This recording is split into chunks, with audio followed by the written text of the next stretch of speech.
The election So will be over by let's just say congratulations. Let's just say congratulations to Tinubu in advance based on this analysis. you guys are upset to leave this Yeah, when you win the the election, only you vote way for to win congratulations. the election is Obi and rise and make sure that and that's the only way. If you don't want Tinubu to be the candidate first, that's the only way Tinubu going to lose the election. Then you make sure that you get the northerners. There are two things you could do, right? Because people still keep talking about, for example, if a Kwankwaso is running in the next election, right? The way he stubbornly did, right? He's going to be taking away votes from the ruling party and not the opposition.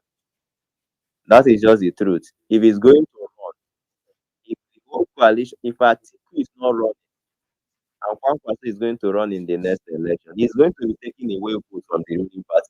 You see, there's something many of you do not understand. Kwankwaso's last election was actually he took away votes from ruling party, not opposition.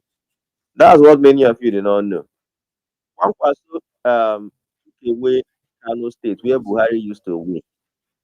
And in my own opinion, it could be that if Kwankwaso was not running, Tinubu would have better votes in Kano State.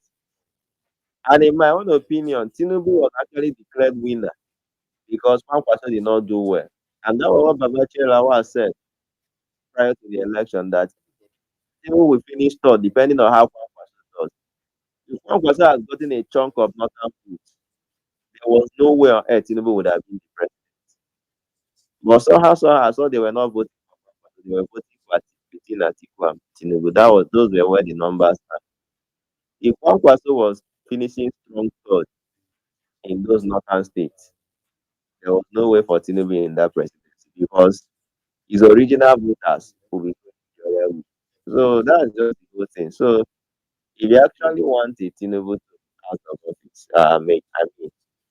he's only the candidate who defeated the people that he's looking at. And if you want another candidate, you have to go for a candidate. If you don't want Peter Obi, for those of you who hate Peter Obi so much, you don't want him to be president, but you still don't want Tinubu to do second term.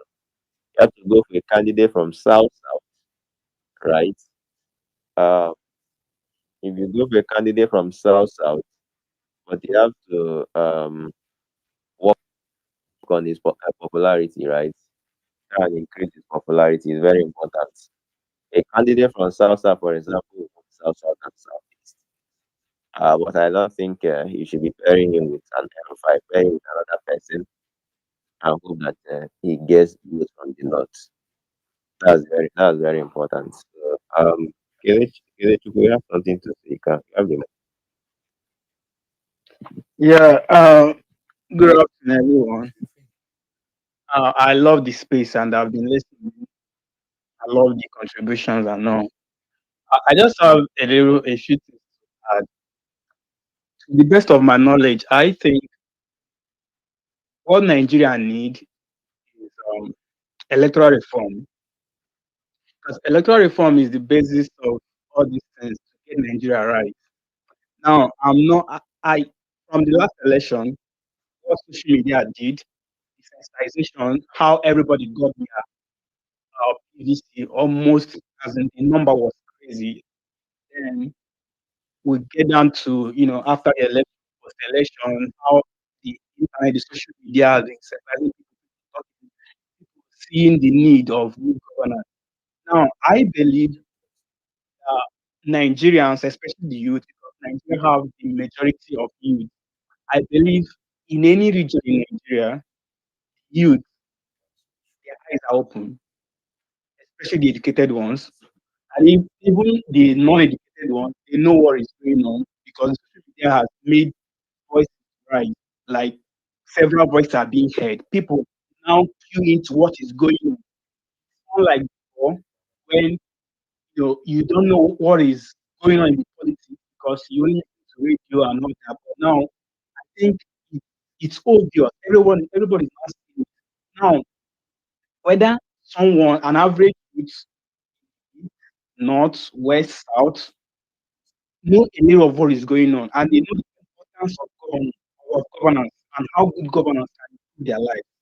So I think once once there is a good electoral system in Nigeria, and then the judiciary system, I mean these two systems, once we get it right, we'll continue having um good leaders. Continually having good, like we won't have bad leaders successively, like get this valid and get the valid again.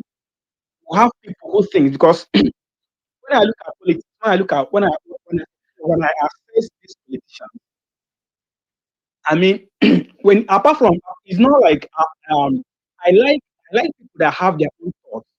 You know, you reason, you give us, you convince us. It does not have to align with what I believe.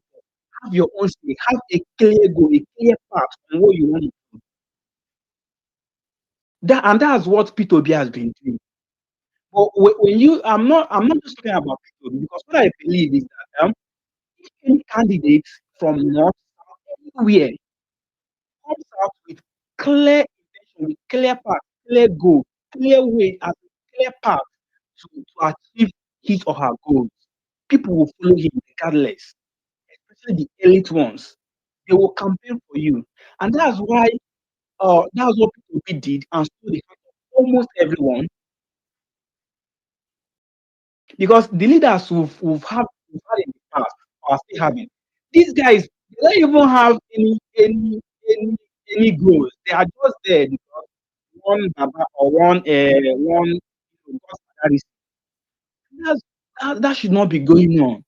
So for me, I think I think until we get the electoral system right and the judiciary system right, so that an ordinary man can go to court, an ordinary man with clear can come and win.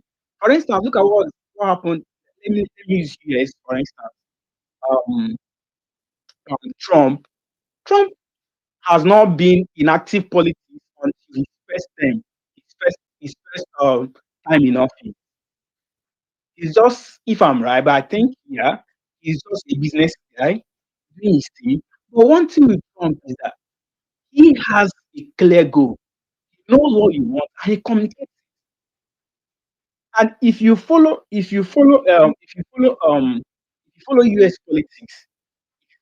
politics, before the election, before the election, you can tell who is going to win the election. You can tell how people are swinging, how people are moving. Because now, yes, structure matters, matters a lot. Now, but the message the candidate carries, how you are able to convince people matters. Because that last election, immediately that first date, the Biden flopped. Democrats knew like a done game for them. So they had to put Harris. But then, Harris doesn't even have, because what she's Trump. What is that is that she's Biden's um, advice, and Biden didn't do that well. So they have a strong ground. People will always talk out with what's happening in the administration she's actively in.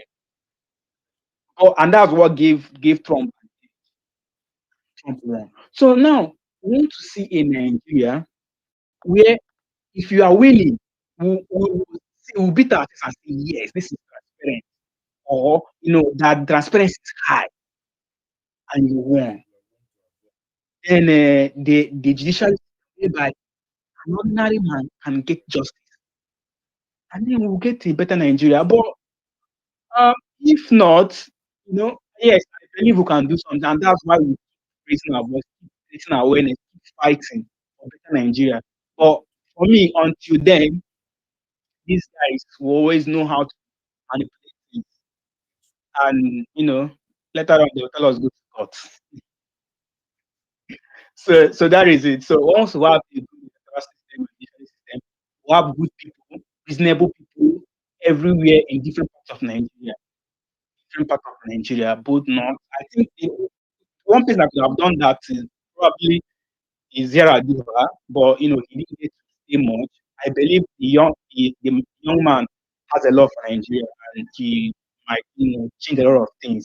Unfortunately, it's an example that we have good people people, reasonable people, smart, genius, anywhere around Nigeria. And once these two systems are right, I believe Nigeria will be on the right. Thank you. Thank you, my brother. Charles, you can.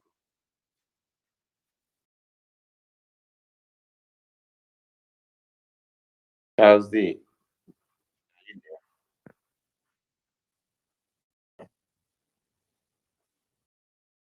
Can anybody hear me? I can hear you, bro. I can hear you. Chazi, are you there? Yes, you can hear me. I mean Charles D can't hear us. Charles D, can you hear? Can you hear? Okay, can. Hello, I can hear you. I'm kind of busy now.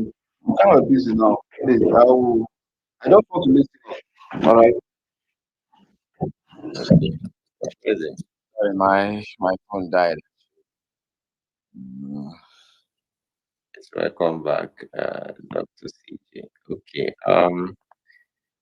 Before before the next speaker goes in 10 seconds, the thing is this: the idea that we do not know the candidate yet is actually very disturbing because the incumbent already has a candidate. It's not the same election like the last one. The last one is a very different one. As of this time last year, we are not sure if it's going to be APC candidate. We are not. Some of you are what of you are thinking that Buhari will appoint someone and the person will be the candidate. So it's a different thing entirely. It's why you are sure that the presidential candidate of APC is the candidate, is the current president. So you know exactly who you are going against. And just like I said, in every election, most times the sitting president has upper hand, or the incumbent, he has a lot of upper hand. Not even necessarily manipulation, he has a lot of upper hand because he's the most popular guy. The easiest thing or the best way to even defeat him is also have someone who is already popular. Trump took proper chance against the Biden because he was already popular among his peers, even while they are in office.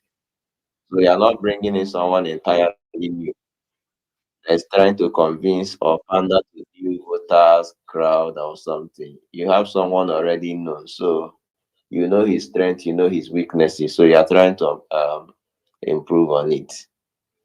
And this is exactly what you should be doing now in any election. You have someone who is already popular. You know his strength, you know his weaknesses.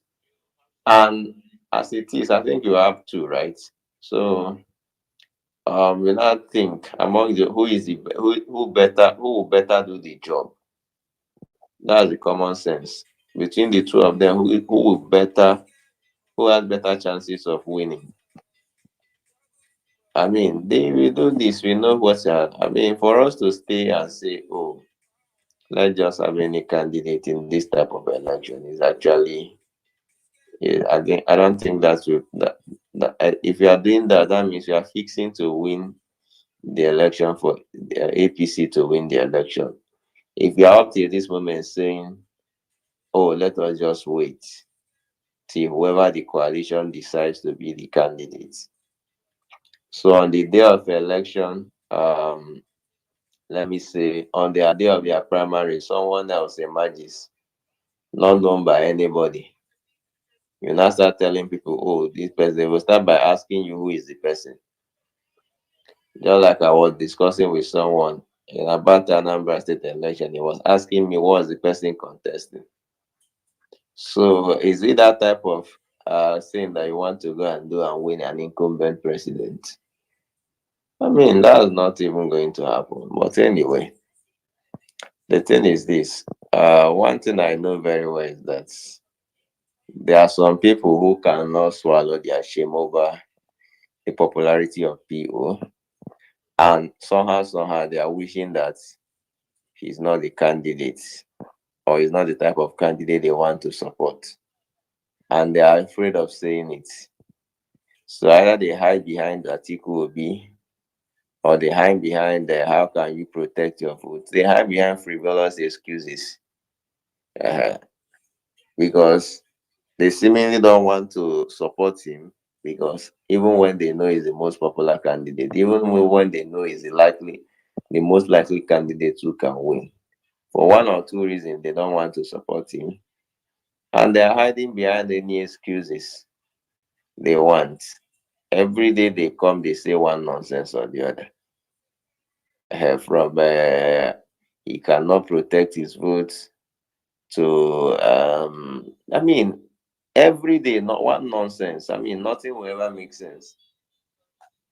Okay, so who are you projecting? No, I don't have a candidate, because they don't want you to also poke issues.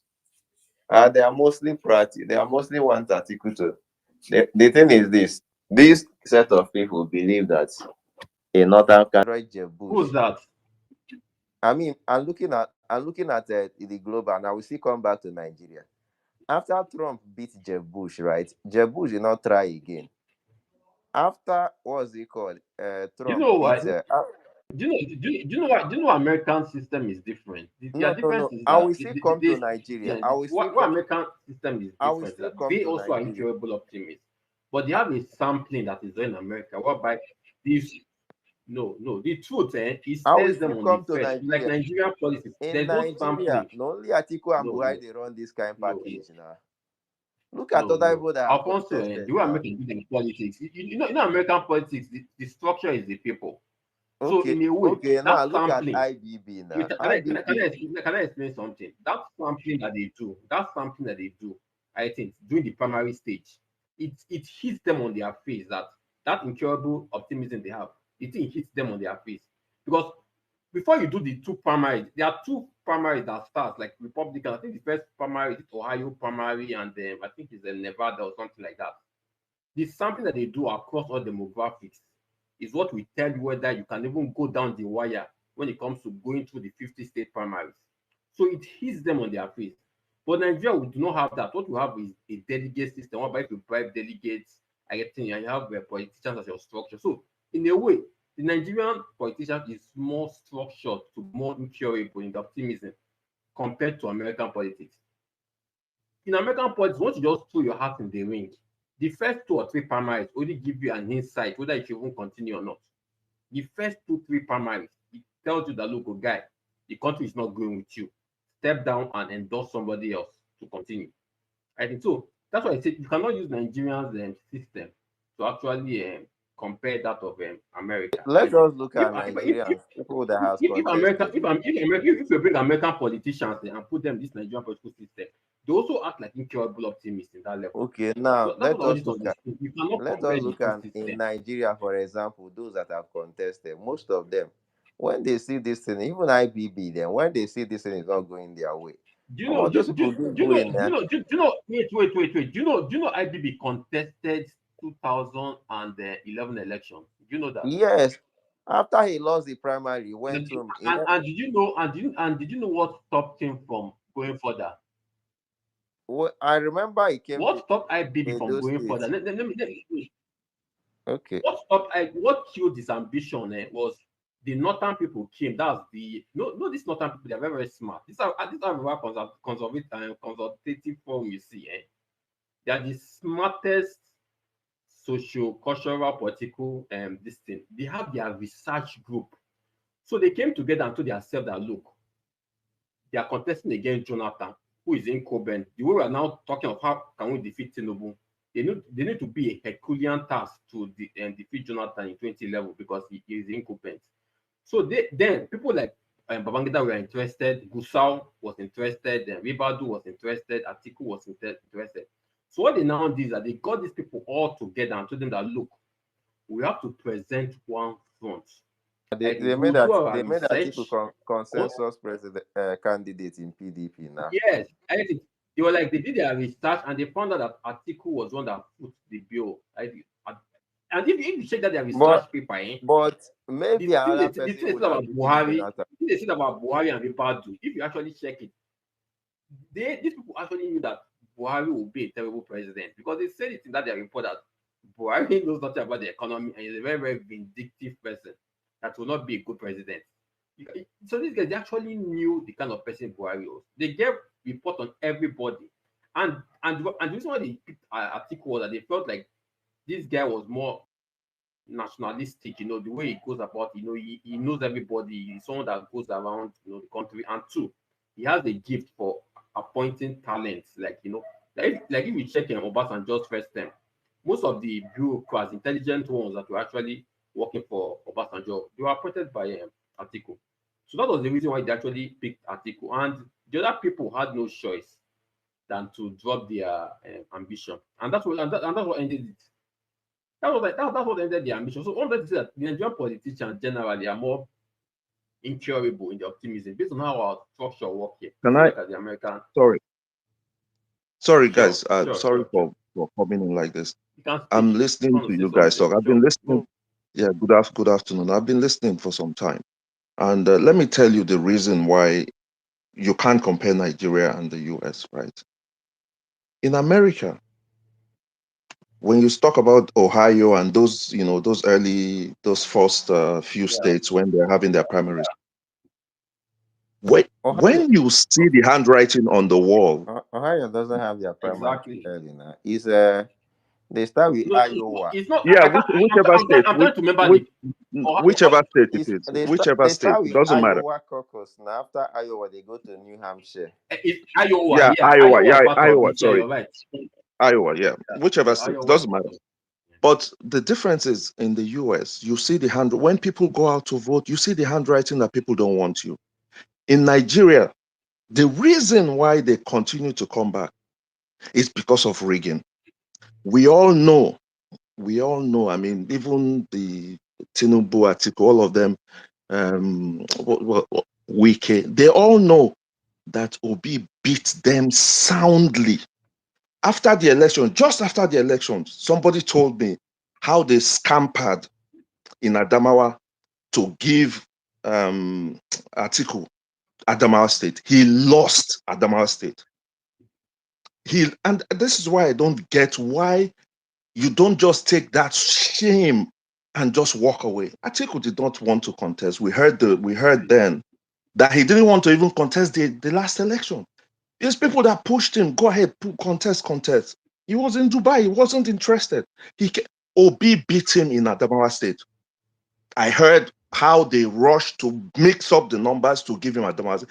Why he still chooses to come out? Somebody else has mentioned it. Somebody that said he was a coalition officer today mentioned it again. That he too, he is aware that Obi beat Atiku in Adamawa, cleared this North Central.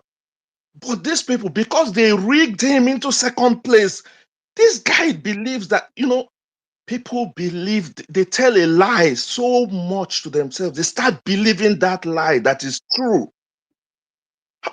This guy will Yeah. beat you hands down on if you have a free and fair election. You are thinking, oh, would Atiku have won the primaries in Yeah. PDP if EK, he can you hear didn't? me? Yeah, let me just land.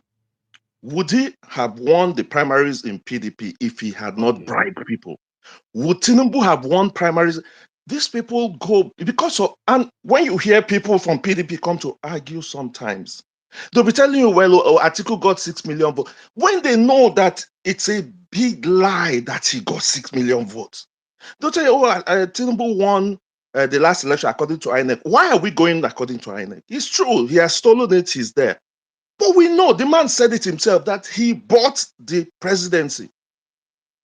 So if we really get the true figures, people will be humbled and they will not show up again for elections. It's because of the rigging and the false figures that are put out there.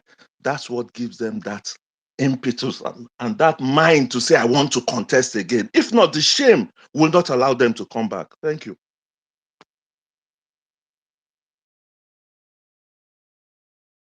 Chinonso, continue now.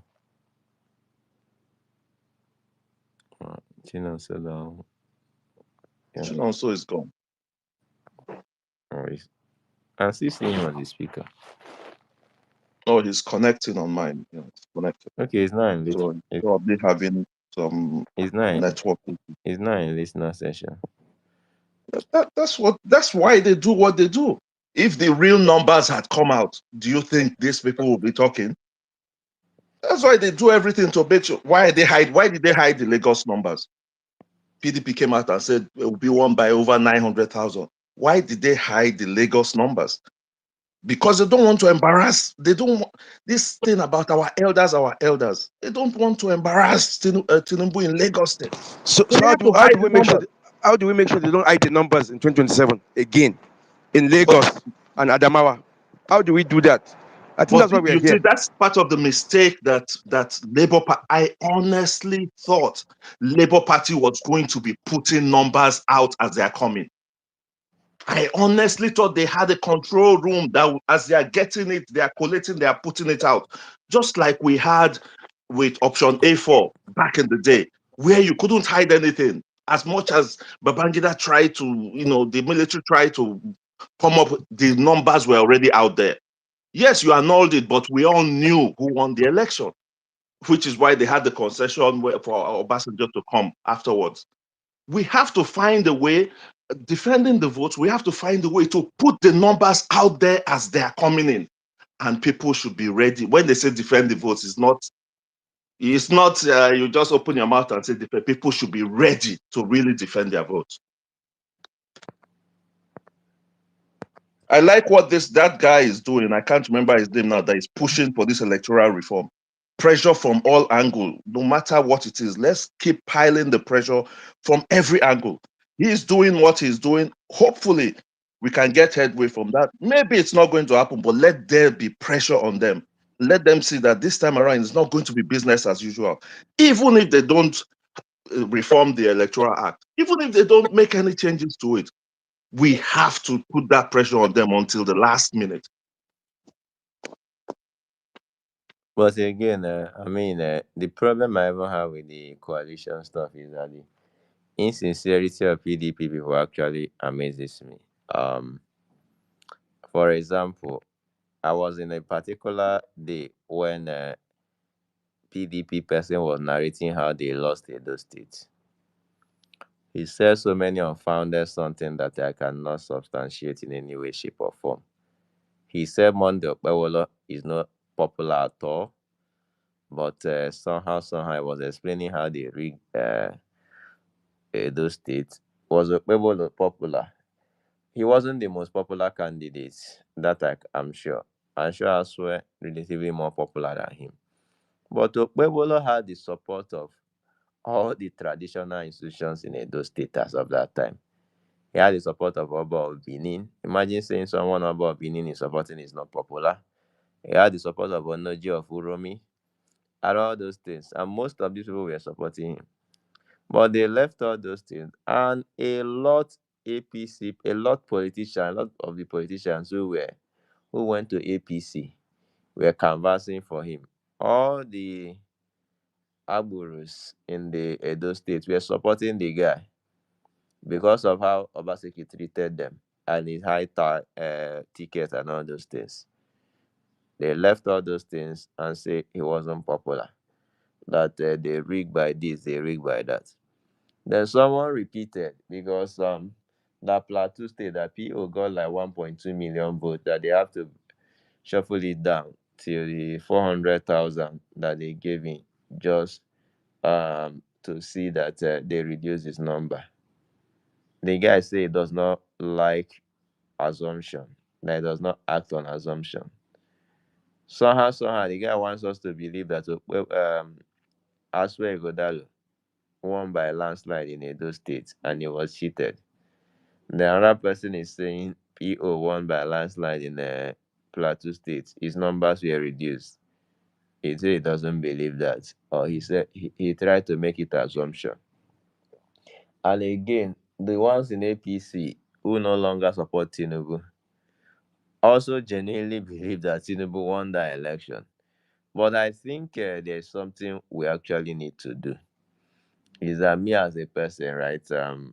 In matters like this, I think if we don't actually know what happened, right, or if we're not ready to tell ourselves the truth, whatever happened may actually repeat itself. I mean, we should be looking at the loopholes of the last election and how to correct it. and that is the only way we can actually go forward here. Because this thing that these guys are doing is actually, if the election was manipulated at every end, it means they still have the power to manipulate it. And that's why I don't agree with people who say there's nothing you can do. They have the police, they have the army, and everything. Because I saw the votes in my own state. It was practically impossible for APC to rig my state, right? Or PDP, or even Apuga. It was practically impossible. You see, one guy was here talking about we complaining that voters' material does not arrive till 4 p.m. in P2B stronghold. I'm now wondering why an Atiku Abubakar candidacy will stop that, because all these things, I mean, the the Atiku supporters within the obedient camp, they're even more annoying than the PDP people, because they say the things that are deficiency that they know that an Atiku candidacy cannot solve. Why exactly do I want coalition? I want coalition because it's very simple, right? There are two things. If everybody is looking the same direction, it's very difficult to actually cheat in that type of thing. There is one opposite, there's one enemy, and you know that it's either this person or this person. It becomes more difficult for you to manipulate. If in a case that there are three people running for it, you are not clear on who won it, right? You can actually swing it to anybody. But if just everybody's eyes is on the same place, it's very difficult for you to actually cheat. So in a case that all the votes are for one person and there is no other, and that is exactly why um LP could win what's it called, Edo and Delta State, and even Lagos State. Even River State to a large extent before Wike did what he did. The reason why it was very clear there is that it was clearing an LP thing and no other person. So any other person that is voting is seen as opposition. And that is exactly the whole thing. It wasn't, go and check. The only place where LP won and it was a three-horse race is actually Nasarawa State. Any other place they won it as the only opposition who are viable. There's hardly any place where LP won and PDP did well. That is just the truth. Because they are the ones there. So in places where they like, my brother tells me in Unilorin Teaching Hospital, the votes came in, right? LP won a polling unit. But when the result came in, they saw different thing.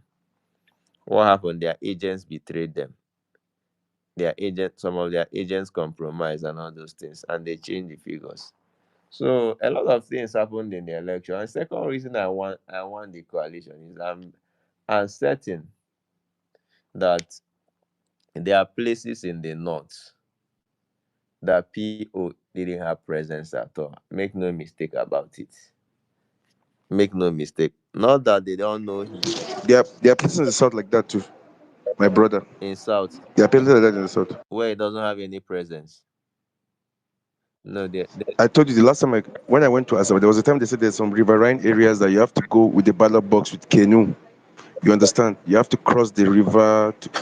There's some kind of awkward places. yeah. You know that it's everywhere across the country. No, I mean So there are no significant places in south, right? That PO has no presence. You know why? Um every part of the south is either connected to, for example, anything that happens in social media, for example, you can hear it in most part of the south, or the radio or the television. So there is hardly any part of the south that is not connected to internet world, right? So there's hardly any part of south that you haven't heard that PO is running, or it doesn't is not popular. You may say, okay, that means I did not get what you were saying yeah, then. I thought you were saying that there's some places in the north that has no people, or what do you say? no, what It's I not mean, easily accessible.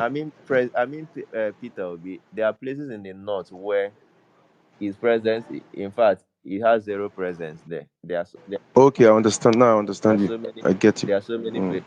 In fact, there in Cross River, I was in where is northern dominated area they call Bogobri, right? I used to interact with many of them that time because they were my very good friends. One of them met me in the bank where I was holding my LP flag and told me that he's not going to vote for Peter Obi.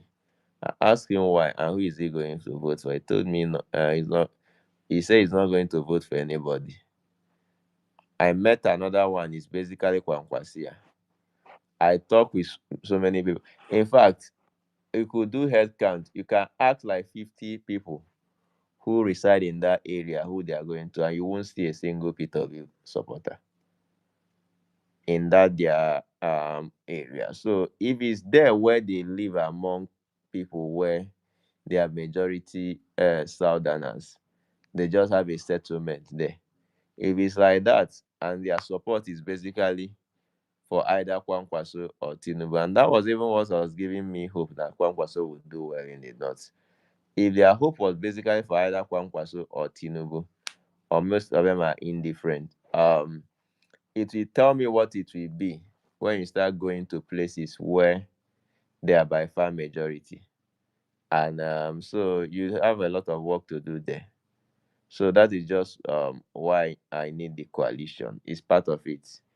His popularity in the north needs to grow. He needs to do a lot of work there to grow his popularity there. Because if you are not that, if your presence is not that there, you can easily be cheated out. For example, the Kwankwasia guy, because in my own polling unit, every single vote went for P2B minus one that went to Kwankwaso, including people who voted for APC in other platform, under political, under this thing, other senator and House of Rep. They voted the LP as presidential. Even one of their agents was a kind of surprised what happened. But a Kwankwasia came there and voted for Kwankwaso and left. And even by the time the votes were counted and recorded, he wasn't even there. So if that vote was actually changed, if the vote was tampered with, if anything happened, and probably he wasn't given, and they decide to manipulate it, he won't be there to like see this and this and this is what happened. And I believe that there are places in the north where people will get that type of maybe 3 votes, 5 votes, 10 votes, 15 votes, 20 votes, and all those things. Uh, Probably there are 200 people voting, 30 people voted for him. They won't record it and all those things.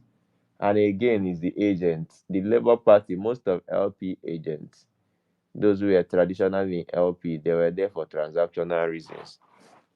And if they not meet their transactional, I mean, if you not meet it well, up well, they will actually deal with you. That's the way it has always been. And like if you see how these political parties operate, right? Many of them are just there as some of them are PDP members who couldn't get anything in PDP. They stayed in LP or ADC or that smaller party just to stay within and see them as agents stay here, do this and do that. So most of the LP agents, minus the one that are independent that were mobilized after PO joined the LP, they were there for transactional purposes. And anything that goes. I was a place where they said they sold LP votes in some parts of Kano State. The agent was selling it for 5K, 3K. They did all those things. So these are a problem, right? And these are the things that we would have needed to be solving now. Looking at how to get more people and make sure that the people there have the numbers. If you don't even have enough numbers, like you don't have large numbers there, your agent should be very proactive. Should be someone who is actually interested in what you are doing. Because there was a kind of handicap, right? Number one, these people they are not paid enough money to motivate them, right? At the same time, they are not even liking what you are doing. If it's in the place where they are enthusiastic about you, they can forgo the money. But in a place where they are just normal about your own candidacy, and you are not paying them, anybody who offers them money is going to take away those votes. Make no mistake about it. Just like what happened in our election in Anambra that time. People will vote LP in the presidency without any form of inducement. In fact, if you are going to pay anybody to vote another party, you could be mobbed. But when it comes to the other two, House of Rep and Senate, people are basically indifferent. Okay, Senate, most of us were voting YPP, but when it came to House of, people were basically indifferent. Some people, Chukudima, sorry for interjecting. Can I ask you a question? you can. Okay, let's say, for example, this, I'm just looking at the worst case scenario here. Let's say the coalition did not happen, then Peter Obi is going with Dirty Baba Ahmed or any other person in the north. Then maybe Atiku got maybe somebody from the southeast or south. It can be, what do you call it? What's this guy, Soludo? Then Tinubu is running with Shetima, like he did the last time. How do you think the election will go?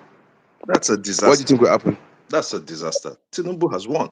Okay. That's a disaster.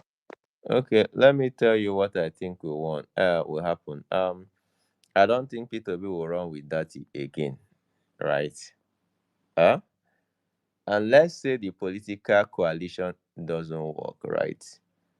I think Peter Obi can do a lot of work and make sure that Atiku is not in the race to win the election. That is just the truth.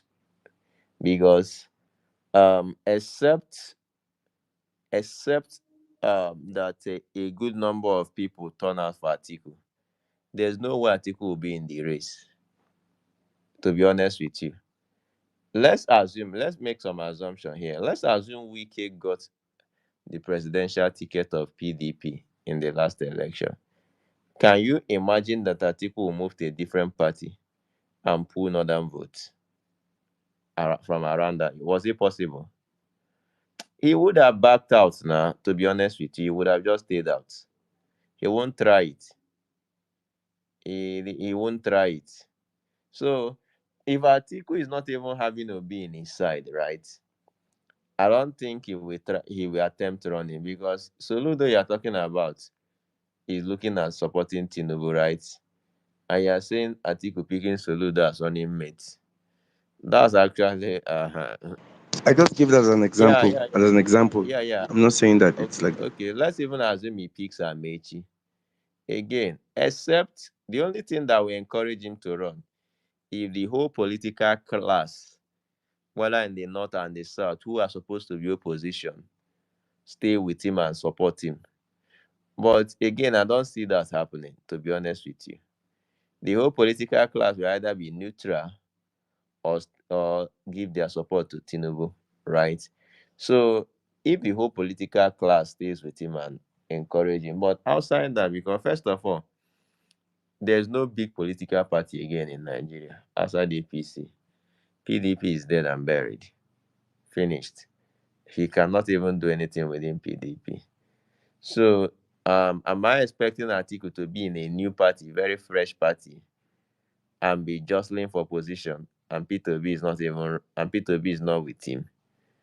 I mean, will he? Does it? Will he want to try the ACN of 2007 or what? Is that the AC of? Is that? Do you think Atiku would do that? If Atiku is unable to bring the coalition together and lead them, he won't even run. That is just the truth. But if he chooses to try and run, I mean, it's going to be very bad, right? But in a case that is the case that Atiku decides to stand and run, and Obi is going to run, what I'm going to encourage Obi is to ensure that he keeps the likes of Rufai and Kwankwaso and the northern politician on his side. That is what I mean. If he does that, that will deal a big blow to Atiku, because one thing is this: is those people are able to communicate his message down there. So Atiku will be a lone ranger in his own case, and he will be able to. So all those northern politicians who came together, like even Hamza Al Mustafa, all of them. If Obi is going to run and Atiku is going, he should keep those people on his side. Those will help him in the northern axis. But if he's not going to get those people on his side, then Tinubu, we might as well say congratulations to Tinubu. He was able. Yeah. Can I ask a question? What do you say? I've not heard anybody mention this on any space concerning this election. What do you say for the school of thought? The guys that believe that some northerners, some northern politicians are very concerned that if they agree to an Obi 4-year term, that Obi might come and perform exceptionally well, that Nigerians will say 4 more years. And that will then affect the turn of the North. Because I am sure that most politicians are thinking this, especially in the North, that if this guy, yes, if it was a useless person, a criminal politician, somebody that, they know is corrupt, they can put him there having things that they can use to blackmail him and all that. But where they have nothing on him, what do you say to those that believe that? There are some politicians that feel, if not all of them, that this guy might go there, do very well. Peter Obi might go and do very well in 4 years. That even from north to south, everybody was saying he must complete another 4 years. And that gives them the fright and keeps them awake at night. What do you say to that? Okay, this particular part is So can I answer that? I beg no vex. Let me just say this. Like I just feel if Nigerians can actually come together and remove Tinubu in 2027, Nigerians can now decide anytime at any 4 years to decide what direction they want to go. So leave that issue of agreement of 4 years. People will vote for people that they want to continue. So whether he makes the gentleman arrangement that he wants to do 4 years, it's we the people that brought him will decide whether we want him to continue or we want somebody else, and they can have that roundtable discussion. But you can also answer. I just wanted to say that. yeah. Yeah, but you're right. But sorry, you're right. But I'm saying this will impact whether a merger will take place, and if it takes place, whether it will be successful or not. I'm not saying that Nigerians don't have that power to decide. I totally agree with you on that. I'm saying this is part of the reason why this merger is going to be a bit more tricky and difficult to achieve by some people, to pull some people into the merger from the north. Yeah, for me, this is what I've always thought. Yeah, I thought the same about Jonathan, right?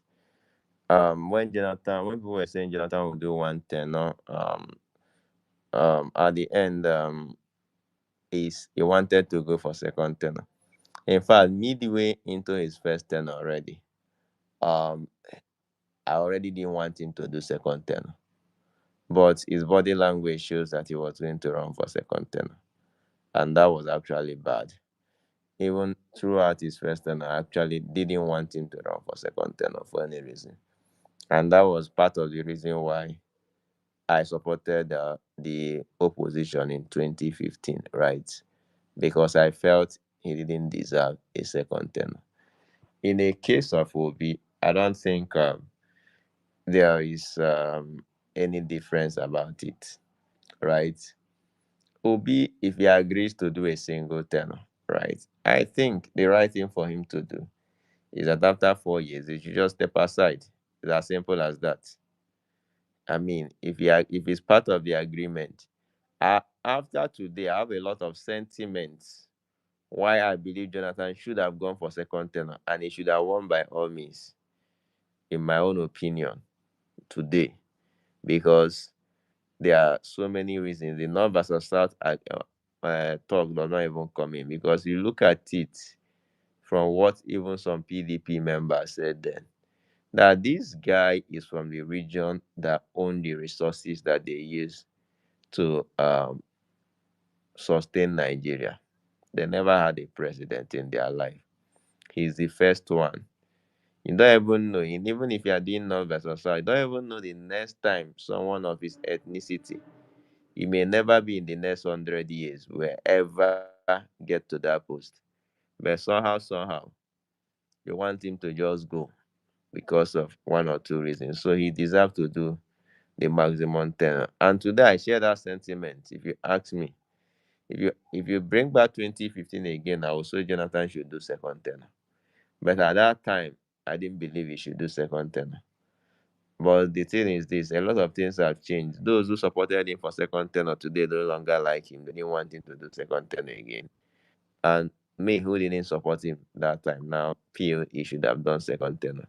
So that is it. But if Obi is going to agree to do a single tenure, I mean, he should do a single tenure and leave the place. If there's any need for him to continue, he will come back after the other person has done his turn for 4 years or for 8 years or for whatever manner of time.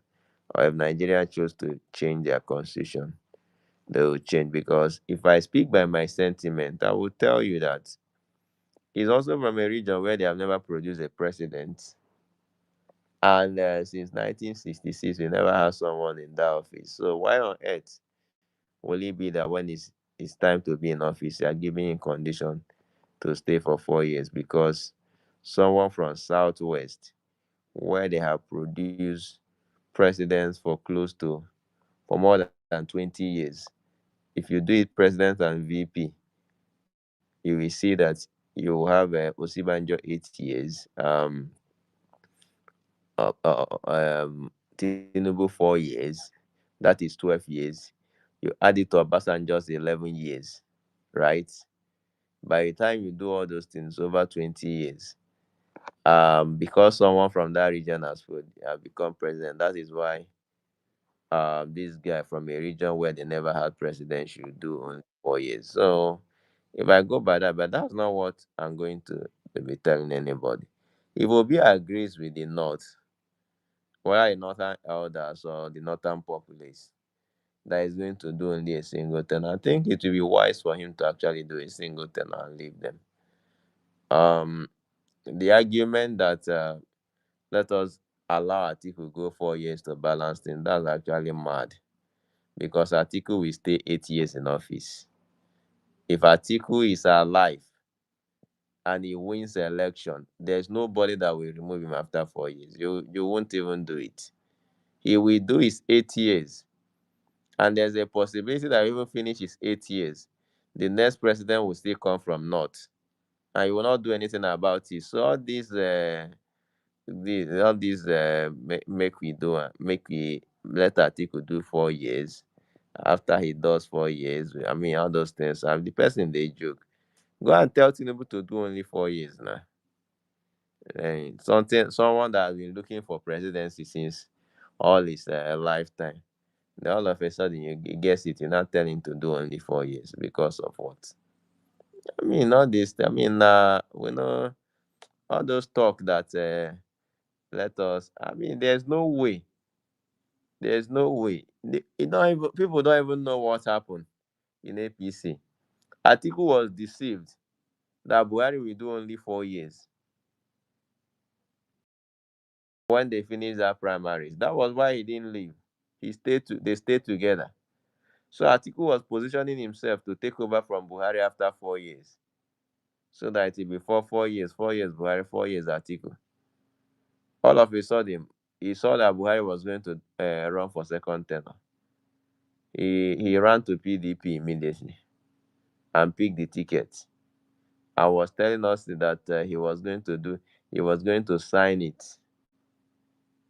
And I mean, there was a way he said it. I was going to sign memorandum of whatever he called it. That is going to do only 4 years and hand over to Obi or hand over to whoever was his running vice that time. Unfortunately, they did not win the election. He came and ran again. And he finished running that one. The election did not see go his way. Is already the energy he's putting in this one is more than the energy he has ever put in any primaries before in his life. Go and check what he's already doing. Before he would just stay. By this time, he never come back Nigeria. Now towards ending of this year, he will come back, then begin they make some phone calls. But now the guy is already in Nigeria, moving around, meeting politicians, meeting people that he feels will be part of the coalition. He's in that the energy is putting there. He has never put that type of energy before.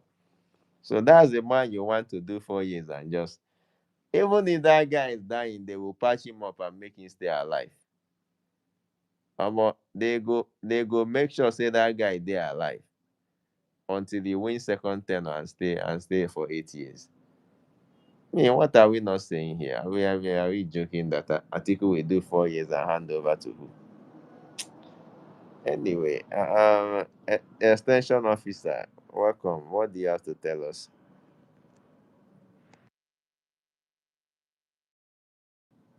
Extension officer, are you there?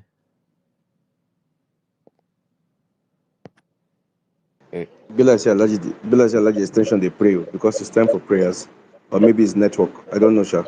Okay, But because it was in just come. Now, Okay. just give me, yes, I'm about to pray. Give me 2 minutes, please. Okay. I like the session. I will take your place. Okay. Thank you. Yeah. So, Chukudima, I heard what you said.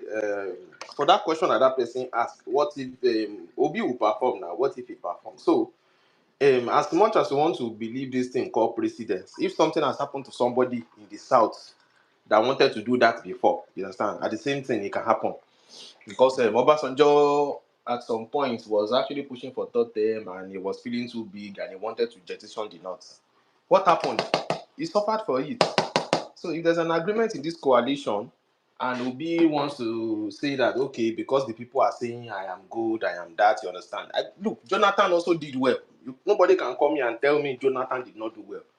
Nigeria was able to save money in our crude oil export, even to the tune of our excess crude account. We were able to put money. You know that time the governor But were pushing that share the money, share the money. Tina, if So I can agree with you of today that Jonathan did well, right? Today, right? Looking so from his Chukudi, side, let me just land. I want but to link what all I'm those trying to together. say, at that time, at the peak of the time they were going for second tenor. The perception that he did well was not a popular perception. No, it's propaganda. Leave that one alone. It's propaganda. That is APC. Look, everything APC said about Jonathan was a lie. There's not anybody wants to tell But me. Go and look the at all whole the idea is metrics. that they won the propaganda. Everything APC was pushing The was whole it. Do you know idea, how much was?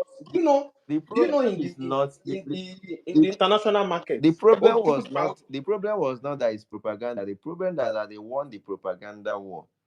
Even they won. Yeah, I know. yeah, But you know that even the people who supported Jonathan, right, did not support him on basis of performance. Chukudima, just wait now. Let me just make this point. You see, let me tell you, the political consciousness of 2011 cannot be compared to 2023. Let me even tell you why more people are even involved more in politics now. You see, the ripple effect of bad economic policy is already forcing a lot of people to start talking about politics. I can assure you, the number of guys discussing politics back in 2011, we are not much. We are not much. But I can assure you now, people are reading more on economics metrics. People are reading more on fiscal policy.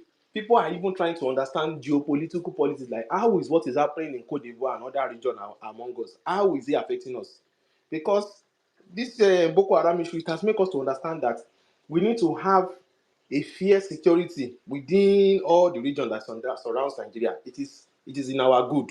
We need to support a multinational task force that can make sure that all the neighboring countries will join hands together and fight. So, you understand, our knowledge is evolving every day. So, people back then, you understand, they were more like, okay, let us leave politics. But now, people are involved. Everybody is talking about politics. The way it is affecting the market, it's affecting school, it's affecting transportation, it's affecting every fucking thing in the country. So I can tell you, propaganda war, if you can win it with 5 naira back then in 2011, for you to win it now, you have to bring 20,000 naira for you to win propaganda war. Because everybody now know that Sahara reporters are a scam. Everybody know nowadays that the role of US in other countries is becoming more clearer. The way US they see people in Qatar then that they were actually working for humanity, they want to find a weapon of mass destruction. They can't do it. US now, they can't, because look at Burkina Faso. The propaganda war is not winning in Burkina Faso for United States of America. They are failing every day. They are failing. So I can tell you that's one of the reasons why US is getting a pushback. So I can tell you, if Obi performs well, you understand, it will be across all of media. I can assure you, with the number of obedient movements, with everything Obi is doing, they will start comparing Obi in 2027 compared to Tinubu 2023. They will start, you understand.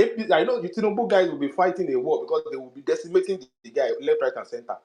So if he now choose that even after his good performance, he wants to stay beyond that 4 years, he will suffer the fate of Jonathan.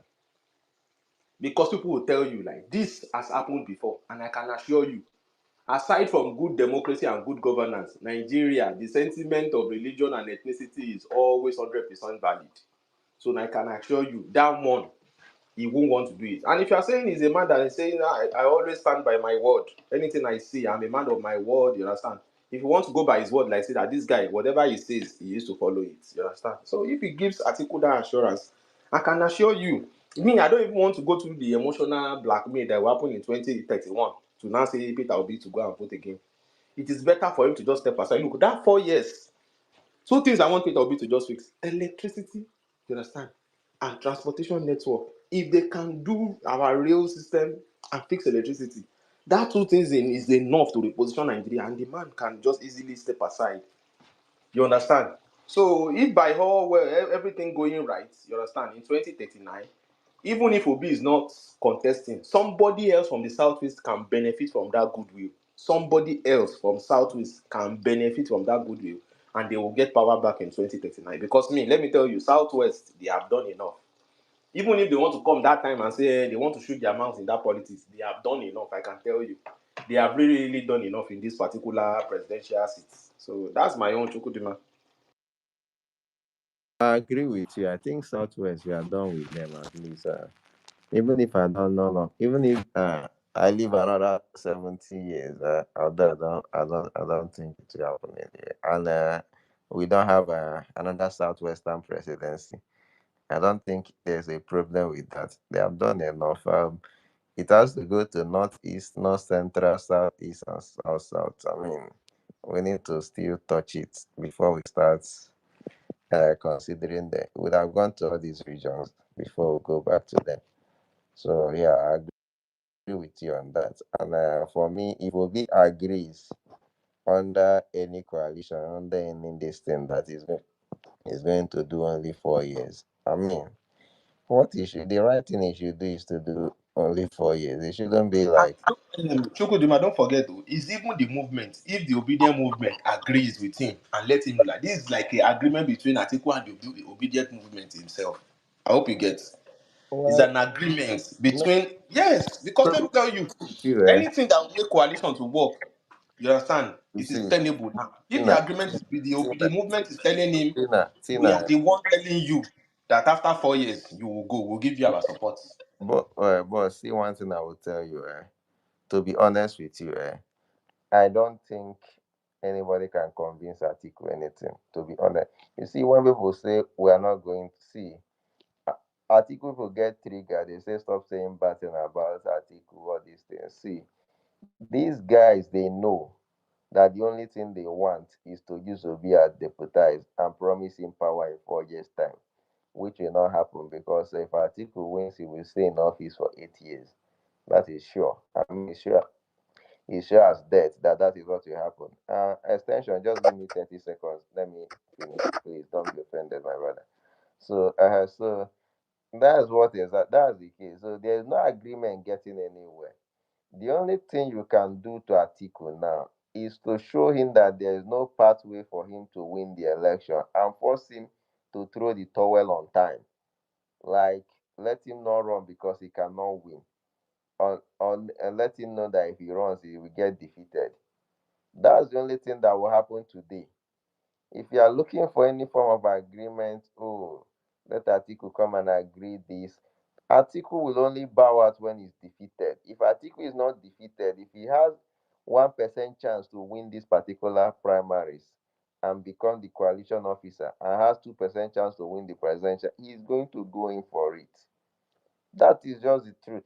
I don't know why people are not even seeing this. Look at everything now. He's the oldest. That's the first thing. Someone in 2023 already told you after Buhari finished that where the presidency came from, where the president comes from doesn't matter. That was his first speech he made.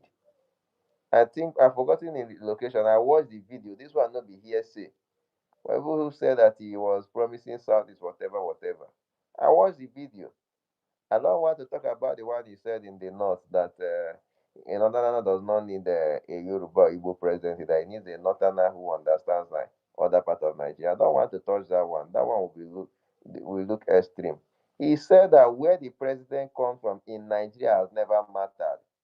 That in 1999 they came together and handed it over to Southwest and they reached agreement. Whichever political party you will form, let Southwest produce the presidency because their son won the election and their son was killed in the process. Those were his words.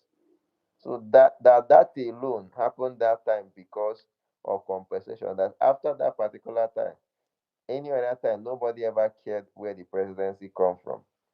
So for him, even if the presidency come from a region, even Atiku, when you look at it, Atiku originally from Sokoto State. It's not that. Kudima, let him say whatever he will say. If you keep on saying nobody ever care where the president, he has put his body in it several times. Has he won? That is the lesson they are teaching him. So sometimes some people, it doesn't matter. They put your head now. When you keep on failing many times, it is your failure that will remind you That is a that it what actually matters.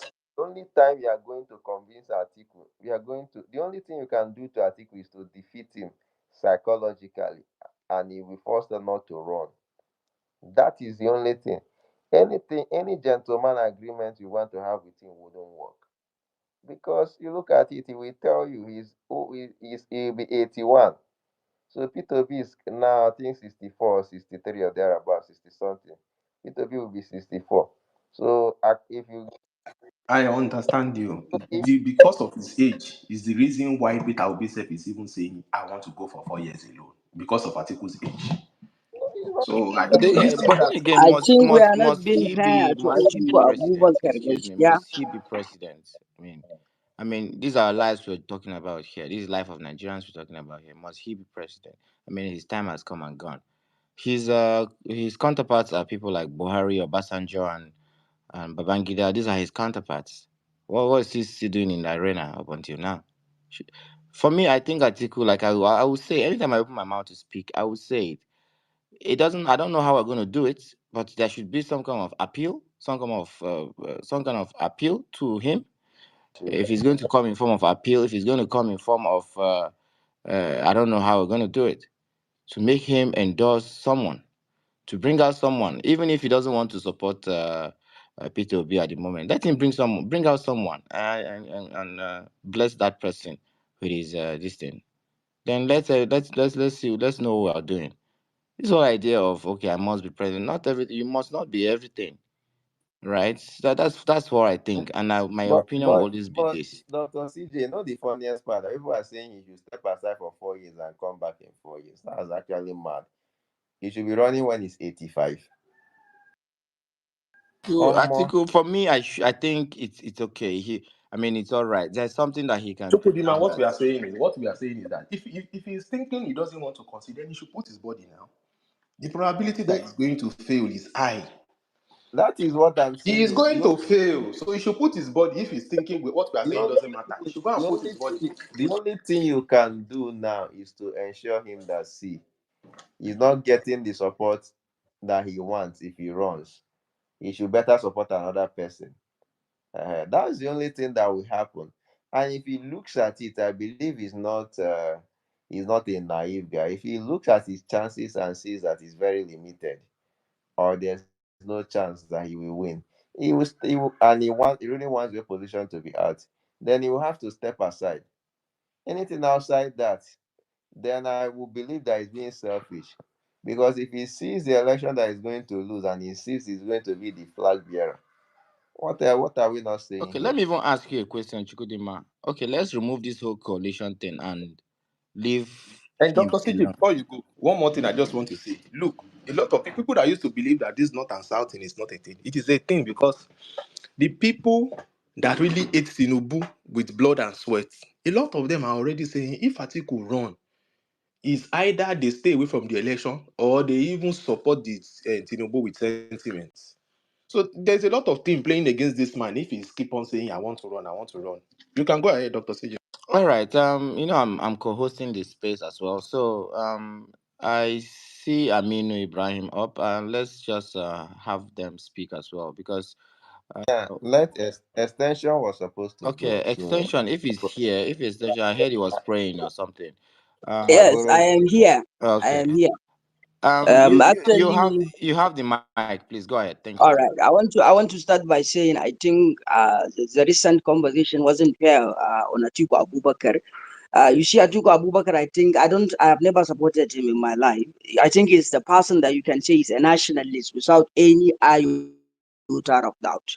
He has never thrown his weight behind any sentimentality, especially with the respect to contemporary Nigerian issues. And he has already remained consistent on that. And then the past will also reveal what I said this at this juncture at this moment. And even if we remember what happened in 2019 with the PDP or how he brought on Peter Obi, you get to understand how he stayed grounded and never succumbed to the issue of sentimentality that Peter Obi is evil and everything. And at this juncture, of course, Atiku has been trying, has been trying, has been trying. And now if you say you want him to come down and endorse Peter Obi, it's going to be very difficult. But the real issue here is that we want this man to go back to his Lagos. We no longer want him there because the catastrophe on the economy that is ravaging with his policies are no longer friendly on the people. And if they continue till 2027, then till 2031, then I don't think Nigerians and Nigeria can survive. Because you see, it is a shared destruction of everything. So that is the gravity of the situations that we should look at. And now, if we said that even Atiku is not going to come and endorse Peter Obi, he should go on his way. Then, of course, if he goes on his way, it is going to be another disadvantage from the Peter Obi side. Again, if he run without the Atiku run without him, they are going to create another pathway for other shenanigans, another bullshit, another gaslighting of the masses to happen that will make sure that the possibility for Aswaju to return 2027 will be more likely.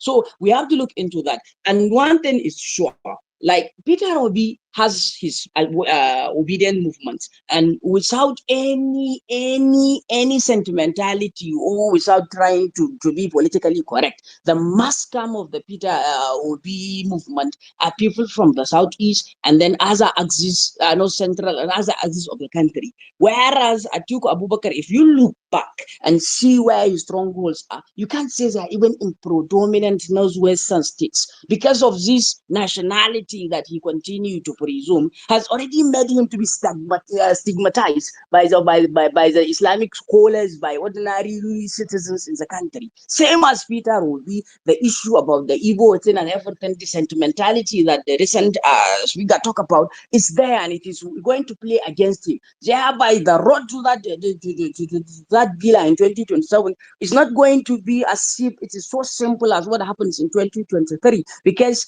a lot of people have studied it. We saw what happens. People will now come and see how they are going to make sure that if they run independently, the things that happened before wouldn't even have occurred.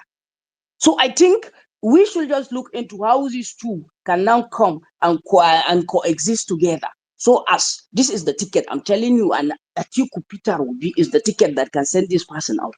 And the obedient movement, of course, have to have their take. They have to say, Peter Obi, we don't want that.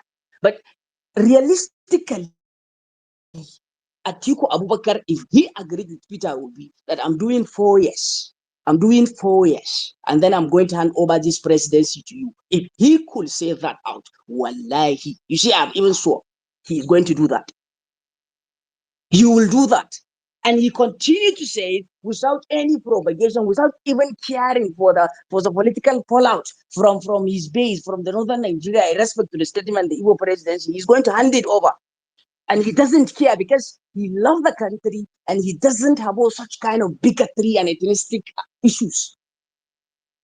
So the question will be, how are we coming to materialize that? Of course, age is a factor. You are 84, and if you are going for the 8 years, we will see a lot of things that comes with age will happen, will come. So if it is not realistic, give him 4. And of course, well, I want Atiku Abubakar now to become the president of this country, not because of anything, because if you also look back into his private investments, into his other infrastructures that are not formal, private sector of the economy, he's going to do policies that will ensure Nigeria effectively and efficiently utilize the private sector. That I believe will have a significant effect to absorb the level of unemployment we are already experiencing in the country now. 53% of the youths are unemployed, they are graduates. And if you have the private sector working at least by 70%, that man Atiku Abubakar, we all know, have the blueprint to make that happen. And he has already shown that. And he continue to steer that. And if he can do that for the 4 years, and then now Fidelity comes with his blueprint, then Nigerians decide on that. And he has his own antecedents and everything that he will come for the betterment of the country. And he's going to have his 8 years. And I think this is the question.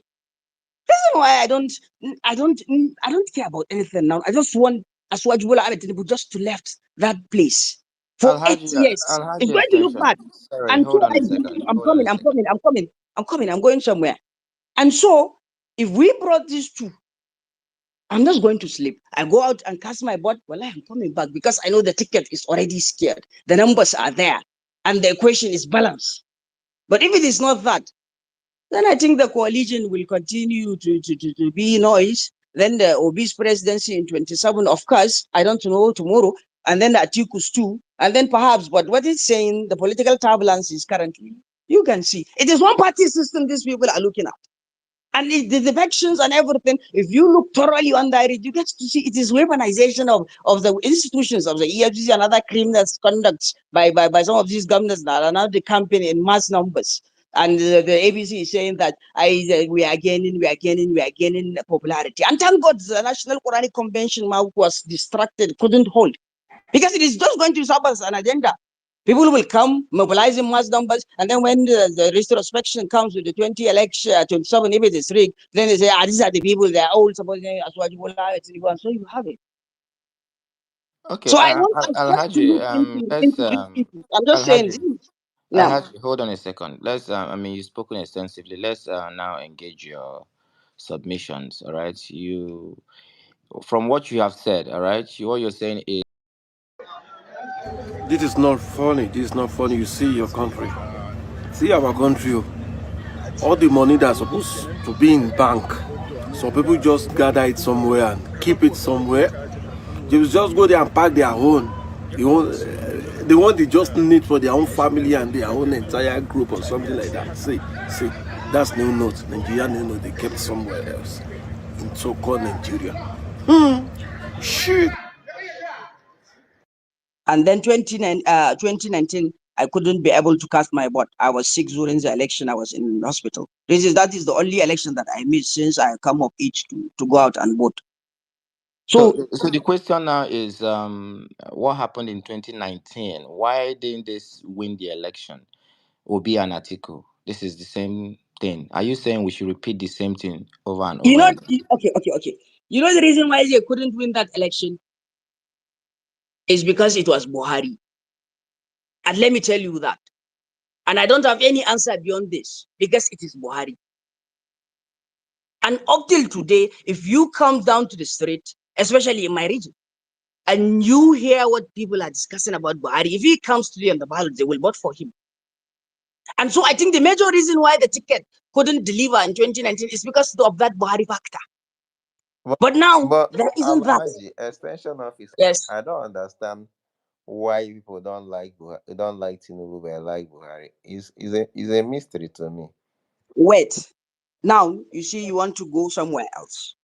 I'm Yeah, speaking I still in don't. my own capacity. Yeah, I don't I understand don't like in Aswaju your Bola own Ahmed capacity Tinubu also. because wait. Let me say Please, this. Let me say how this you in will capital love Buhari letters. and Let me hate say this Tinubu? in capital letters. Okay, I cool. do not So, like, I do not support, and I will not support Asuwaju Bola Ahmed Tinubu's administration, not because he is not a northerner, but because of the sheer indexes that are already on the ground.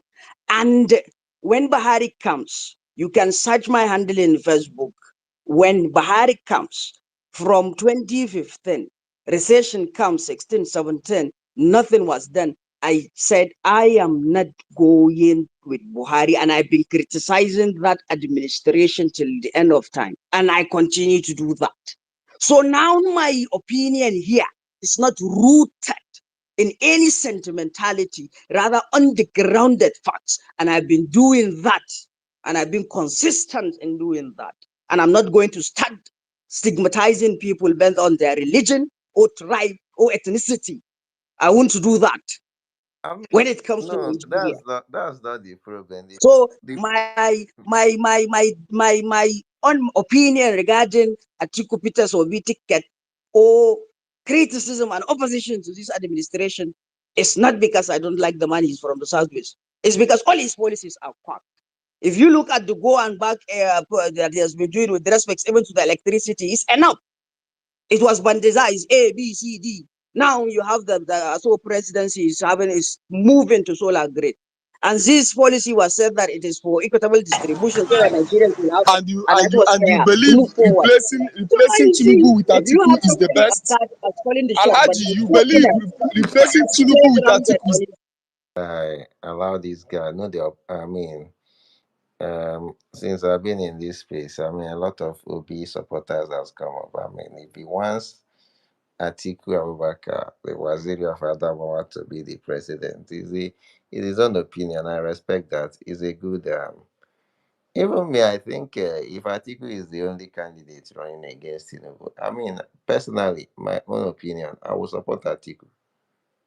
I will, but Alaji, why you continue? I don't know. At what age do you think people should stop running for office? Let me ask you. At what age? Let's start from that.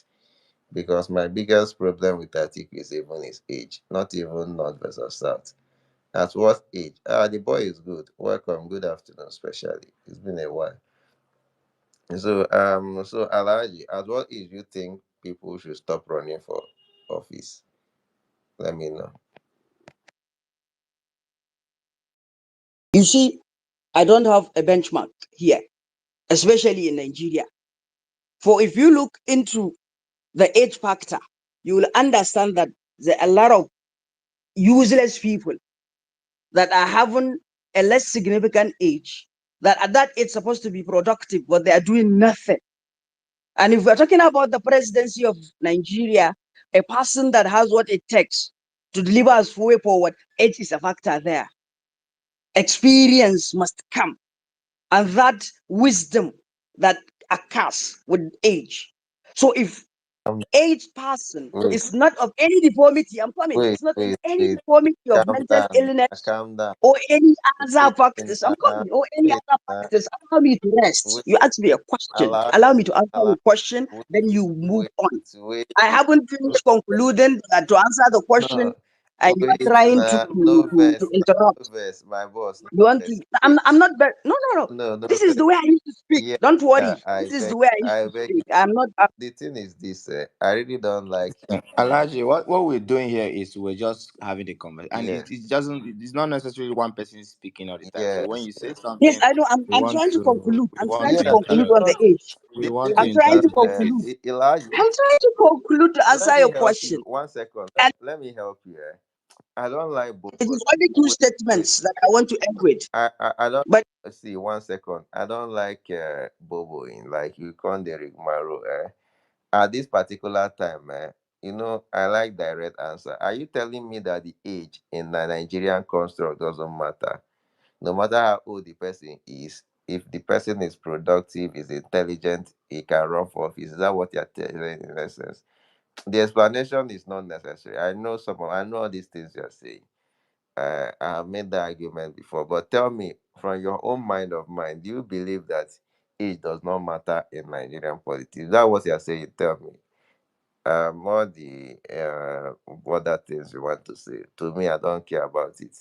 because yeah, it's my own answer that I need now, not so you can explain to these people in this space later on when you want to talk. But for me, as a person, what I'm asking, are you saying that age does not matter? So if you front Obasanjo as it is today or Gowon and he wants to run, you can count on his experience and say, Gowon, go and run for presidency. Obasanjo, go and run for presidency. Your age doesn't matter. I mean, is that correct? Thank you. Now you see the reason why I say you allow me to conclude. Because I did mean you allow me to reach my conclusion, you wouldn't even say that. One, if you said now, Obasanjo and Gawan, their cognitive ability to respond to crises that are required by the presidency to do, we all know it is already in a declining stage. So it is a no. Atiku, But I'm trying to tell you Atiku's here, I'm coming, Atiku's please, I'm not a coming, I'm coming. declining You stage. just twist the question. You look at one side without hearing the end, and so I'm here to rectify. And I think I deserve to do that. I'm not trying to convince anyone. It's my opinion. So if that person is aged, in as much as his psychological cognitive ability to critically think and respond What within makes the you time think that that is needed, Obasanjo fell within the like time that is required that? Eh? for all matters that arise Wait, to be wait. solved, What then I makes you don't have think that any problem with Obasanjo's that. ability to The only issue with aged Man, people let him just is round up. Let when him they round up. are having what it doesn't require for them to function fully. So I won't. And age to me is not a factor when I'm come to look for a Nigerian president. This is my opinion. So what makes you think that wait, calm down. What makes you think that Obasanjo's ability to handle this thing, his cognitive ability has reduced because I listened to him. It's You go and ask his doctors it's or any other wise people it, that you mingle with that are within his age cap bracket, no and no you no sample no. at least Me 10. seeing You him from never go out, you Beverly. make it No, purposive. I'm coming. You make it purposive, you conduct that, and then you tell me the outcome. It is nothing. It isn't any complex to assume that. And what do I know? So you ask for yourself. But you I know, you believe, know the I same way believe the that same he way doesn't have what the it same way takes you're now. His assuming it for cognitive Obasanjo. ability and responses See, are somehow. the same way you're assuming it for Obasanjo is the same way I'm assuming it for Atiku. In my own opinion, Atiku is in that level, to be honest with you. He's 79 for crying out loud, right? I mean, his cognitive ability have reduced drastically, to be honest with you. I don't think, I mean, to be, I think what I see on I see him on TV is actually packaging. It's well packaged to come out. I have lived and worked Oh, with old people. everybody on television is packaged. We have to address that. Everybody you see on television That's what I'm discussing, saying. well, it's packaged. No, that's what I'm saying. So if you benchmark only on that, No, calm down. let's Let just me. move No, out. it's not. So let's move on Wait, with this wait, argument wait, because I think wait. I won't Alaji, believe Alaji, you wait and you're now. not going to believe me. Alaji, wait now. Chikudi, there are people on the queue. Don't be triggered. Alaji, wait first. 1 second. Yeah, Ibrahim, thank you for coming. I mean, you get the mic immediately. So see the problem here, right? You know when I say packaging, right? If you put me on the spot, right, and I'm going to do something, and someone comes and asks me random question I'm not prepared for, at least I'll be able to like answer those things without having some type of problem of trying to recollect myself, no matter what it is, especially if it's something I have knowledge of, right? If you do that to Peter Obi today, I'm very sure he will be able to do that. If you do that to many people, right? But I'm very sure someone like Tinubu, Buhari, Atiku won't be able to do that. If you if you put them off, you see, anyway, there's no problem. In my own opinion, if you because of Obasanjo that I'm seeing today, right? By everything I see on television, there's nothing that shows that he has lost the ability to make rational decision. He's still 100% as fit as a 20-year-old man. The same way you feel in your mind that the article is in that level. But me, I've worked with old people a lot. I have taken care of old people from the time I was a child, and Even in Don't go there with me, please. Don't go there with me even because my whole life I was surrounded by very old people and I've been taking care of them, and even up till today I've been taking care of them, and I'm living within their midst. So you don't go there with me, thank God please. you have that Yes, don't go experience. there with Wait, me. can 1 second. Thank God you have that experience. If you have that experience through, you will know that Atiku is actually his age. I mean, Atiku is he's out of it. I mean, that guy is old. He's too he's too old to be president. But Chukwudima, don't let us forget to. There is every possibility that even Tinubu is 80 plus. yeah, it's Tinubu fit. I mean, you want Tinubu. I mean, Tinubu is also packaging now. That's why his son is and his wife is always there to make up for all the nonsense he's doing. I mean, if you look at Tinubu now, you know that that man is not. Everything is packaging. So the fact that we are having them does not mean we should have them. That is just the truth. Anyway, so Alaji, use 30 seconds to conclude. Let's go to Amin. There was someone that came up. I brought up. I can't see him again. Please request the mic again. So Alaji, use 30 seconds. Then we'll go to Amin. Alaji, can you hear me? Okay, Amin, take the mic if Alaji can't hear me. All right. Good afternoon, Mr. Chukwudima. I'm sorry, Amini, please. First, I don't have anything to add because we will take much time without agreeing on the issue.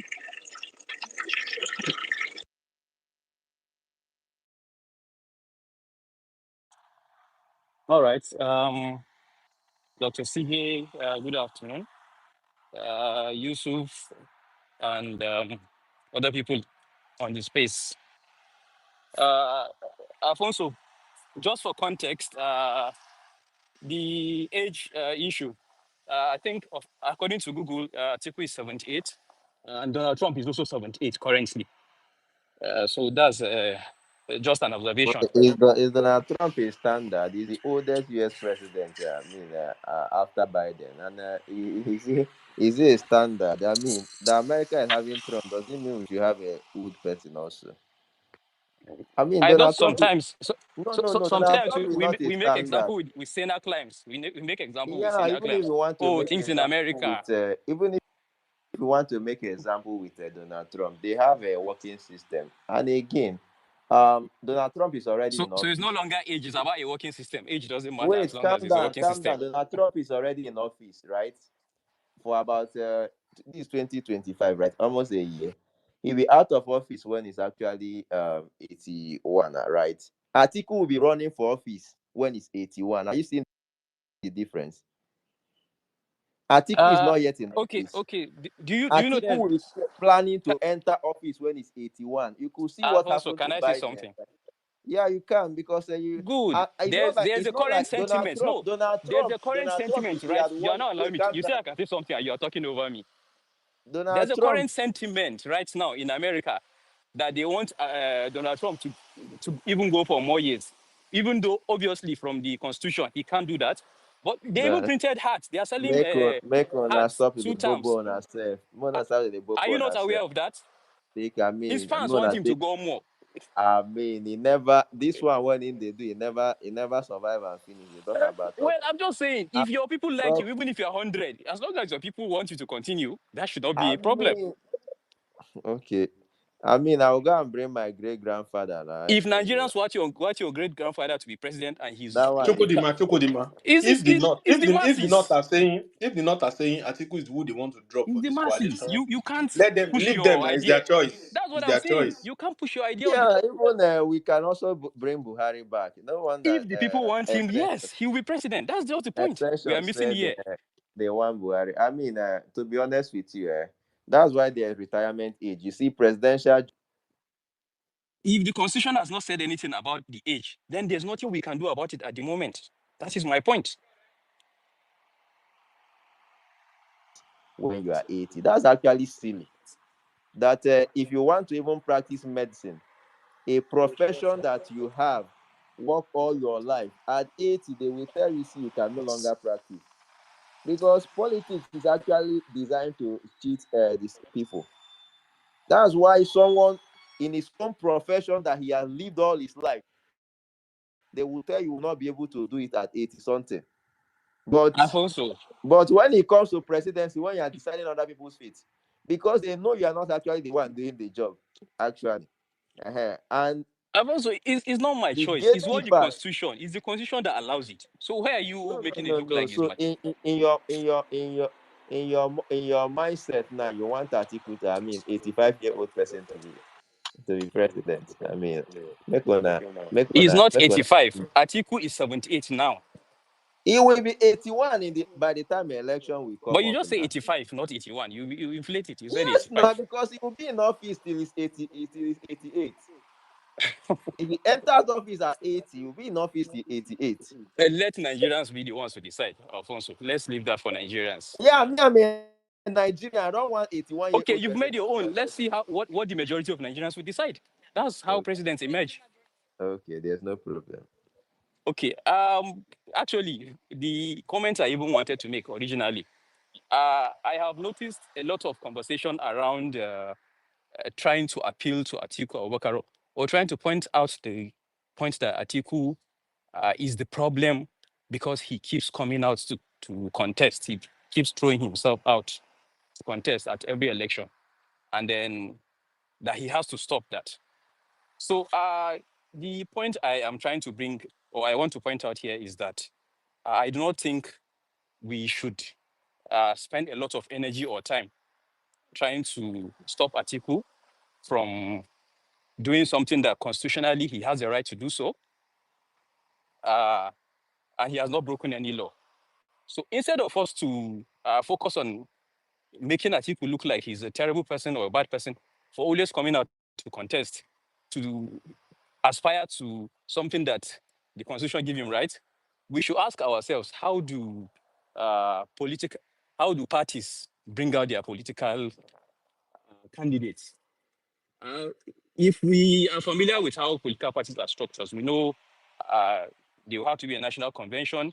There's a national executive committee, that's the NEC. We have the board of trustees. We have zonal, state and local government ward chapters. We have national working committees and all those things and purposes. So all these bodies are the ones that are responsible for deciding, for example, whether a party is going to zone its ticket to a particular region or whether a party wants to adopt a method of maybe voting, whether it has to be, is it one man, whatever, or whichever method they want to do to bring out their leader. So the question I think we should be paying attention to, or the issue we should be paying attention to is, who are the people that every year, if Atiku presents himself as a candidate, who are the people that make sure he emerges as a president? And the simple answer is that those people are delegates that are drawn from the 36 states of Nigeria. Some of them are our uncles, some of them are our brothers, fathers, etc. So if those people do not want Atiku, at least if the majority of them do not vote for Atiku, do not want Atiku to be the flag bearer of the PDP, he's not going to be. We all know that Atiku would never hold a gun to all the delegates and say, you must elect me to become the flag bearer of my party. So why can't we talk to those people that if we said election, it starts from our wards. Those people come from our ward, from our villages, states, or whatever. Every people, set of people, talk to your delegates, talk to who are those people representing you in your parties. Go and meet these people. We don't want Atiku. If you are there to represent us, just make sure that if there's a system, I don't know if there's the voting they do in those conventions, whether it's public, that you can know who vote for who. So if that's the case, why not? Why can't we just pay our attention in pressuring those people that would elect for a party candidate and tell them that even if Atiku comes out, Sorry, this is the person we want. no verse. Dr. CJ, are you here?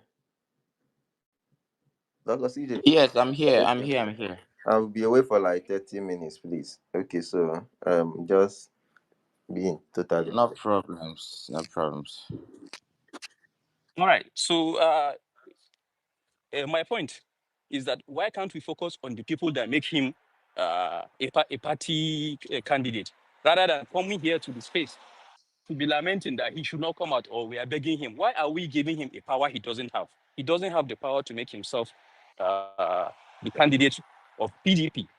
Those people that are drawn from the 36 of states of Nigeria, who are our brothers, sisters, uncles, and other things, are the ones that made him the candidate. So why don't we direct our attention to them instead of coming here to beg him? If he wants to come out, he should come out a billion times. If those people don't vote for him, he's not going to be the party leader. The party flag bearer. That is just the point I want to make. We should stop blaming Atiku as if he's the one making himself. He offered money allegedly to them and they accepted.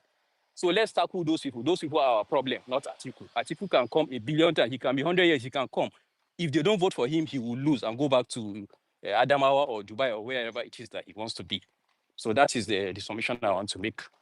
Thank you. All right. Thank you very much, Aminu. Thank you very much. That's a wonderful submission. And again, some of the things we say here isn't because okay, there is some kind of animosity against the person of Atiku Abubakar. We know how the political landscape of Nigeria has been over the years. Some of the things we adopt and do are not constitutional. For example, like the North and South thing isn't constitutional, but it's something that's okay to balance the country. Yeah, we do it. All right, it's not constitutional.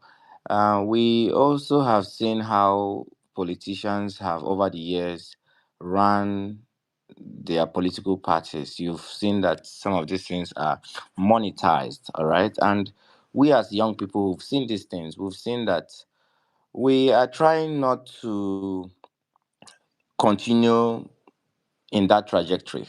All right. So some of these conversations we're having here is conversations I believe is going on amongst us as young people in the from young people, young Nigerians who want to redirect the country to a direction that again a direction that will be favorable for everyone.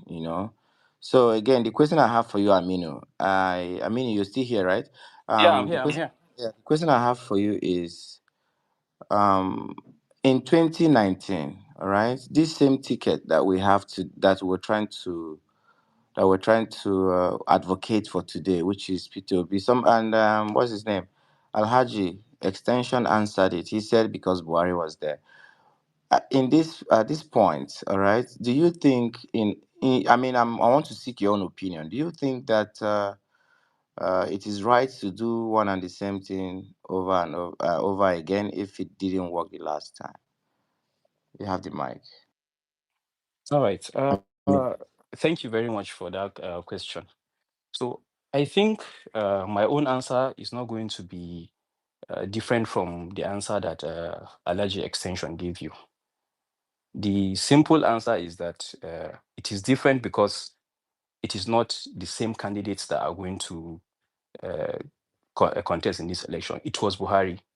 And if we are going to be honest to ourselves, in the history of Nigeria, Buhari is one of those candidates who has almost a cult-like following from his fans.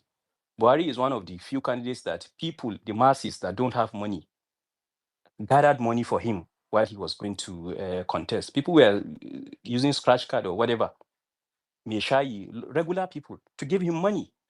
We know the kind of crowd that Buhari pulls, the charisma he has among the so-called telekawas. And that is the difference. The Buhari has the trust of the masses, because even after his not so impressive 8 years of this thing, of presidency, there are lots of people among the masses that are still giving him excuse, and they will tell you, well, it's some people that try to sabotage him. And one very important thing that has been working for him, the same way Obi has a very impressive record of not being corrupt. On a personal level, Buhari is not a thief as well. That record, even his enemies, they have said it several times. You can say he can be insensitive, he can be dull, he can be whatever, but that word thief, you cannot call him a thief. And it has worked for him during his campaign, and it has worked for him to build his fan base, that at least he's not a corrupt person. He doesn't even have a lot of allegations or AFCC case or whatever. He doesn't. As far as the masses are concerned, that is a very important thing for them that Buhari is not a thief. They don't want to elect a thief, and it worked for him. So, like Alaji Extension has said, I feel this time around is not Buhari. Tinubu is not as popular as Buhari. Tinubu doesn't have that power and the love, natural love, that people would want to vote for him. Tinubu, we all know that his own strategy is he gives carrot. That is how, at least. Okay, yes. The second question to you again, I mean, the second and the final question to you is: do you subscribe to the North and South power sharing formula? Personally, I do not. I believe in every election, people from every region of the country should be able to present themselves, and then the Nigerian public should look at those people, look at their qualities, and settle for the person that they think uh, would serve them best among them. And I have just one question for you as well before I go, if it's all right. Go ahead. Go ahead. Okay, Dr. CJ, the question I wanted to ask, that's after making my earlier submission. Are we interested in holding the people that bring out our flag bearers responsible? That's just the question. Do you think All we're, right. yeah, Holding them again, in Nigeria, our political landscape, the way it moves is something that it's highly monetized. It is highly monetized, and I'm sure you know that. And it's not a secret that the political system is highly monetized. So, and some of these people we call what do we call them delegates? delegates. Yeah. Some of them are people who, in my own opinion, are just there waiting for this time. Again, who appoints the delegates? These delegates are from the political parties, right? So that's the thing. At the end of the day, everything revolves around the political parties. So holding them, how are you going to hold them accountable? How are you going to hold the delegates I accountable think people if you're not a okay. member of that political party, for example? I mean, you're going to start looking for the delegates to, I mean, so that's why for me, sometimes we as a people, Nigerian people in general, we have to, uh, let me use the word, make noise about the candidates that we want, so that when these delegates go for their primaries or whatever, they would know that, okay, this is the person that the Nigerian youth or the Nigerian people or the majority of the Nigerian people are yearning for. So they will do the right thing. I mean, those who care about the Nigerian people, who respect the delegates, who respect the electorate, because at the end of the day, we are the electorate. They are like we're just there. We just delegated them, in the real scheme of things.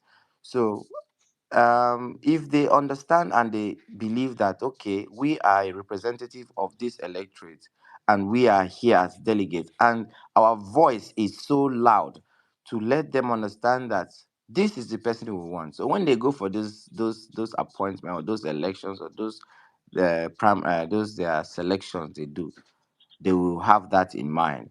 But again, to hold them accountable individually, I doubt. I think it's very difficult. So, but yeah, we must Doctor, always. can I interject, I please? I want to interject. I mean, 1 minute. I mean, On this issue, Mala Aminu, please, sorry, Doctor, but I know you are familiar with partisan politics and how these delegates have been nominated. So there is no way in the way that our political parties operate that you are going to have a delegate that will come and vote on the people interest, not that party stakeholder interest. Reason so why? that you The see, that's what I'm assemblies of saying. these That's what I parties, was trying to say. You see, yeah, so shine, you have to build a party what that you have Tagane? this ideology. So you understand. It means you understand. So you have to have a political party that is having this ideology and philosophy. But if it is these same old structures, you see what happens. We all saw what is happening in the country with respect to delegate and how presidential nominees have their tickets. It is never based on competence because the people sent there, they don't even know what competence is. And the stakeholders at the party level, at the ward level, at the chapter level, they make sure of that. So This is just what I want to add. All right. Thank you very much, Aminu, and thank you very Can I much. just round up? Just hold on, Aminu. Thank you very much, Extension. Okay, you have 1 minute to round up. We have a lot of people here who want to speak. So, but you can also still stay around on the speaker session so we can have the conversation going. Yeah. Okay. Okay. Yeah. Aminu, you have the mic. So Allergy Extension just highlighted that those delegates were not there because they deserve to be there, that maybe the party stakeholders put them there because they want them to elect a certain person. So if it appears that there's no way of making sure that those people are inspired or are pushed to elect the most credible candidate for the party, then the final solution would be for the Nigerian populace to teach these political parties a lesson. And the lesson is, if a party presents a candidate that the Nigerian public believe the person is not competent enough to be the president of the country, or he's not good enough to be on that ticket, then people should shift and go and galvanize themselves and go to a party where that party have a system where they allow the competent people to emerge as president. So probably that will be the final solution. Because I want us, for every discussion we're having, if we highlight the problems, we should be able to highlight steps or strategy that we as the people are going to employ to make sure that we reduce some of these problems that we're talking about every day. So thank you very much. All right. Thank you very much, Aminu. I would also like you to stick around. Extension, please stick around. Let's have this Can conversation going. oh, I can I just a just chip second. in something here with regards to what we're talking about now? All right, 1 minute, please, because I'm about to call another speaker. And all right, go ahead. Okay, thanks a lot. You see, somebody spoke earlier and was saying that if we had the coalition and we have Just hold on, Ibrahim. If you're there, you're next. yeah, that if we sorry Ibrahim, if we have the coalition and we have a Peter Obi president, you should focus on two things. I think he said road network in the country and power.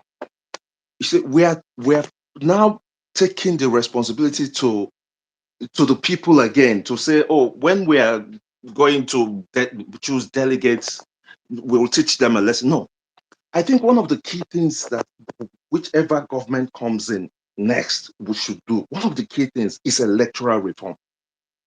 We should not leave it to, oh, the people will teach them. Yes, the people will teach them a lesson, but we have to empower the people to be able to. If we ensure in the constitution that delegate selection is foolproof, because this is a key point that this speaker raised now.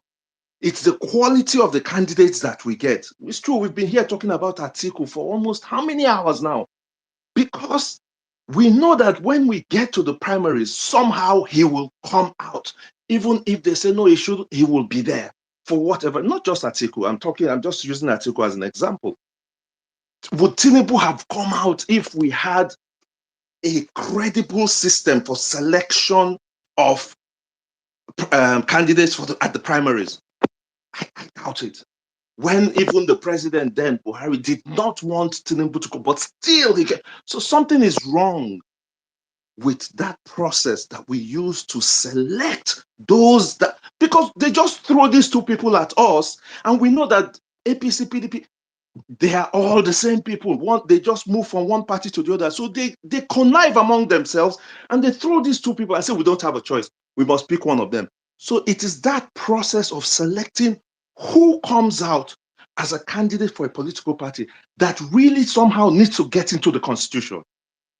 That way we'll now start getting the best people presented for Nigerians to make a choice. Sorry again, Ibrahim, for jumping in like that. Sorry.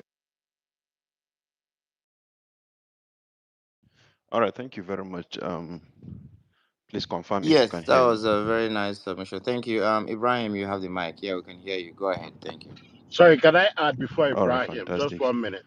Please, So for please let him submit. Please let him submit. After that, you have the mic. Thank you. from is maybe somehow different from what the previous speakers have said. Um, I don't know if we young people are in this country, but if we are, I think there are certain things need to be considered. One of those things is one thing that I believe has been affecting the previous leaders we have, and even the current leader, the current president we have in the country, and that particular thing is age. We have seen the past president how he suffered a lot with health issues, being able to carry out some of his duty as a president. A lot of oversight, a lot of things are going on without him knowing what exactly is going on. Almost exactly is what we are having today in this country.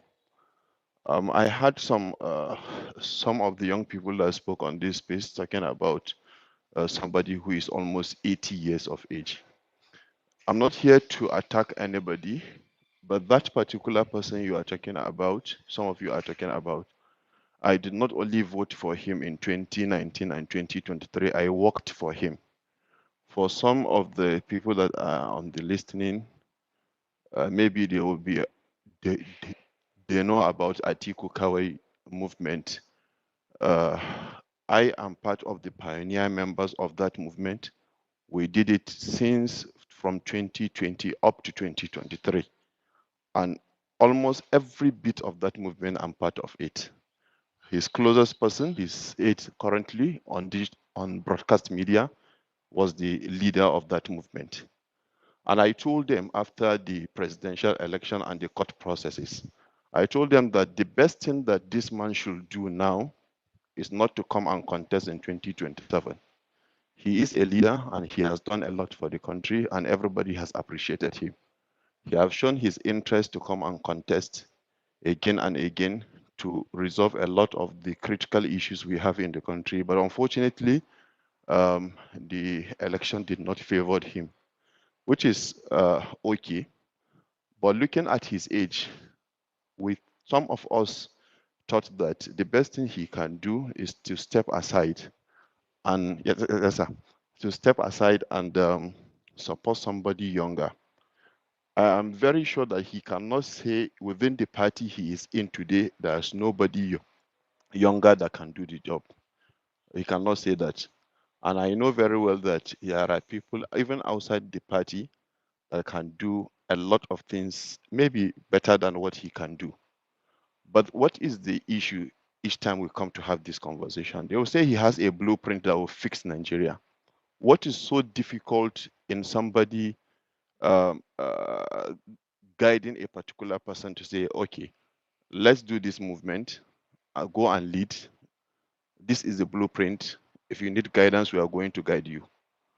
What I'm trying to say here is this. We must not say that there is a particular one single person, that he is the only person that can defeat the incumbent presidency. I think that is very wrong.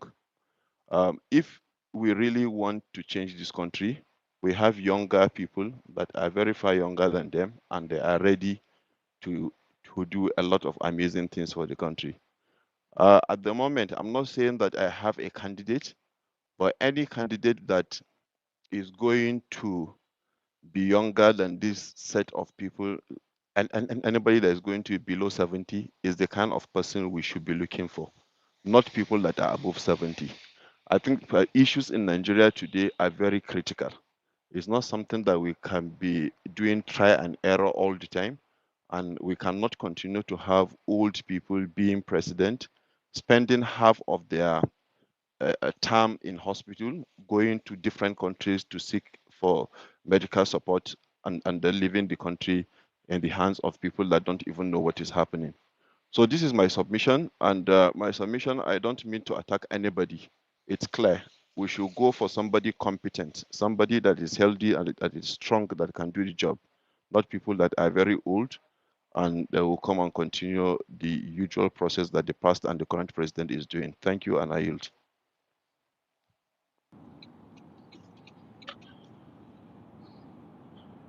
Thank you very much, Ibrahim.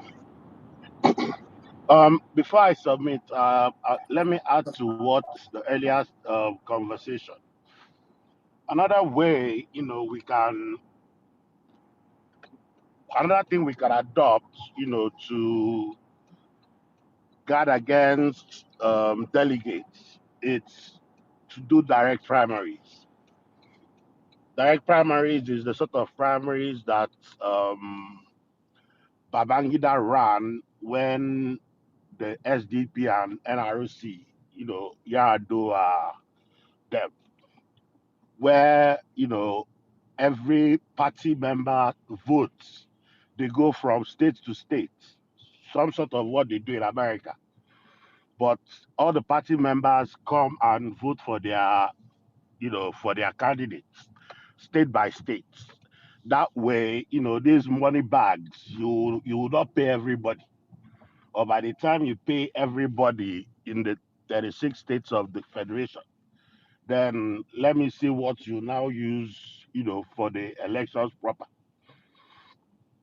Another thing I want to, say is I don't know why we are not even talking about, you know, the corruption cases of Atiku Abubakar. Atiku Abubakar is fantastically corrupt. He was as a vice president. You can imagine, what he did. We know the Halliburton scandal, that sent his accomplice to jail in the United States. To date, we know the money laundering issues that the wife still has hanging on her head till date. We know private how he destroyed our national assets through privatization. There's nothing Atiku Abubakar doesn't have anything to do for Nigeria. There is nothing he would do. When people talk about blueprint, what blueprint? Atiku Abubakar is basically being pushed by his children. We saw an interview in 2023 where the son was saying that this is the only avenue, where he can live the sort of life he wants to live. It's only when his father becomes president. And he has like 30 of those kids who have the same sentiments. And every day we keep on talking about what blueprint does he have? Where has he shown it? Seriously, we should talk about he is not credible. We all know he's fantastically corrupt. Atiku Abubakar cannot enter the United States. The last time he went on Bukola Saraki's diplomatic immunity. Every election, he finds somehow somebody to sneak him into the United States to show face. Then after 4 years, come on. This man has corruption issues hanging on his head. That he hasn't been jailed is because of the sort of country we are in. Let me even leave the corruption cases. The presidency is zoned to the south. Tinubu is doing the first, has done is doing the first 4 terms for the south. The president should rotate to another southerner. It's rocket science. Peter Obi has said, give me just 4 years, and he will do 4 years. Peter Obi is the only person who will say, I'll do only 4 years and leave, and he'll do it and leave. Why do we trust Atiku that Atiku will give Peter Obi? What is happening to the vice president we have now? Then that his only part of presidency for Peter Obi is through Atiku Abubakar. You become a vice president and you're finished politically. You're finished politically because they'll render you, useless if they want. And to even make matters worse, why I don't even know why the Northerners are letting him, get away with this. He just wants to set himself because this is probably his last chance at presidency. That is the only reason he's inserting himself. Let Peter Obi go 4 years, then there are other credible Northerners. Fidelity does 4 years. Northerners will do 8 years if they want, 16 years if they want. Why does it have to be Atiku Abubakar? Atiku Abubakar will be 80, 81 years old. They say only a fool does the same thing again and again and expects a different result. We have seen Buhari how he fared with the being president at an old age, from London to Paris. We've seen Tinubu. Then we want to still do the same thing, with Atiku. And some people are saying that age doesn't matter. How does it age matter? If age doesn't matter, why is Tinubu going to France every 2 weeks to renew whatever he's doing? And we say age doesn't matter. Then somebody is saying Donald Trump is 81 years old. Do you have the same? Has Donald Trump gone to any country for medical health? Do you have the same medical facilities that United States have? And that is, we try to be, half clever. We only, when it comes to bad things, that's the only time we want to compare Nigeria with the West. But when it comes to the right things of doing things, the right ways of doing things, we do not compare Nigeria to the West. It's only when it comes to the wrong things. Yes, because Trump is 81 years old, we can as well, make a Nigerian president at 81. How does that work? America has a functional system. Even if there is no president in America, America will run normally. But it's not the same thing with Nigeria. Please let us stop talking about this Atiku. Atiku is not the only person in the north who is credible to become president. He should let the younger ones breed. He should let this fly. After 4 years of Obi, power returns to the north. Period. Simple. He said he wasn't going to run if he was seated if PDP is seated the ticket to the southeast. Why is he does he have a political party now? He doesn't. So why is he running?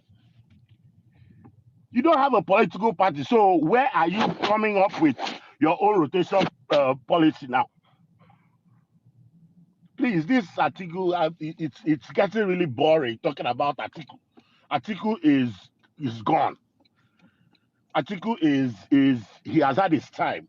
He should let other people breathe, please. Thank you very much. All right, thank you for your submission. I mean, if you have any question to him, you can ask. But the next Yes, I speaker. have a I question. have a question for him, please. Okay, hold on. Is that Godwin? Yes, Godwins. All right, Godwin, please go ahead. Um, what's the name of the last speaker? Okay, let me just call him Mr. Last Speaker because I was doing something while listening to you. If the politics of That's 2000, Ubazi. okay, Ubazi, Ubazi, please. If from what you've said, you stressed that it is southern turn, the turn of the south till 2031. Notwithstanding that Tinubu himself worked against a southern president in 2015. So if actually their major concern is that it is the turn of the south, why are you now not campaigning for Tinubu to continue since he's representing the south? Because he's also representing the south, he's from southern Nigeria. We should all support him now in Godwin, 2031. hold on. No, we Hold cannot. on. That Hold one on. is dead. Your argument is dead on arrival. The whole idea is It's a that Tinubu question. has not done well. Please hold on, please. Hold on. That question, I mean, I don't know.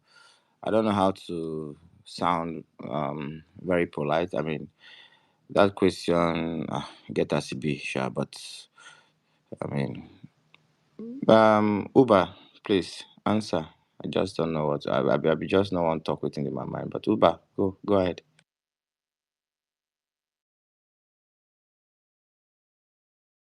Go ahead, Uber.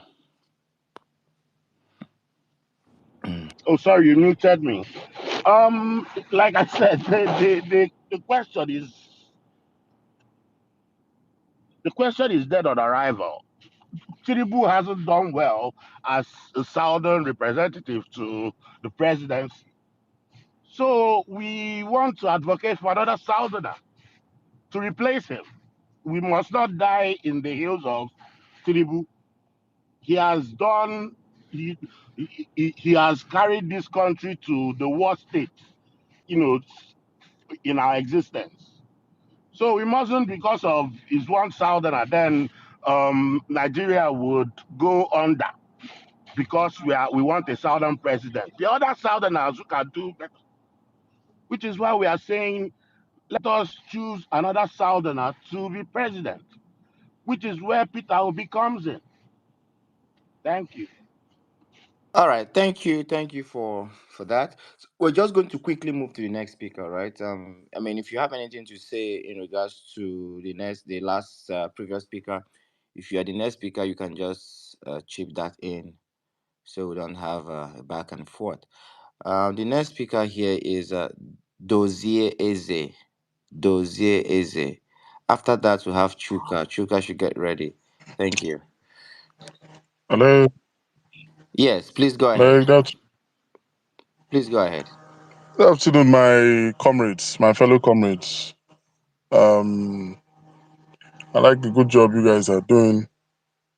I've, my brother, who is still talking about Tinubu to run this country in 2027? It's not going to be good for any one of us. It's not going to be good for any one of us. We need somebody to land the aircraft called Nigeria and refly it again in such a way that we will not experience any turbulence in the sky. For now, we are just hanging in the balance, and we need help. We're calling for help. We need a pilot, not a trial and error pilot. We want somebody who actually went to school to become a pilot to fly this plane called Nigeria, not somebody who has the kind of report card that Shawari has. You understand? Please. I just want to put it out there. We shouldn't be talking about, we need a new pilot who knows what he's doing, not a pilot that will go in there and be talking about Tinubu. We don't need that energy right now. Nigeria's aircraft is almost at the verge of crashing. You shouldn't do trial and error anymore. Please. And I have said it times without number on this platform. I think Atiku understands the cry of Nigeria to bounce back again. You understand? Yeah, I think I want to believe he's going to rally around Peter Obi. You understand? There's going to be a coalition, and these men are all going to, rally around him, speak about him, talk about him. It's going to bring, a radical change and a breath of fresh air that will shake the APC and their clique of criminals before even 2027. We're all going to smile. It's going to be a shocker. I pray every day that Atiku turns to a godfather, not somebody that, in fact, if he dares do what is in my mind, I will celebrate. He will be the hero of 2027. Him, Rufai, and all of them. And I believe that that's what's going to happen. I want to believe so. For now, we need a Peter Obi. And I think they know that Peter Obi will happen. It's going to happen. That's the reason why you find a mouthpiece, this mouthpiece of the APC going up and down, making noise. In the person of Shawari, he has nothing to offer. Somebody who could not even gather people, convince people to vote for him in 2023. Is that who is addressing my president? My brother, I left my polling booth around 1 a.m. February 2023 because of one man. Because of one man. Shawari cannot let me lose my sleep on an election day. I don't go out in the open, wasting my energy, resources, and time because of a Shawari. I can't do that. I can't. You must convince me beyond every reasonable doubt that, in fact, my instincts should one thing that God blessed me with is instincts. My instincts should begin to tell me, sure is it. And let me tell you, the first day I watched Peter Obi on the platform, this what you call it, this what's this guy that runs this program, the platform. That was the day I knew this is it. This is the person we want. When I was in school, I knew what he was doing in Anambra. It was magnificent. The people of Anambra were enjoying his reign as the governor then. So Nigeria does not need trial and error currently. You understand? I know and believe in this man. Shawore cannot let me, he can't take away my sleep. When heavy rain was sent to our polling unit on February 2023, I hired canopies. I have videos of it. We teamed up. Some people were trying to back out. I balanced up that money. We rented canopies. We bought halogen bulbs. We bought cables. We rented generators. A lot of guys came out in my polling booth and they all put on their headlamps. Nobody wanted to go home. We recounted our votes severally. Some people that wanted to scatter the area, we mounted guard on them because of a man I have never seen before. I have never set my eye on Peter Obi. But when I sleep, I see him speaking to me. I see him speaking truth to me. I see a better Nigeria. When I sleep and see Peter Obi in my mind, I smile. I smile. When you look at the faces of a child, a 10-year-old child, 11-year-old child, just watch the way they look at Peter Obi's face. You see the smiles on their face. Even a child knows Peter Obi will save her or him. And today you see adults asking Peter Obi questions like, what do you want? Why are you there? How do you intend to win this election? Now, sorry, why when you cannot even solve the case of Labour Party? Are you for real? Peter Obi is a wise man, very wise man, very, very wise man. He knows the games that is being played by these mafias. The people we are dealing with that has held us at the jugular of poverty, put us in poverty, to bring insecurity to this country. The people dealing with Nigeria and Nigerians, they are not human beings. These are high-class demons manifesting. They don't like your smiles. I laugh at youths when they say, what is Peter? See, Peter Obi owes we youths nothing. He doesn't owe us anything. He doesn't owe us anything. But we are just favored to have him. We are just favored to have him. We are just favored to allow this man to speak for us.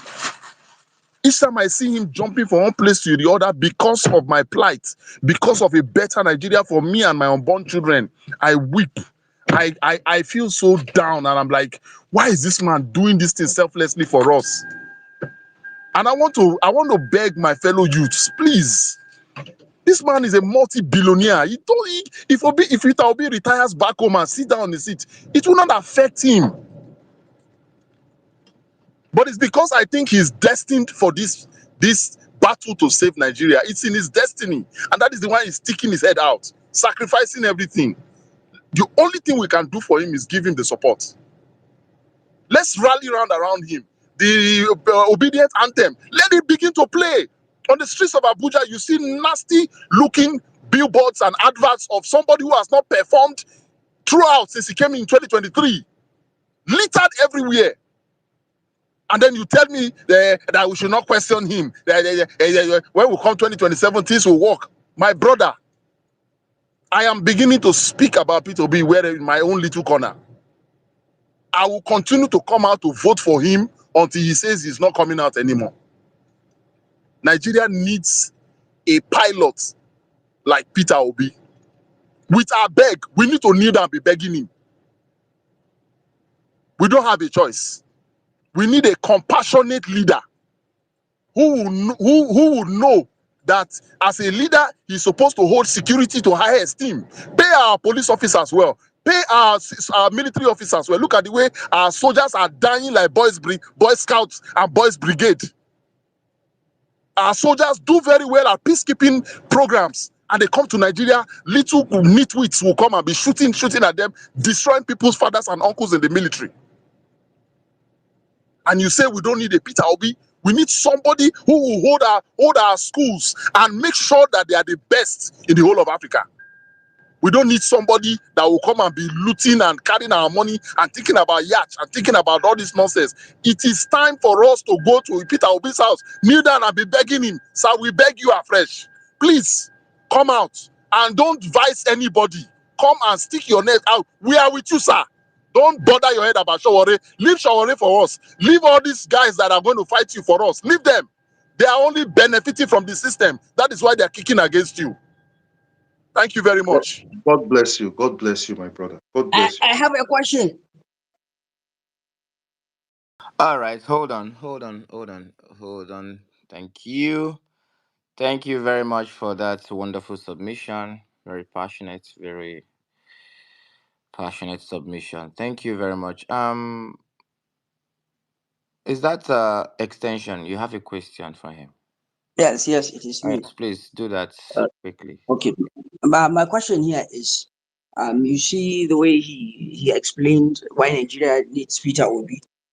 Then I think if you ask somebody from the Rufai camp to say why he wants to vote for Nasiru Rufai in the coming election and why he thinks is better for the country, it is the same argument he will make. So as any other person who has a political icon and somebody he believes to. So I think, why do you think, assuming now you just benchmark with Peter Obi, with Rufai, with the Atikus and all other persons, why do you think that Peter Obi is having all these qualities ahead of them? This is just the question.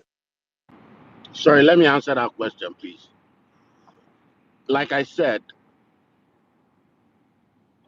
there is no Nigerian. I dare say there is no Nigerian you can compare with Peter Obi. There is none. None, not one. No Nigerian. So why? How many Why? Nigerians would you allocate a land in Abuja and they will reject it? I'm asking you. Okay, you're asking me? Yes. All right, I know there are plenty, but I won't go there No. because Tell me one it person. is Tell not me one grounded. person. Tell me one person. Mala Hello, Ibrahim please, Shekarau can of I Kano come State, in? former governor of Kano State, Mala Ibrahim Shekarau. Can I answer this I question, gave please? you one. Former governor of Kano State, Mala Ibrahim Shekarau. Rejected a He property doesn't in have, Abuja. yes, he doesn't have a property in Abuja. He doesn't have a single house in Abuja. Mala Ibrahim Shekarau. He was the governor of Kano State Okay. from 98 Okay. to 2000, from How 2003 many to 2017. Nigerians? How many Nigerians? How many Not Nigerians? acquired. No, he doesn't mean he was offered. The question is, was offered and the person turned it down. It doesn't have I does think not mean he was offered. And you I cannot think prove that he was ever I offered. think you should look that by yourself. You should look that up by yourself to see if he was offered and he rejected that. I think you should look it up. Please, can I answer that question, please? No, but we have to Yeah, give Jose, that Nigerians more question was credit. actually for you, We so have to please go give ahead. Nigerians more credit. There's more Nigerians that are not The question corrupt. is for me. Can I answer it? Yes, please go. Jose, go ahead. Please let's try to wrap up with that so we can go to the next speaker. Okay. I want to say this. I want to say it loud and clear. I am a Nigerian, a pan. I'm somebody that really believes in the Nigerian, the business of a better Nigeria. I was born in Lagos. I am from the East. I was born in Lagos, bred in Lagos, mixed up with the people, the Yorubas, and I moved to the North. I've been to almost several states in the North. I've mixed up with a lot of our Northern brothers. My brother, I'm sorry to tell you this. There is somebody also in the North, like Peter Obi. It exists. There is somebody in Lagos, true, that is like Peter Obi. 100%. I'm coming. I'm going to clear this. They exist. I know somebody, the personality of Baba Ahmed Dati. He's just like that too. There are so many of them like that also in the north. But I want to say this. If you see, we don't know the risk that Peter Obi took to give himself up to the Nigerian states and the Nigerian people to investigate. My brother, since Peter Obi declared for presidency, he has been investigated in and out. They have searched him through, all through and through. So I'm not going to say I believe that there are so many people across Nigeria, across our geopolitical zone, who is actually like Peter Obi. But I want to dare anybody who has that capacity. Give yourself up for the Nigerian state. Let you for investigations. Let them investigate you the way they have investigated Peter Obi. And I will stand by that person. All I want is a better Nigeria. I know there are people like Peter Obi in other geopolitical zones. I know. I believe it. Excellent So I response. want to say Excellent this: response. if that person exists, please speak to them to give themselves up to the Nigerian states for investigation. And when that person is cleared, I will stand by that person just the way I've stood by Obi. We're not going to only have Peter Obi. Peter Obi will come and go. I need somebody from the north like Peter God Obi. I bless need you. somebody from God Lagos bless like you. Peter Obi. Excellent Thank you response. very much. Excellent You're response. blessed. God bless you. Thank you very much. Alhaji Extension, yeah. The idea of P2B for a lot of people is that that sincerity of purpose, that commitment, that compassion, that empathy to the Nigerian people. All right. And we wish, and a lot of people wish that we can have people like him come out from all over the country. I was born in Niger State, so I have had the opportunity to mix up with, people from that part of the country. And I will tell you that one of the most, since people with, sincerity of heart and sincerity of heart that would, are from that part of the country. I've had friends that gift my father like unexpected gifts like land, in that part of the country. We've had friends. So during the time that sometimes where there was maybe some little chaos here and there. It's people who will come and tell my dad that something is about to happen. I've had friends like that. So I understand Hausa. I understand the people of that place. I don't know how it is now, but at the time where I was there, you have very honest people with clean heart. So, and I believe that in every part of the country, they should have people like P2B.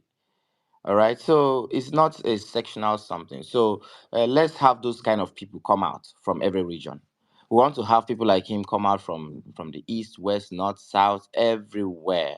Let's have such people in government. Let's have people who are going to cut costs in government. Let's have people who are going to put the interests of the people first in government.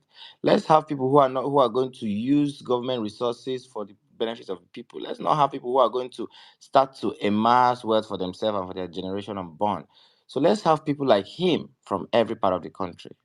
That is what we're saying. We want to have people like him from the east, from the west, from the north, from the south, from the core north, from the core south, from the core east. Let's have them from the middle belt. Let's have them saturate. Because again, if you've traveled around Nigeria, you understand that Nigeria they have a lot of great people, a lot of wonderful people. When I moved from Niger State, I moved straight to Lagos, right? And most of my best friends are now Yoruba because I lived my significant part of my life in secondary school going forward was in Lagos, and I met wonderful people. Now you come all the way. I live in Moscow right now. Nigerians are one of the most wonderful people you meet anywhere. But then again, the problem was we allow the bad eggs to represent us in places where they are not supposed to. All right. So let's not make it about P2B and Atiku context and all that. Let's make it about draw a line between good and bad. Draw a line between distinction and failure. Draw a line between corruption and uprightness. Let's draw that line. If you're able to draw that line, you can your options will be very clear to you. You'll be looking at it right there. So thank you very much for your submission. Alhaji Extension, you would have 1 minute. All right, I'm giving you 1 minute to submit or ask any question. Then after that, right immediately after that, we'll have Chuka. Thank you. Okay, thank you, host. Well, it is just another response. Like the past, I didn't know who said it. That if you brought somebody that has given himself up, just like Peter Obi has done, That was then he might Dozier. consider that. Okay. So now let me, yes. Now let me ask him this. One thing, but should be noted that is that I don't have any. I don't look at people, these same leaders, as somebody that I belongs to. But the question is, Rufai recently in his Arise TV has given himself up. He said that I have never touched a single penny that is meant for the public funds. He gave himself up for such securitizations. So now, what is it then? All I'm trying to say is that, like, if you make these arguments, I don't think they are objectively grounded. They are sentimentally grounded. How will you make them objectively grounded to convince a lot of Nigerians to come and stand with the ticket? Because everybody can say that. This is all I'm trying to say. Thank you. Thank you very much. Yeah, thank you Rufai, very please much. interruption. Hold on a second. Jindu, I know you've been here for some time, so let's give the mic to Chuka. Right. Before Chuka, Chuka, just hold on. Before you proceed, right? Um, let's have a very civil conversation and let's present facts and figures and let's make sure that everything we say here, I mean, are factual. So, because a lot of people are also here to learn and to also maybe boost their consciousness. So, let's help those people to stay connected to the Nigerian project. Thank you very much. And Chuka, you go ahead. Thank you. Yeah, I just wanted to speak. I'm not gonna speak too long. I just wanted to speak about Atiku. There was someone that was speaking about Atiku saying that he's too old, he shouldn't run. I 1000% agree with it. I agree with everything that person said. He should be an elder statesman. He should just go. He should just go into the sunset, go back to Dubai in his mansion, and just be, you know, one of those old people like Obasanjo that we go to him for advice or consulting stuff like that. The problem is, what if he doesn't want to? That's one thing and I've been going to different spaces trying to explain this thing to people. What if he doesn't want to? What's our plan? Because the plan cannot be for Tinubu to come back. I'm sorry.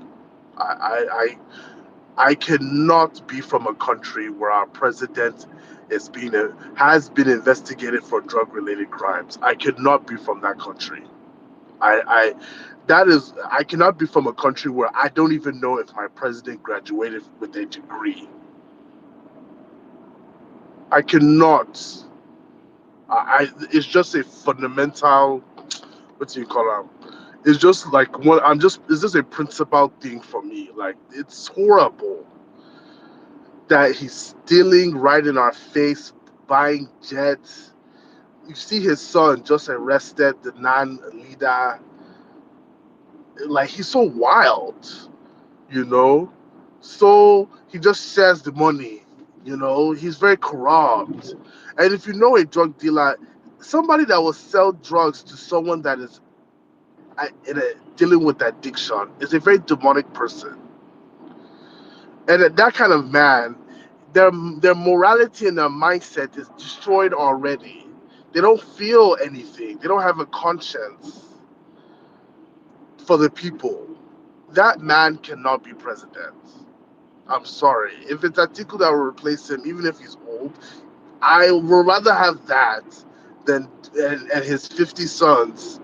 At least I could go to sleep and know that he's not a drug lord. He's not a certificate forger.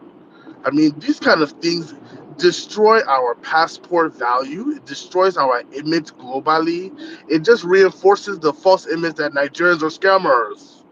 They're all, to fear. I pray that Atiku does the right thing and he supports OB. Talking about OB, if OB is going to lead this coalition, he's going to need someone that's very tough. He's going to need Rufai. there are a lot of allegations against Rufai, 2015, all of that. I read all of them. I get it. People are scared. What he did as governor during that whole clash, they're always having these clashes between the Fulani people and the Tiv people and people in southern Kaduna, all of these kind of things. They were there when they were there before he came. They're still there after. These clashes are something that will require the whole Africa to be involved. It's not one governor from Kaduna that will solve though these clashes that have been happening for 100 years. I'm not gonna blame him for that.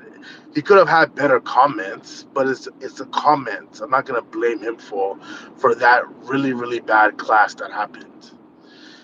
But he's tough. And based on all the comments that a lot of Northerners have been saying here now, he's very, very respected and he can pull crowd. He can pull that support. You know how many people in northern Nigeria are praying for a Peter Obi era fight tickets? If you think what Peter Obi did in 2023 was something, put this ticket up. He goes, hey, yo, I go. It will. Let me tell you something. That election will be over in 1 hour. They will have to do another thing when they shut down IREV again.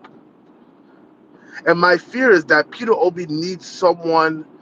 See how Dati was? He needs that Pro Max. That's Rufai. Rufai, they play. He's tough. He'll make all comments. He will make every comment that wow, this guy. He will take you to the limit. You think Buhari won an election without Rufai? He could not. Rufai in the north has huge grassroots appeal, huge, and he's also not corrupt. That time that he was governor of Kaduna, I feel bad that whole clash stained it because he was actually doing great. A lot of infrastructure, educationally, they improved massively. He did a lot of great things that gets overshadowed because of this reputation he has. You know, so I think we should all, to me personally, if we're gonna go with a ticket, it should be that Peter Errol-Fai ticket because that's gonna sweep the nation, north and south. If you're talking about grassroots, getting people motivated, getting the politicians to believe again in opposition, it's that ticket. Number two ticket, after that one, will have to be Atiku Obi. But that is something that if Atiku by force says that he has to run, okay, let's just put something together to get Tinubu out. But if you ask my personal feelings, it will have to be Erifai Obi. And that ticket, and to me, I will want Obi to run 8 years. Maybe the North will not agree with that. I personally want Obi to run 8 years, and then Erofai will take over after him, and maybe he can make his VP Alex Oti or someone like that. We need to fix Nigeria. I don't know if Obi can do it in 4 years. I don't know. We need wholesale fixing, reconstruction of Nigeria, and I personally, I don't know if the North will agree with this, but if he can do 8 years and then Errol-Fai can replace him after that, come on, we're gonna be back in business. We're gonna be back in business. It's gonna be beautiful. And I think that's what we should be talking about. Fixing Nigeria, doing the necessary things. All this North South 8 years we need to leave that one alone. Please. We are hemorrhaging. We're bleeding out. Someone just said the plane is about to crash. Our GDP per capita is almost the same thing as Somalia. I don't know if you guys understand what I thought. We are at this is the lowest I've seen Nigeria in my life. The next person that's coming in, God, I pray to be. He needs to do 8 years. If anyone's gonna do 4 years, let it be Atiku. If Erifai will be president, let him be 8 years. We need someone there that's good for a long time to fix this nonsense that APC has just put us in. And the respect I've gained for Erofai, for him to go say, listen, I'm gonna leave APC, I'm joining opposition, when his own people are in power, it's like, wow, that's a big thing. That's a really, really big thing. And it's a big signal to Tinubu that Northern Nigeria is not with you anymore. Let's canvas for Obi Rufai. A lot of people think what I'm saying is disgusting, but you need that bulldog. Obi is not that guy. So what happens now? We have Rufai and Obi. We have Obi and Rufai, right? We know it's gonna be a blowout victory. But we know Tinubu will try and steal this election from us. Who will make people go on the street to protest? Who will galvanize northern and other politicians from around the country to shut the country down? Who will make threats? Who will even go to the extent of violence? Isn't it Erofai? He's tough. He will do it. We need someone like that because we know Obi is not like that. He's more like good luck. Good luck. We don't need to we don't need to have someone that's afraid of violence. I'm sorry, I don't want to turn your space into that. But we need to have someone that's not afraid to take it there. Nobody has monopoly on violence. Nobody has monopoly on fear. It's always the evil people that will use fear and violence to scare the good ones away from taking power and being in control of things. Every country that works, it's the good people that are not afraid to go there. It is the good people, the moral people, who are not afraid to take it to that level because they know what happens when evil gets power. It is all consuming. That's all I wanted to say. Let's just be guided. Let's be guided. Let's really think and care about the country. If Atiku wants to run, let him run as long as that demon Tinubu is not there. But again, let's all try and focus on Obi and Earl 5 because that is the ticket that will win, that will get people excited in the north and the south. I land with that. All right, thank you for your submission. Thank you. All right. The next person on the speaker section should be Jindu, but hold on a second, right? Jindu, does anyone have a question for Chuka? Anyone on the speaker section has a question? Yes, I do. I All right, do. Dozie, please go ahead. Chuka, I don't know. You sound like it's been long you've entered No, sorry. You Nigeria. know why we I why think we you've do lost. this, because we are also here for solution and dissecting our opinions and redirecting people who might not have complete information and all that. So that's why we give room for question and answer and back and forth. Thank you. Chuka, when you say Obi Rufai, I want to believe that you are saying Peter Obi for president, Rufai for vice president, right? Obviously. Okay. And one more thing, I need to draw to your attention that it's still the turn of the South. Uh, if we allow Tinubu to go again, God forbid, the power goes straight down to the north. You understand? So it has to be Peter Obi do one term, and then the north can take over, and then before it will come back again to the south. Thank you. Okay. I just think that's dangerous. I don't agree with that. I don't think we should do that.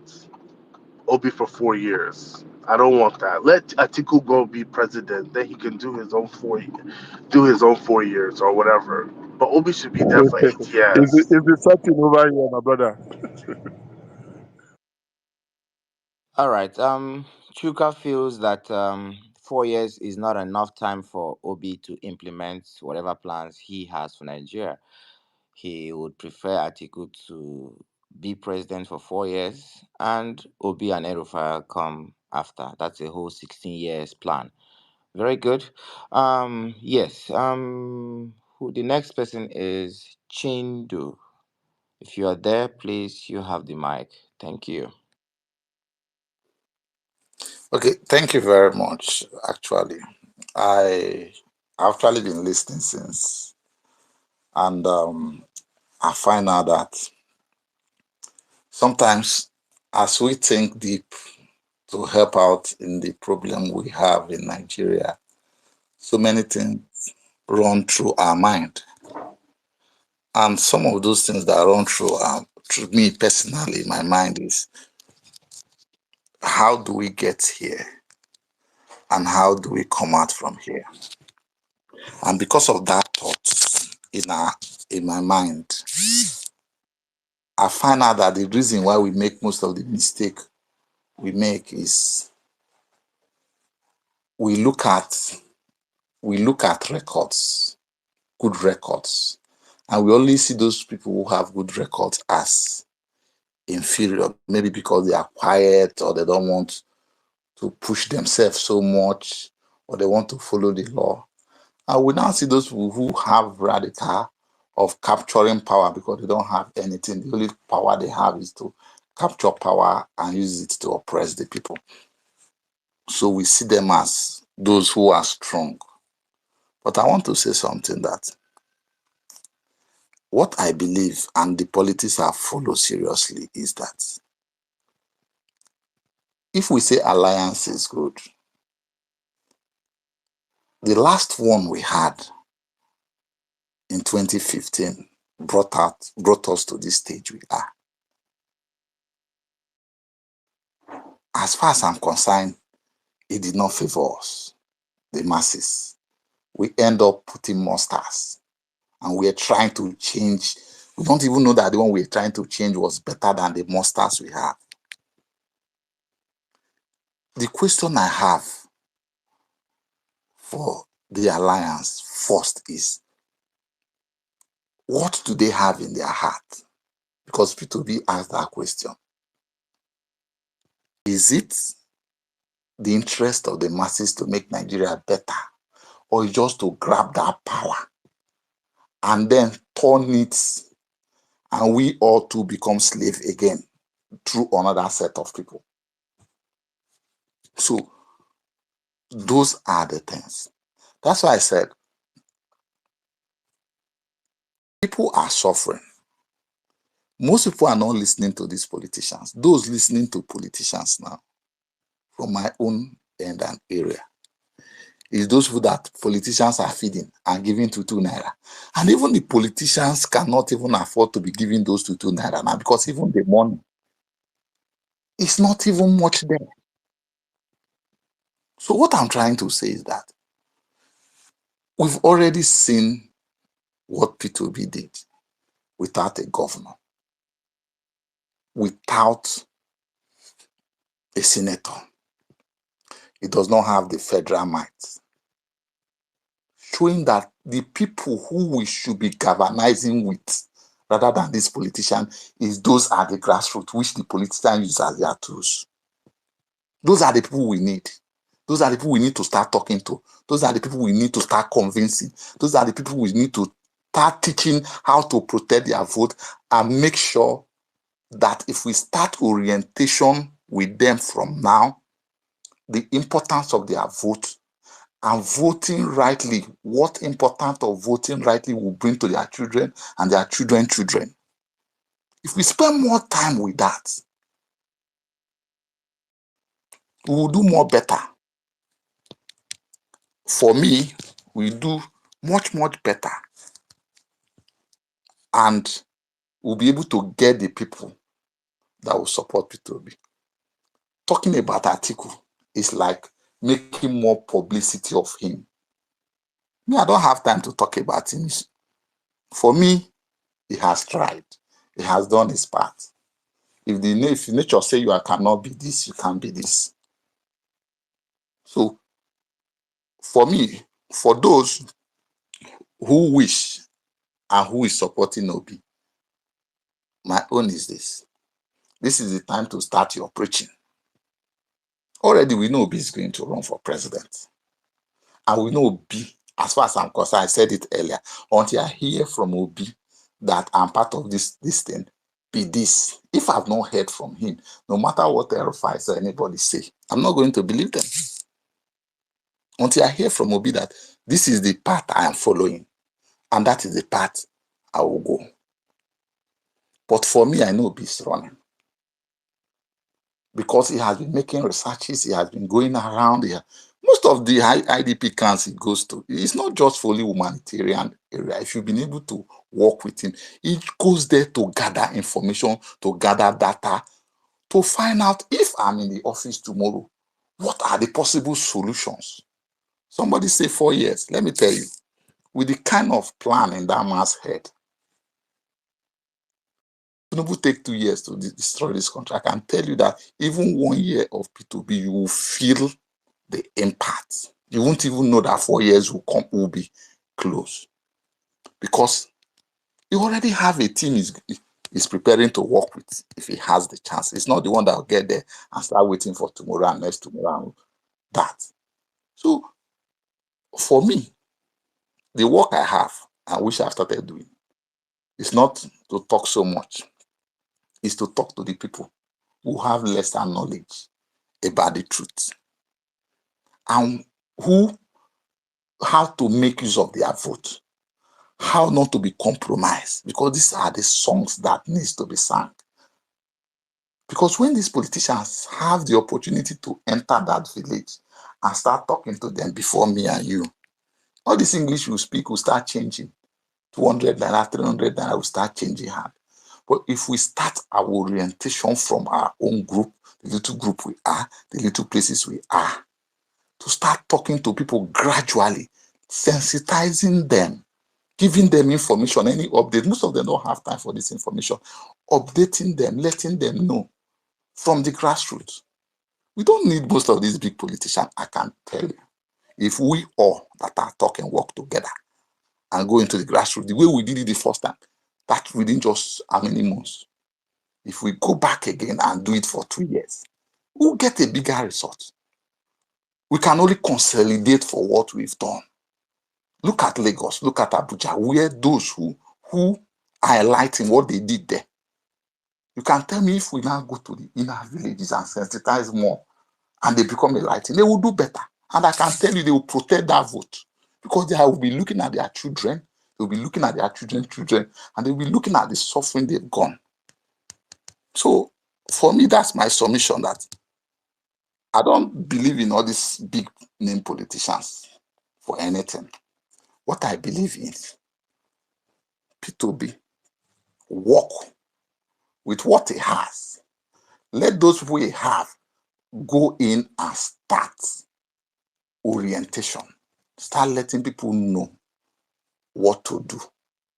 And I believe that before you know, the movement you think that is small, that was 4 people, this time will even become more than that 10 million. They say they got her the first time. Thank you.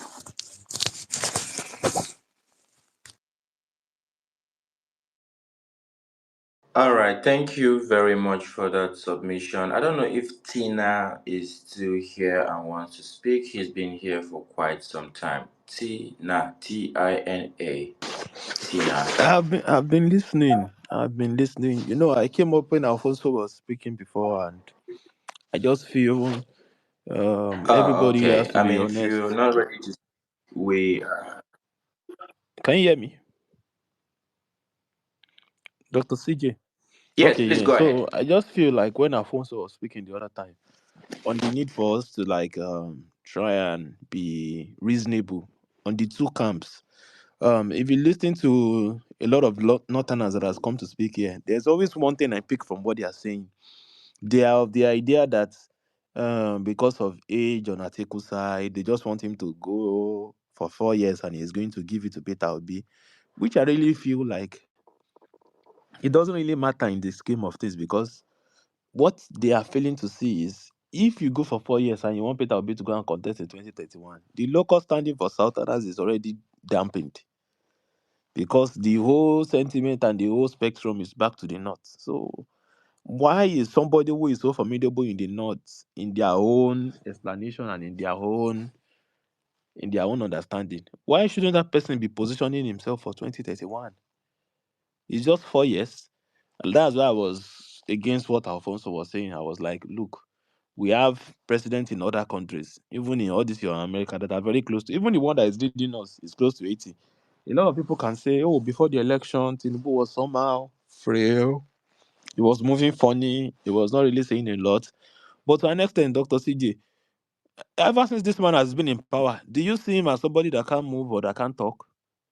Or do you see him as somebody that is not calculating? Can you see the way he's calculating? A lot of people started calling him strategist. The way he's putting his mouth into the matter of River State, the way he has been directing people, the way he's trying to move ahead, trying to get governor. So, look, I'll just be honest. By 2031, um, if Atiku is 78 now, in 2031, the man is going to be, if you are 20, wait, if he's 78 now, I think by 2031, give or take, it should be 82 or 83 years old, if I'm not wrong. So I just feel like he has every right and every sentiment that I used to say. From a region, from his geopolitical region, since the Fourth Republic, nobody has become a president before. So, in fact, many things will work in his own favor if a ticket of a incumbency, which has Peter Obi, who has worked rigorously for 4 years. And one thing I can assure you Peter Obi will do is that inflation numbers in quotes is going to drop them. And I might not be a soothsayer, or might not be an Dr. Octopus that knows the future, but it's a Peter Obi with economic team. They will drop the inflation number by addressing food inflation, insecurity, at least electricity to an extent. And when you address those things, you can be assured that food inflation and our naira to dollar equivalency will drop. If that one even drop, that is a full report card that shows that economy has really improved and this man has done relatively well. So in terms of policy and economy, in terms of the sentiment that people from Atiku's region has never become the president before, a lot of things will come and play into the factor. And the movement that is telling Mr. Atiku to shoot his sword now and let Obi go will give him his full backing and his full support. The whole of the South, East, South to a large extent, because the movement is strong in South, the North Central, and reasonable people in the Southwest. When I mean reasonable people, the moderate Yorubas who know their right from wrong, not the one that are doing they are doing stanship on their sentiments. You understand? Atiku will get into power in 2031 if he's able and he allows Peter Obi to run for that ticket. So it's just a matter of compromise, sacrifice, understanding, humility, respecting each other. You understand? Let it be. You understand? Is a commitment between even the obedient movement to tell Atiku that give your full support, and in return in 2031, we will back you fully to get the tickets to rule. So, Dr. CJ, that is my own view. I have to be humble enough to every camp, both the Atiku camp and the Obi camp. We all have to be humble and we all have to Yes, sacrifice. yes, very good. You know, that's why it's called coalition. When there's a coalition, it has to be an agreement between two or more people, coming together for one goal. But the kind of coalition that we must, avoid is a coalition like a coalition to grab power and continue the status quo. This is for us, most Nigerians, especially young Nigerians, these are not the things that we are yearning for. We're yearning for a drastic turnaround, a drastic change, a point where Nigerians will be so enthusiastic in a way that you see Yeah. diasporans will start coming I really share your sentiment. to, If in fact, if you see someone that came yeah, earlier that was saying he doesn't like Atiku because he wants to privatize the like, look at NNPC, Dr. do CJ, you know there's a way Dr. you CJ. position Nigeria Will you and right some today? I want to diasporans will ask you: start coming back? would you not agree for the NNPC to be privatized fully? Eh? Of course, if NNPC is fully privatized, Because well, you can see I don't. what they can't do in over 60 or 40 years. Dangote has done it in how many years, Dr. CJ? Yes, And because do it's a you know, private owned do you company. know, You know. even I was reading a report from Nairametrics and I said one of the most important factor why we have sink in this debt rigmarole is because a lot of money has been apportioned and it has been set for NNPC for maintenance turnaround and revamping the refinery or going for exploration. You understand? They've spent so much money in that sector. Like because of the oil sector, Nigeria has refused to decentralize the economy. And a lot of money has gone there and they've not been able to achieve nothing. None of the refinery is working today, even after 50 years. So even the So electricity sector, why will I not say anybody to come and please come and privatize it? Our transmission line, please, we'll give it to you. Just make sure you are able to give us 24/7 electricity. At least the transmission line is on our soil. You understand? You are going to own it to an extent. Take over that sector, privatize it, and so far you are able to give us quality and stable electricity, we are going to pay. So I see this economic policy, it needs to be explained to a lot of people so that they don't put too much emotion on it and they need to understand. again, let me say this again. Sometimes there's why some people support the person they support is it's not just because this person is a magician or this person is going to come and perform magic. There are things a person does that will trigger some kind of conscious revolution in a place. Because really, Nigerians are, bro, let me not go there. So there's a way you lead a country, people will start copying and doing the same thing. Nigerians are yearning for development. I don't know if you understand the enormous human resources that we have outside of that country. Okay, I as a person, I'm a medical doctor, right? Okay, I'm just on this. I can't even imagine what it is to go through being a medical doctor in Nigeria. Most of my colleagues that are there, everyone is ready to go home, is ready to leave. They're just waiting for their time to leave at the end of the day. So, but if you reposition the country very well, you reposition the country that people believe that they matter. People believe that the country is moving towards a direction that you see that the way you see diasporans coming back, because a lot of people in the diaspora they want to come back. They want to come back, but they want to come back to a country that is safe, a country that is progressive, a country that has the interests of people at heart, a country that will not will prioritize health, a country that will prioritize security, a country that prioritizes citizens. A lot of diasporans want to come back. And imagine what they'll be coming back with. They'll be coming back with their money. They'll be coming back with their expertise. So the idea of finding a person who motivates people isn't just for the person to come and do any wonder. It's to also motivate the citizens in and outside of the country to begin to do things the right way, to begin to channel their energies in the right way. I remember when Peter Obi went to the north. I was born in the north, and I understand that terrain very well. It's a very, I mean, actually, we used to do agriculture there, and we're literally getting lands for free to do agriculture. And we're literally getting like, so at the end of the day, when you're able to put the country in that direction, people become so enthusiastic about it, just like the way people felt during independence, where everybody became so active about independent. People are, that kind of energy. If you're able to find a leader who will bring that energy into the country and make sure to position the country the way that people will see that things are working, you will see the energy that the diasporans will bring. There's a lot of money. Nigerians are one of the richest diasporans coming out of Africa. We are like in every nook and cranny of the world. And a lot of people send money back home. A lot of people want to come back. People want to come back and establish. People want to come back and build. So that for me is what I believe that I want to see in a leader who will inspire, not just come and perform some magic wonder, a leader who will inspire by example, a leader who will set the pace for Nigerians to follow. Nigerians are desperately in need of a leader. That's why you find some people will come and say, this kind of thing self is better for military. God forbid military to take over anything. God forbid.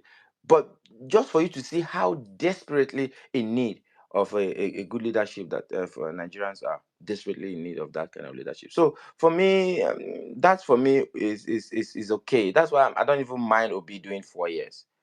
This man is somebody. See, I don't know. I don't know how many people will come out and say, "Check me." I don't know. That for me was the moment he got my attention when he said, "Check me." And with all the state apparatus, with everything the state government have, they've not been able to say, "Oh, this is one thing we can Dr. say Obi Sichi, has done." Doc, So for me, so the that's figures, the tough for me. figures are not looking well at all. The figures, our oil and our crude are being used to pay present and future debts. Like we're not really getting anything from our crude. Whatever we are producing now, we are selling it off in order to set off the debt that has been borrowed since 2014, 2015, 2016. It Okay, is my it is brother, it look, is we're really not a even crazy refining situation. the oil. We're not even refining it. If at all we're refining this oil, at least we'll be able to get the whole dividends from So this oil. we are We'll be able to using it to get pay off everything debts, from it. But again, yes, you're not just to refining this pay oil. debts. You'll just, I mean, God, it's crazy.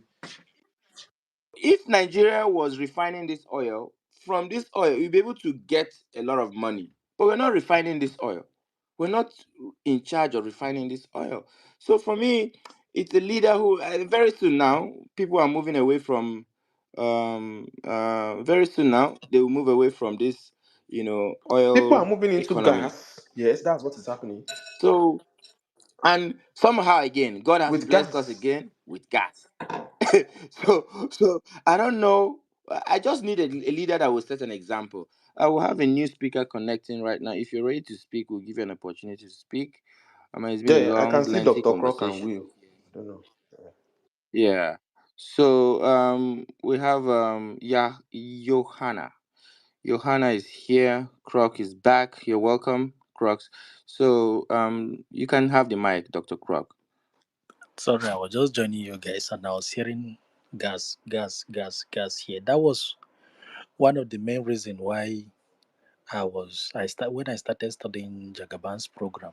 That was one of the things he spoke about. If you check out his old video during the campaign, he was talking about gas. I was like, if this guy truly, truly mean what he's saying about gas, because Nigeria has about, I can't remember, is it 200 plus billion cubic feet of gas or trillion? And this gas is worth $8 trillion, not naira. That is the reserve, both the one that we have inshore and offshore. And I was like, if he really, because we have gas in abundance in Nigeria more than this crude oil, and it's going to take us like 300 years to exhaust our reserve of natural gas. The crude oil that we have is just maybe in the next 90 years it will be exhausted completely. I don't know how many barrels, billion or million barrels we have. So he was talking about it. I was like, if truly, truly he's serious, man, that's going to be really crazy. And then again, I discovered that we were selling 3 billion metric. I can't remember the exact figure annually to Europe. It was during this COVID, or was it this Russian crisis that I discovered? I thought, please, somebody can verify this figure. How Yeah, many? Dr. Croc, sorry to cut you in. The idea is not even to use the gas for commercial purpose in the country. It's to export. That's the whole idea. Yeah, please, can anyone verify the figure? Go on the website of just a moment. Let me see if I can see so that I'll get the exact. It's been a while. I made a video about it and then find out the exact figure that they export to Europe. Now the European country are scampering. They want the Nigerian gas and all that. This pipe that they are trying to use, but I don't know when they are going to complete it. So it's really sad that we are not actually benefiting. That is to kickstart our industrial revolution that we are not doing all that. So gas in Nigeria, and guys, mind you, there is the next crude oil. The next crude in Nigeria right now is palm kernel plantation. Many people don't know about it, but people who are going at it. I see it everywhere now. In Ogun State, massive farm estate are coming up with palm kernel. My friends are going into it. A lot of them. I know an individual that was making. Yeah, he makes 80 million a year from his plantation. Uh, he produces palm oil. I can't remember the figure he told me. Then inside the after producing palm oil, he picks the kernel itself to produces kernel oil, which is white like water, and they sell it to European companies that they use it to produce soap, shampoo. Is it shampoo? How is it pronounced? Shampoo or shampoo? What's the word? Shampoo. This thing that they wash hair with it. They use them to produce soap, even body cream, and all sort of industrial stuff. And he was explaining all these things to me. And then after supplying the kernel oil to European companies, then they use the something they call it PKC, the palm kernel cake, the chaff of the kernel. They sell them to farmers in Ogun State. They use it for fertilizer. They even use that kernel chaff that remains for animal feed and produce food for agric fowl, like almost everything, the entire product, like nothing is wasted inside. And then there's also some left over that they use for heat up of their industry machine. Like they use it as like coal. They just insert it and the thing will heat up all their big pot and big machines there. He was explaining the structure to me, making 80 million naira a year with the structure. Very big plantation like this that they harvest as a year. We have to look into this thing. So there is a lot of opportunity. I hope I'm not deviating though. I was hearing about it. No, you know. I mean, at the end of the day, we're all just Yeah. trying. So me too, I'm going into it right now. This canal stuff, trying to expand. We got some land in Nasarawa and even Ogun State. Then we're going to plant them next month. So, but if you're in Nigeria and you're worried about any form of investment you want to do, go into plant palm. Find out because they within 3 years you will start harvesting. There are depending on the varieties that you get. Within 3 years you will start harvesting. If you don't even need to plant 100, if you can plant 50, if you have any fallow land, you plant 50 heads or anything. If you will not process yourself, sell it to all these companies that are processing. And in the next 3 years you'll make your money. I yield the mic here, guys. Well done.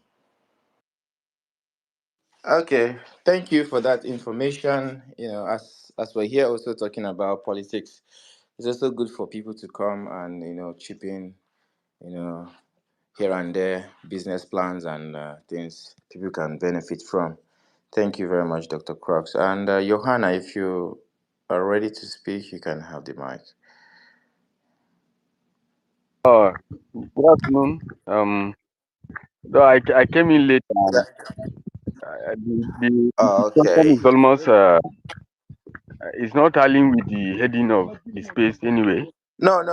I mean, I think Dr. Croc just deviated. We were talking about, of course, it was a political Yes, space. yeah. I earlier the first two speakers that spoke before him were talking about politics. I don't know how we got diverted to this. But anyway, it's fine. No. I mean, yeah, I think It's fine. It's fine. Let me just earlier and all right. yeah, and advertised her business. So from time to time, people chip in one or two.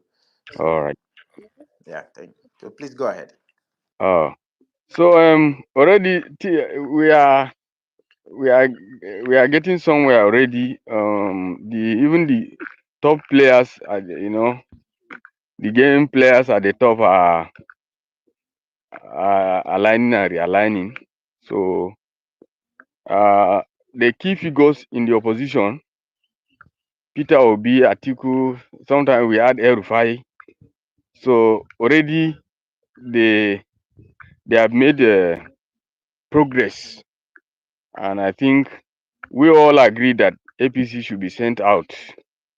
Everybody in the opposition agree that APC must be sent out, though there are those that if it is not Obi, let them remain.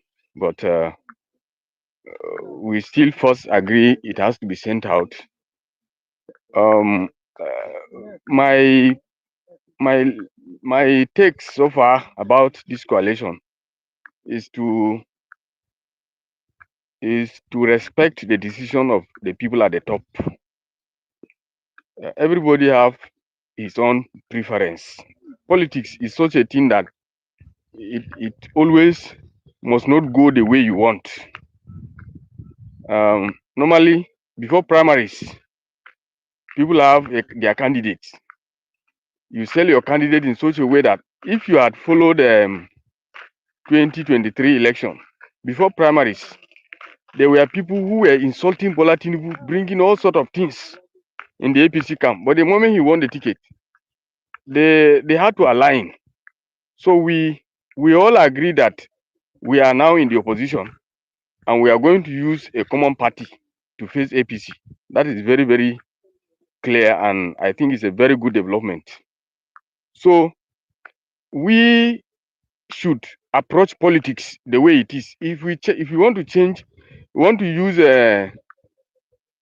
some our church mind. You want to bring your church mindset into politics. It doesn't work like that. That the righteous, the leader must. All those things doesn't work in politics. In politics, we adopt strategy, reality. In evangelism, you go to win souls. You don't care if it is one soul. Sometimes God will even leave the 99. But in politics, sometimes you just let the one go and maintain the 99. So we have a thing to do now, and it is that respecting the decision of people at the top. If at the end of the day, our coalition produce a candidate,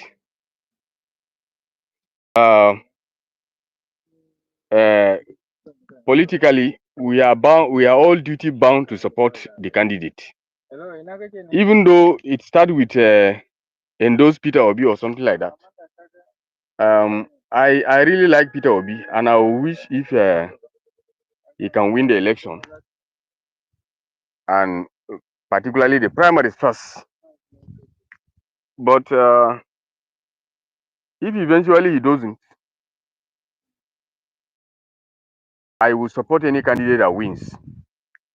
I am pro Atiku generally, but then there is this empathy I have, this thing I have for Southeast. The structure presently. For instance, if we go with the APC arrangement, Tinubu has to win. Tinubu will win 2027, and by 2031, power is coming back to the north, and it will continue like that. And the chances of Southeast presidency is very, very slim with the structure of APC. So at the moment, I believe that the coalition gives us a better advantage of structuring the movement in such a way that Southeast will be well placed and be placed in an advantage position, either 2027 or subsequent elections. They stand a better chance of, being at the center. So at the moment, we have a movement that is giving us advantage to even, because aside the competence of Peter Obi, one of the reasons I want him to be president is because he is from a region that I believe should produce president. But then we have to play politics. So whatever the result of our game brings, we will support it massively. But then I must say this truth that some of us will not like to hear, that the likely candidate for this coalition is going to be Atiku. That is the truth. So I don't know how we are going to handle that at the end of the day. But Atiku stands a better position, most likely to emerge as a candidate.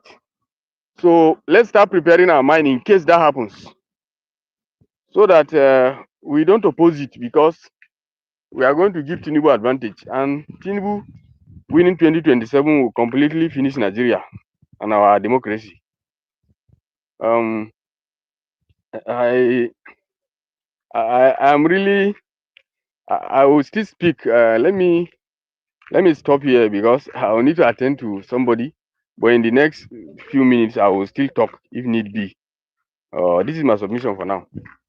Okay, thank you very much. Yeah, it's good that we're having people having different opinions.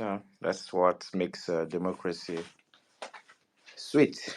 So yeah, we've taken your submission and thank you for that submission. Just stay around as we move the conversation. We have Victor Nwangozi. Please, if you're there, the mic is yours.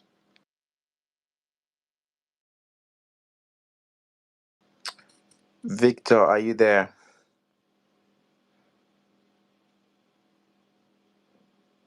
Okay, Victor is not there. All right, so the topic. Yes, yes, I'm here. Good afternoon. Oh, okay. Good afternoon. You're back. All right. The mic is yours. We're talking about coalition, endorse Obi Yeah, 2020, I want to Rufai Northern Elders. These are first the and foremost, topic. I want to thank the host of this program for bringing us together. It's a good one. Thank you all. Secondly, I want to start from what the last speaker said towards his the ending of his this thing. Um, I love the coalition, but the truth is that I'm not saying this basically because I'm from Southeast. I'm from Southeast, right? Well, that is not the reason why I'm saying this now.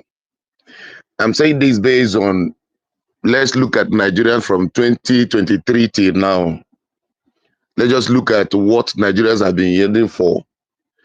If you have listened to uh, from the southern to southeast and even the north part of this country, I believe that 65% of Nigerians are not really in support of Atiku being the president of this country.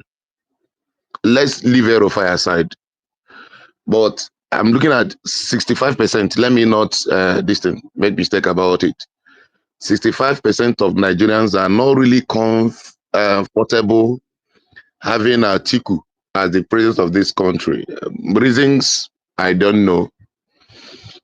But in case of Obi, is one thing I know that even in my dream, I'm going to give Obi my full support. The reason is because, like somebody said there today, a man came out and said, you should check me. Anything you're going to do just to check my record and whatever. And since then till now, nobody, both the EFCs and whatever, have found him indicted anywhere. So with that alone, I was supposed to be Nigeria. We did not need. I know that Atiku has been looking for a way to emerge as president of Nigeria for a very long time, but I think Atiku have tested this power before. I think to change this narrative, even if it's not Obi, we can get anybody from the north. I think there is still some other things that are still neutral, even if it's not. So it must not be Atiku. I don't have any personal relationship or any personal thing against Atiku. But all I'm saying is that I'm looking at the record here now. If we can get somebody either from the north, from anywhere at all in this country, the Messiah must not come from the southeast. I'm from southeast. But we're looking at somebody with a clean record that can actually stand in.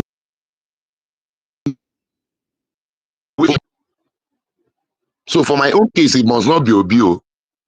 But if there is any other person that will have a record that is clean, that is somehow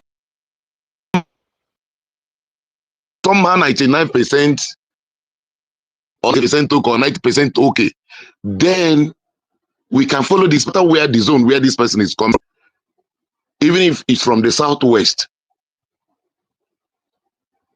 So let's not, if you want to try this, if anybody support, if Atiku emerge as the head of this coalition in 2020, I think 7, believe you me, that thing will not stand. It will not stand. Why do I say this? Listen to Nigerians around your environment, in and out of the country. Just listen to them. You need to follow people that you need to follow somebody that Nigerians love. They have natural love for. So, like I said before, it must not be Obi, but let's get somebody that has a better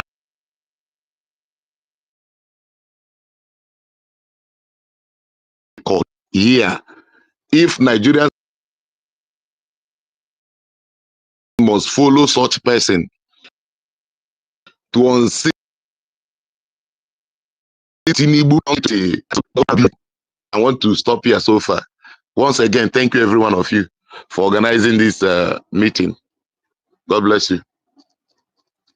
Yeah. Thank you very much. Yeah, this was also earlier stated. Thank you very much. That it's not just about Obi, Obi, Obi, Obi. We want to see so many Obi from different part of the country. We want people like Obi from the north. We want people like Obi from the south. We want people Obi from all over the country. We want to see people like Obi from east, west, north, and south of that country, middle belt, anywhere.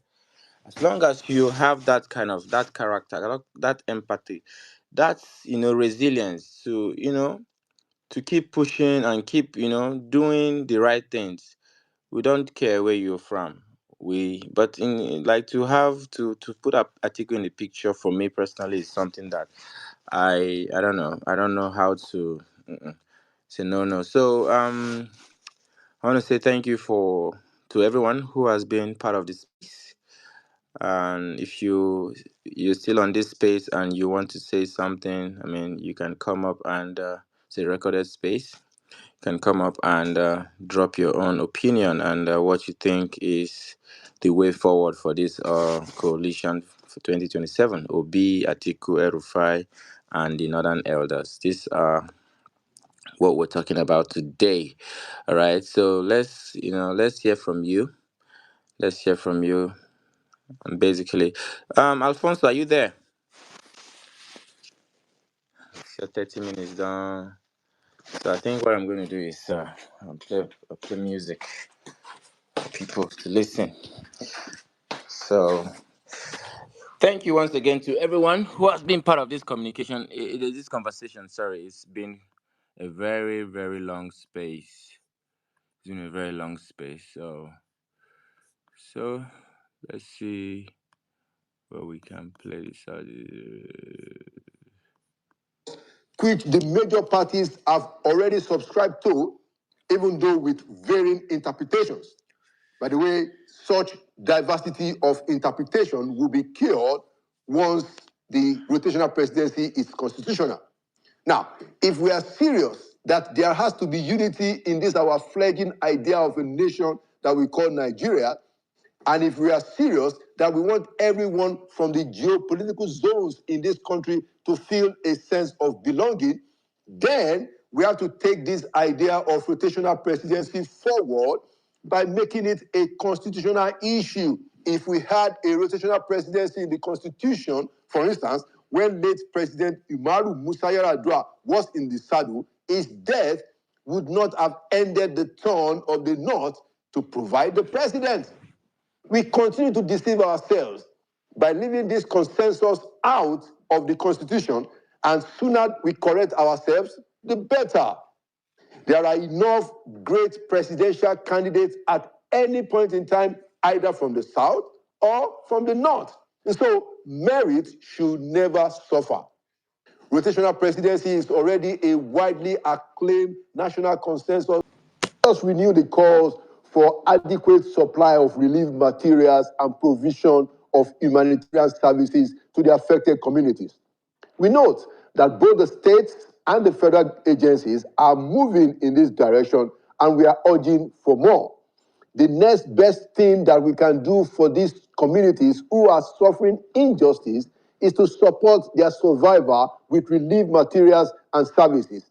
One international agency doing something significant is the Nigerian office of the UNFPA, which recently supported Benue State with 2,000 sets of dignity kits and 8 cartons of interagency reproductive health kits, trained 40 social workers and 25 community volunteers, and the UNFPA has also trained 25 nurses and midwives on the minimum initial services packages of basic emergency services and care. And the UNFPA have also supported the Benue State government to build the capacity in humanitarian services. Actually, this is part of an initiative by the current Governor Hyacinth Aliyah-led state government to build the capacities of young citizens in the state through strategic partnership with United Nations Agency. Also, a non-governmental organization, the Stephanos Foundation, has distributed food items to the attack victims in Bassa local government in Plateau State. The foundation donated relief materials to victims of the attacks in Kimakpa and Zike communities at a primary school in Kimakpa community, where over 1,000 IDPs are currently taking refuge. We also know that the leadership of the Christian Association of Nigeria, CAN, has distributed some relief materials to survivors of the recent attacks in Bokos and Bassa local government areas of Plateau State. Now, these are very commendable, and we need more and more, including how we can secure the survivors of these callous attacks, how we can secure for them decent IDP camps, ensuring that their children continue education and provide decent health care for them. Until we can get them the justice that they deserve, we have a moral burden as a people to support these displaced communities, especially in Benue and Plateau states. Finally, a word on the recent TV interview of Senator Comrade Adams Oshiomhole, where he said here on Channels TV a few days ago that the economy the Tinubu administration inherited was a badly managed one. Observers have rightly reminded the comrade senator, that he said the same thing during the Buhari administration. Comrade, how long can we be making the same excuse over and again? So we have wasted time, and that is painful. It's the truth. That is why we must all do whatever it takes to hold the Tinubu administration responsible while it yet may, to fix things and fulfill those unmet expectations of the Nigerian people. And there you have it. Inside Sources. We'll be right back. Welcome back to Inside Sources. Today we are starting a series of engagements specifically on the 2-year anniversary of the Tinubu administration. We want to understand exactly what the perspectives are. Now, to kick off this series of editions, I have with me a notable Nigerian public intellectual, a politician, a lawyer, who was also the former presidential spokesperson of the Labour Party. I'd like to welcome back to Inside Sources, Barrister Kenneth Okonkwo. Barrister, welcome back to Inside Sources. It's my pleasure being here, and thank you, viewers, for joining us. The 2 year of the Tinubu administration. And it's going to be a conversation because, I have some views, and I understand that you also have some views. We share a few things, and then we disagree in a few things. So I want us to start from your take on my take that 2 years is still good to do good. What's your response? Well, 2 years is the benefit of doubt that the voters in an election give to an incumbent. After 2 years, it becomes a legitimate situation to campaign for the next election and to determine whether that government has succeeded or failed. The Islamic clerics from the north came out to disassociate themselves from same-faith ticket as a result of the performance of this government. These were the people that were willing to go on jihad when this man chose a fellow Muslim to be his vice president. And they said they would go on jihad if they don't put them in. Today, they have repudiated that ticket because of the terrible performance of this government in power. The people from Southwest, particularly from Omeko, the city where Bola Tinubu claims to be his own town, they were the first that shot the first salvo. Ebin power. We are hungry. And this has been corroborated by the World Bank. And the World Bank was even merciless in their submission by saying that throughout the tenure of Tinubu, we will be hungry and we will continue to be more hungry. They say 3.6% of the people will continue to enter into deeper poverty. And by 2027, more than 56% of the population will be in abject poverty. Now, the APC people want Onopasa to be precise.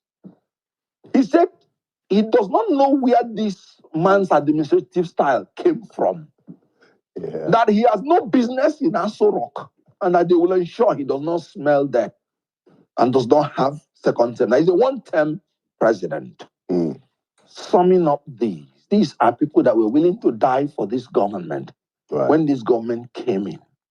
They have weighed this government on a scale and they have found this government wanting. They have cancelled this government, and I agree with them in their submission that this government is only a one-term government because Nigeria is perishing. Okay, this is even factual things, strange things that I cannot even explain. It's happening in this government. You have seen where they say, this is strange things. I can't explain. A 10-year-old boy pregnanting 10 girls within 5 months. Is that that's what I'm saying, strange things. In the next 9 months, the guy will be a father of 10 children. Strange. Okay. Look at another strange thing. Okay. In the JAMB, you could see how technical glitch consumed 379,000 results, leading to the suicide of one lady. But here is the difference. Your lawyer, the man, came out in tears, in total remorse, apologized, owned up, identified the polling units, ordered a retake, and to ameliorate the situation. I think that is wonderful, very honorable. Compare that with Professor Yakubu, who owned up there was a technical glitch, who refused to identify the polling units affected and refused to conduct a rerun and shamelessly came and declared the results from the sky and told people to go to court. They reminded Oloyede the JAM register. People petitioned. He listened to them, investigated it, and said they were correct. People petitioned Yakubu, the opposition. On that day, he was declaring that result. And they played back his own tape, audio tape. He listened to it, yet he continued and told them to go to court. That's the difference between being honorable and being dishonorable. Nobody should give 1 naira again to that Yakubu until he retires. He's looking for retirement benefit.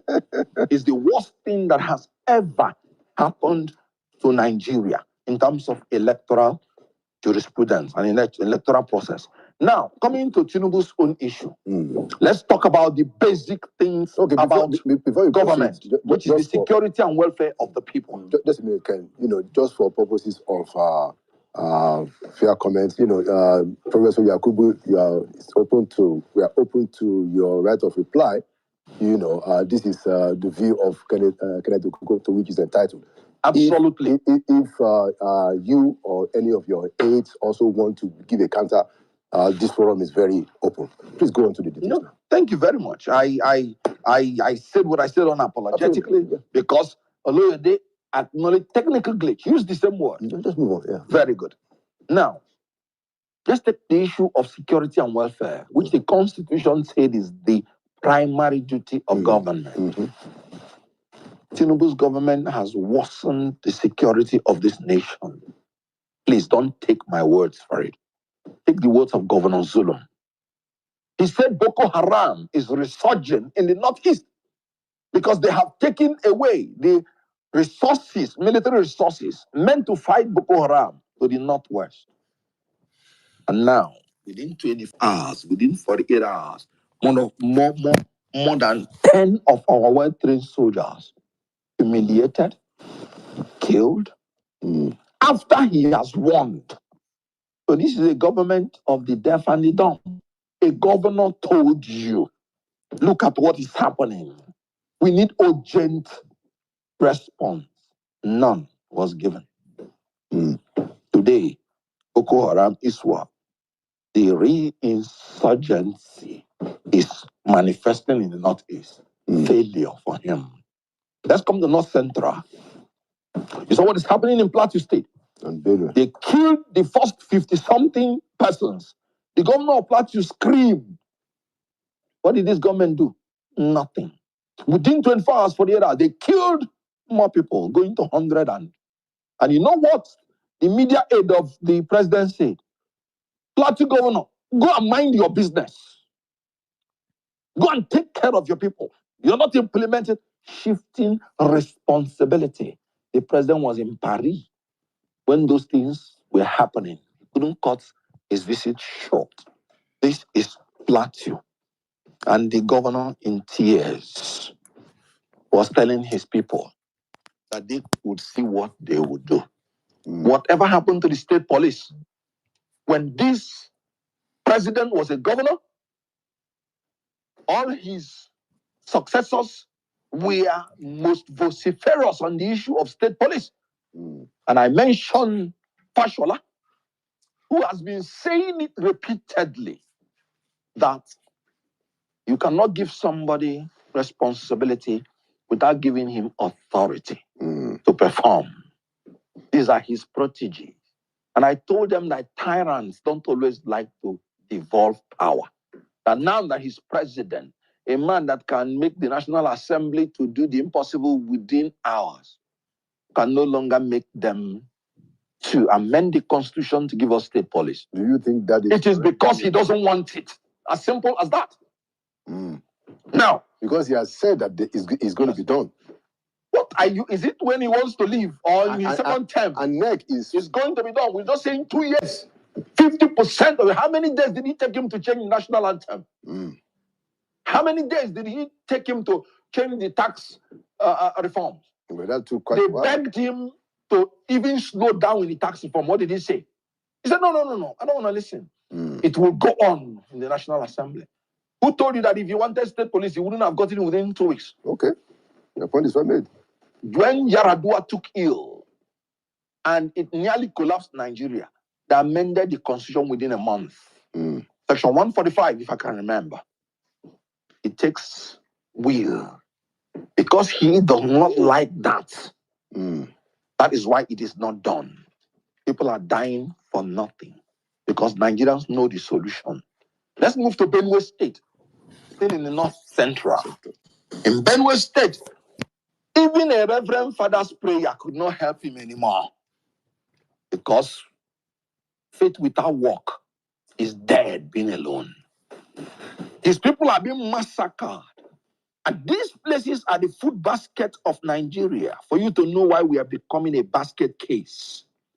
When a government cannot protect the food areas of Nigeria, hunger and poverty ensue. And they are pretending they are working. Working what? In Benue, they keep people to the point that the Reverend Father came out and said the federal government should up their game. That is an euphemism of failure. How many people will still need to die before they do something? Let's go to the Northwest. Lakurawa, however it's called. An insurgent group that came in the disguise that they are protecting the people. And the people wholeheartedly submitted to them. You know why? Because of some spaces that are not just ungoverned, but ungovernable. And the people submitted only to discover that they are foreign terrorists. Do you talk about Niger? Good. The same thing. You saw how the governor of Niger State even descended to cutting the hair of Dada people. The Do we go to the southeast, south, But southwest? the government The same cutting the story. head of dreadlocks, that's not the president's No, problem. it's frustration. No, the president is the one who is in charge of the security and welfare. He has the monopoly of the forces, has refused to cede the power to the state government by allowing them to have state police and giving them the commensurate arms to take on the insurgents that have superior power arms. Okay. Dr. Nnamdi Azikiwe said it's only a madman that goes to confront a man with a gun. You must be insane. I wanted to take up, two issues. Right. The first one is the issue of state police. And I see your point that when the president was going to change the anthem, it was quite and then of course the issue of the tax reform. Yes, they pleaded with him. Now the issue of the anthem is not as complicated as state police, but the issue of tax reform is quite something that is showed very clearly that this was the direction it's going. I think, and this is my own view too, I think that if you look at what he has represented, and that is what I am sticking by, he has been an advocate of state police. So I still believe, and I will be utterly disappointed if the 4 years is gone and we don't have state police. That's my counter on that. And then on the issue of so my question to you on that is why 4 years? Why should it take 4 years? Yes. Yeah. Well, no, I don't disagree with the facts. Look, the facts are the facts. Because this 2 years. Yeah, there's no point about there's no point denying whatever the fact is. Almost all the 36 governors, let's say 35, have agreed to state policy. Yeah, so I don't think that he is blocking the state police. I think he is blocking the state police. I think that you are right that he's not as proactive as he was blocking when he pushed the issue of tax reform. That is blocking. But it doesn't necessarily mean he's blocking. In criminal offense, I come as a lawyer. Okay. A crime is commission or omission. Okay. The same weight. Okay, but then the limit. You have let me respond. There is a crime of omission. Let me respond. Let me respond. The difference there, yes. As a student of logic, I'm not a lawyer, but as a student of logic, is that the crime has been done and the time has elapsed. In this case, it's still 2 years. I don't deny the fact, but there's still 2 years. I'm saying, so you see, as if people are dying at this rate, and they're saying because we don't have enough men, we don't have enough boots on the ground, and you would have to wait for another 2 years to allow. Look, 300 persons. 300 persons have died in Plateau State. Don't let's debate. I agree with you. Facts. I just want you to know that he's blocking it. Yeah, so by omission. That's your commission. That's your view. I agree that indeed, yes, you are right to say that. Look, when he wanted the tax reform, he was very 4 different very strong about it. He made the point that look, these guys don't know what they are saying, and I even commended him for that. Now he hasn't done that for state police, but I think he still has time. Let's move on. Let's proceed. Yes. Now, and you were saying something about his threats, as in when he wants something. Yeah. Good. I listened to the khaki-wearing politician who used to say he's fighting for the people, but who is now a bourgeois in your studio. I'm talking about Adams Ali Oshomole. And when he was talking about Tinubu, he said Tinubu is the only person that has not decamped from one party to the other, trying to create the deceit of consistency. Because we are talking about going into 2 years.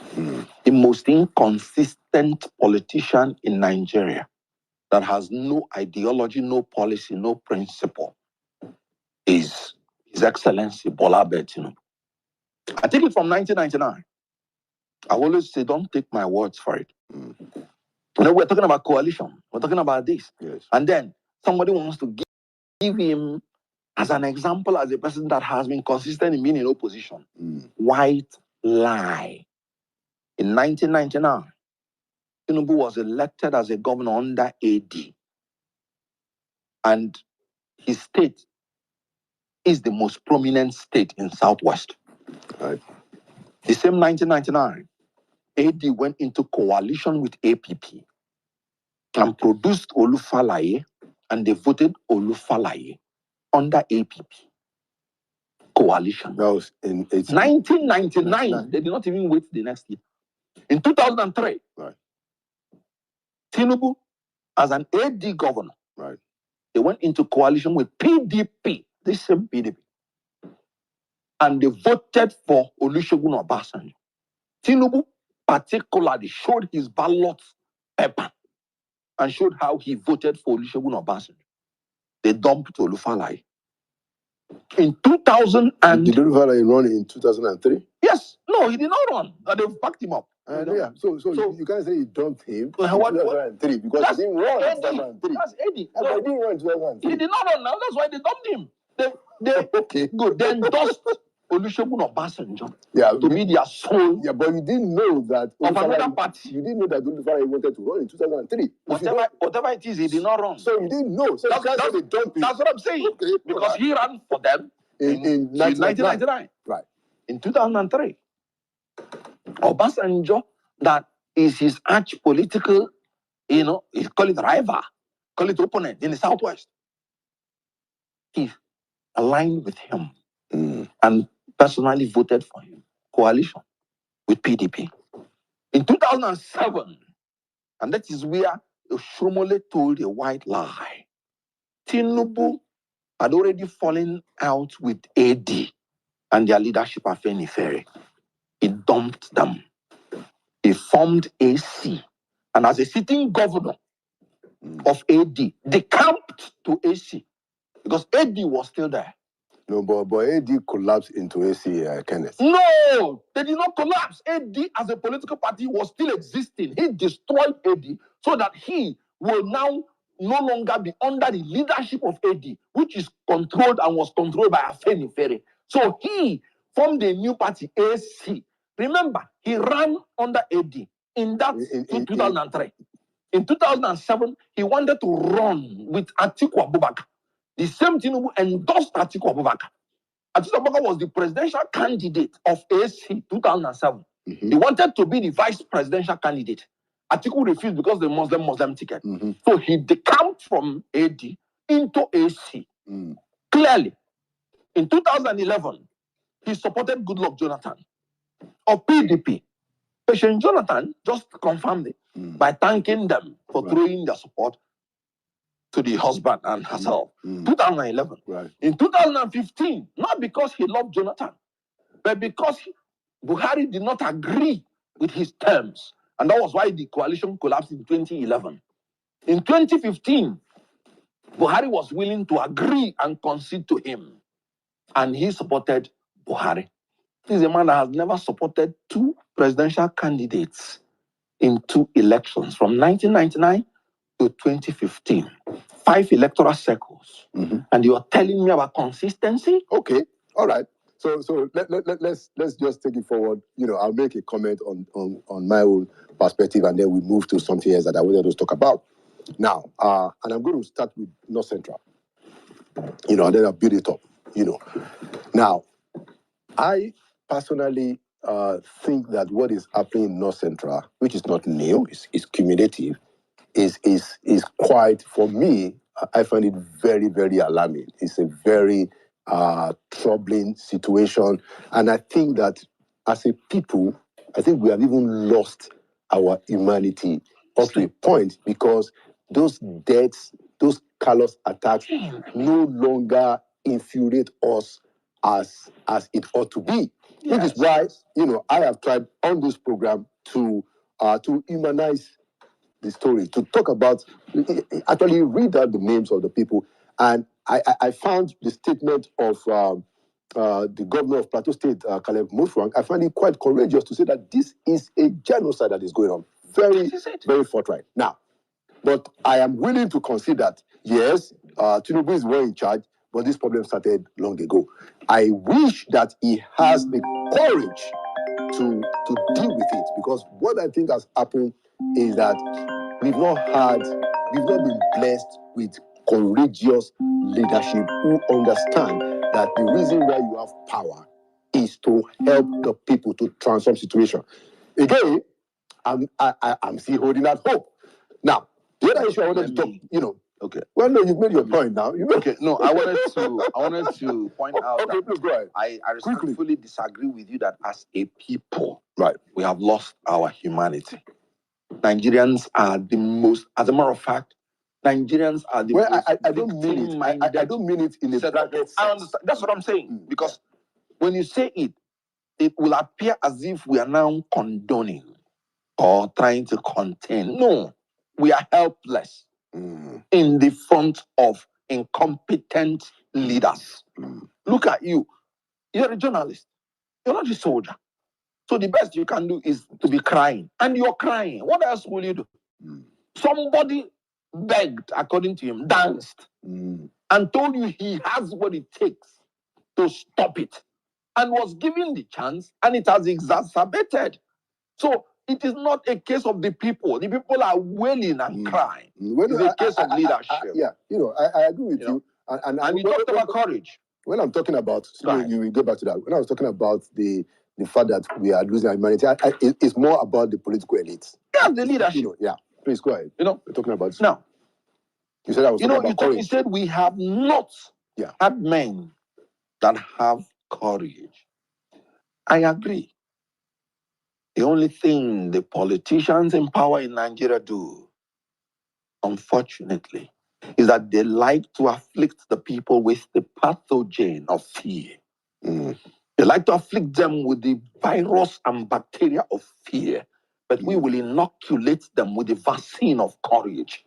Because courage shall of necessity be more contagious than fear.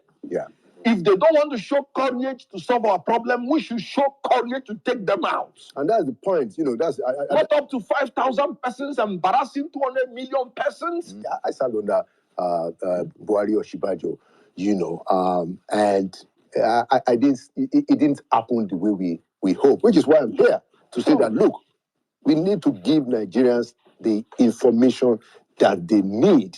We need to be able to talk about these things objectively and realistically. We need to engage and contest issues, which is what we are doing today. So now let's move on to your perspective about the president's not defecting, which Combe said. I also believe, I don't agree with you that that the AD was stripped. What happened was that AD dissolved. No, into AC. And okay, all right. No. So AD existed. No, it certainly existed. Many years. Good. So it did not dissolve. No. The people, the main protagonists of AD dissolved into AC. No. Who took them there? Into AC. Well, it's leadership. Don't forget that. That's what I'm saying. Don't forget. And you say it's not decamping? No, that's not decamping. What is it? It's the same people that formed Alliance for Democracy, especially that moved. Why did they not substantiate? Why did they not build AD? Well, look. So we can study those details. That's decampment. Let me explain. You've made your point, Ken. Let me explain. Yeah. So, what happened in 2003? Yes, was that there was supposed to be some kind of understanding, between AD governors in the Southwest and the president, then Obasanjo, and like you said, and the perspective, the mainstream perspective, Ken, is that Obasanjo, outplayed 5 of them except Tinubu, who was able to still say, look, we do not oppose you for presidency, but we are holding our ground. That was the agreement, but it turns out that Obasanjo managed to outwit the 5 others, Oshoba in Ogun, what's his name? Lamadeshino in Oyo, Akonde in Oshun, Niyi in Ekiti. There's one more state that we're missing. I think you've called Lagos, Oyo, Ondo. I think it's a different. I forgot the name of the governor in Ogun State. So in Ondo State, yeah. So that was the thing. Now, so all of them were outwitted, outplayed, outgone by Obasanjo, except except Tinubu. Yes. So that was how ACN. So AD was crushed in that defeat. So those leaders, including Oshoma, and most of these other governors, moved and said that, look, we are starting ACN and the AC first. So essentially, Tinubu did not leave his people. Whatever name you call it, he kept with his people. Now, which people? Of the Southwest. The mainstream. No, the mainstream. Yes. The mainstream of the politics. Afenifere is not a political organization. No, that's what I'm saying. Afenifere was the leader, political leader, that formed AD. Afenifere is under Abraham Adesanya. Yes. He was the one. And that AD. Yes. I don't want us to get stuck. No. That AD lost the election in 2003. So the leaders of the Southwest, the political leaders of the Southwest, felt it was time to have to change to metamorphosize into AC. That's the way I read it. Okay, no. But we don't have to. You are entitled to agree. Exactly. Now, so and since then, I will give a lot of things that I too am not satisfied with this administration. There's no doubt about that, and I've said it publicly. But I will still give Tinubu the credit that he stuck with his people, formed AC, and stood there. Look. Even when the APC won the election in 2015, they still marginalized Tinubu, and he did not leave.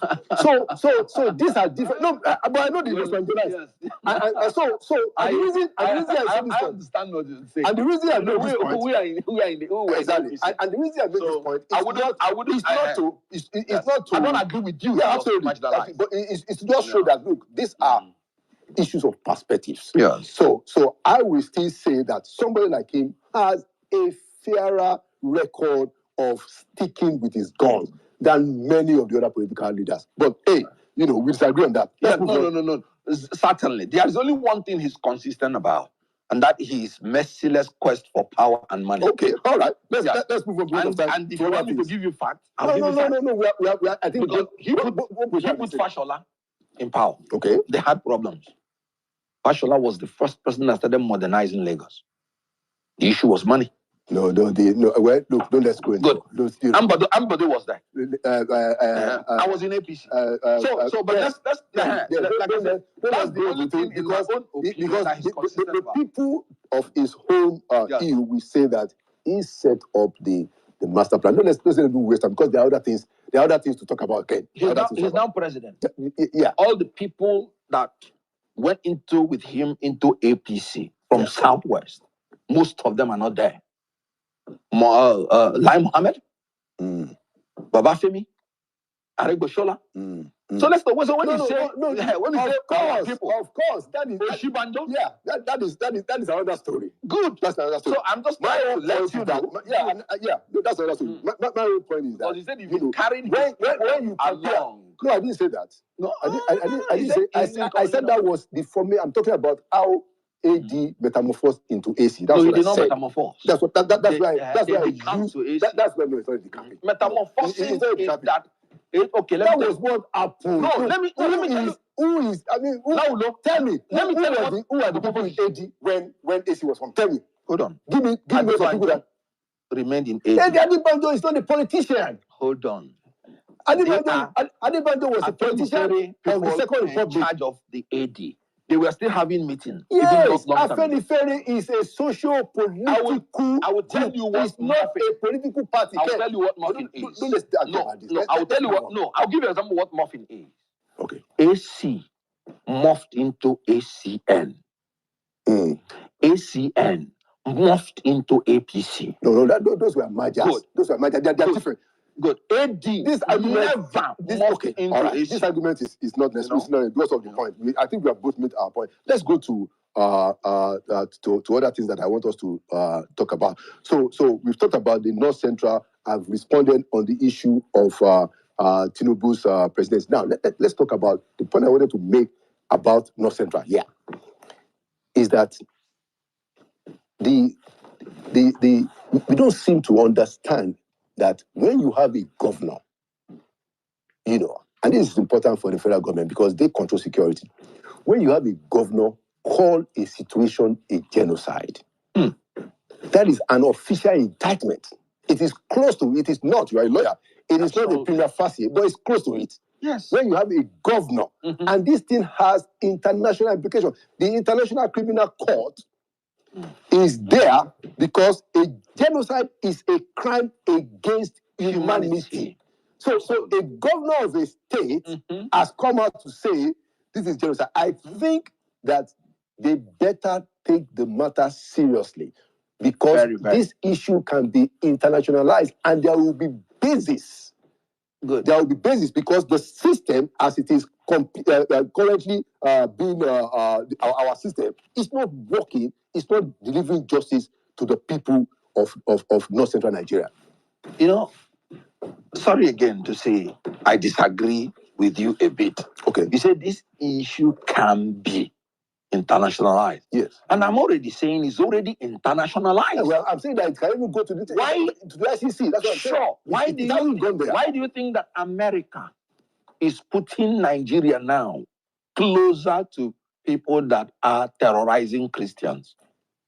Officially.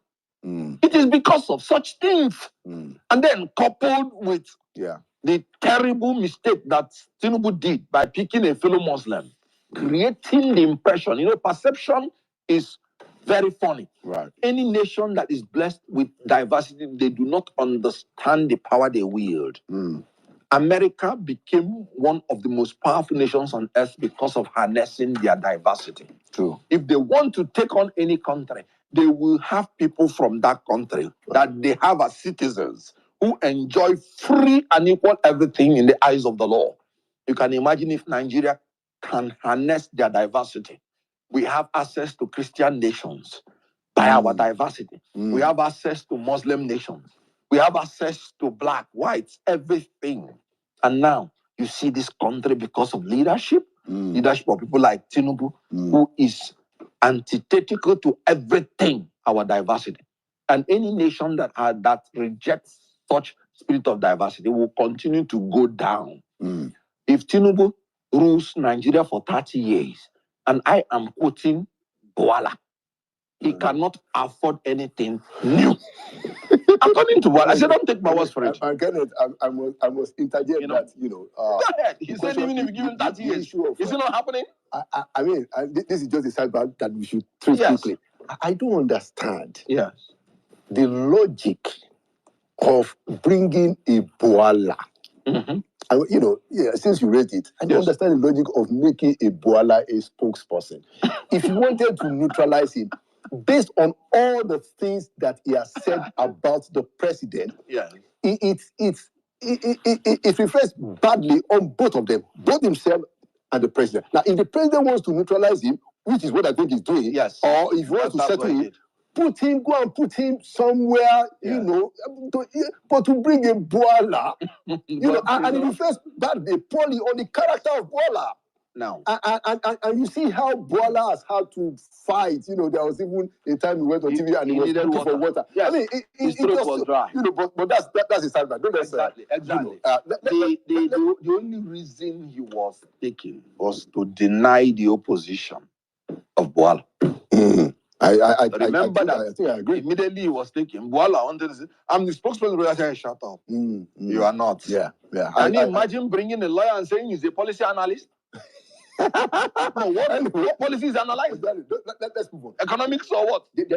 Ken, I want us to also talk about the state governors. And I will explain, and then you can also make your own comment. Now, let me restate my view. I also have issues with this comment. No doubt about it. But I'm holding out hope. That's the difference between you and me. Yes, I'm already hopeful. Exactly. Yeah. I'm holding out hope because something tells me that with all these things that this man was the one, he was the leader of progressive politics. So I'm going to give him his 4 years. All right. So I will say that state governors are in charge, Ken, of education. They're in charge of health. They can make things happen in a Greek. They can provide human capital development. They can even ensure that the productivity of agriculture in their states can actually bring some kind of succor to their people. This was what happened during regional governments. I grew up in the West, so I can talk about how how as regional premier, was able to do free education, free health, and even in the Second Republic, UPN did free health and free education. These were state policies. UPN was not in the federal government. How much responsibility are you willing to concede that the governors have in what it is that is the fate of the country today, Ken? Very good. First and foremost, you talked about agriculture. Yeah. How can somebody go to the farm when if he goes to the farm, he will be killed? It happened in Enugu, my state. It happened in Benue. It happened in Plateau. It happened in Nigeria, everywhere in Nigeria. In Edo, you recall that those 16 people were killed because of apprehension that the natives have been killed consistently. Yeah. So how do you go to agriculture when your life was sorted out? That's why I'm saying, why don't you give these people state police so that I will have a reason to blame them? But aren't you giving the governors? No, let me comment. No, let me comment. I just talked about agriculture. Yeah. Because when you give somebody leeway to escape whatever you say, you can't blame him. Now, let's talk about, because they say when the fish starts getting rotten from the head, there is nothing you can do. The body must rot away. He talked about Awo. Awo ran through federalism. The resources of the Southwest was in his hand. And he paid tax to the federal government. 50% of it. Give the same thing to these governors. I will be the first to blame them. How do you blame them? They come cap in hand to Abuja. And whatever you give them, at whatever time you give them, that's what they will operate on. But they can raise money from the states again. Good. You know one thing? I am telling you the major things you mentioned. Yeah. Am I exonerating the governors completely? No. But when you now have a governor a president that can remove a governor for no reason, it's absolutely unacceptable. I don't accept that too. Very good. So if this president now, that's why I say they're afflicting people with the pathogen of fear, with the disease of fear. Whatever they tell these governors down to do, why are they defecting? For the same reason, fear.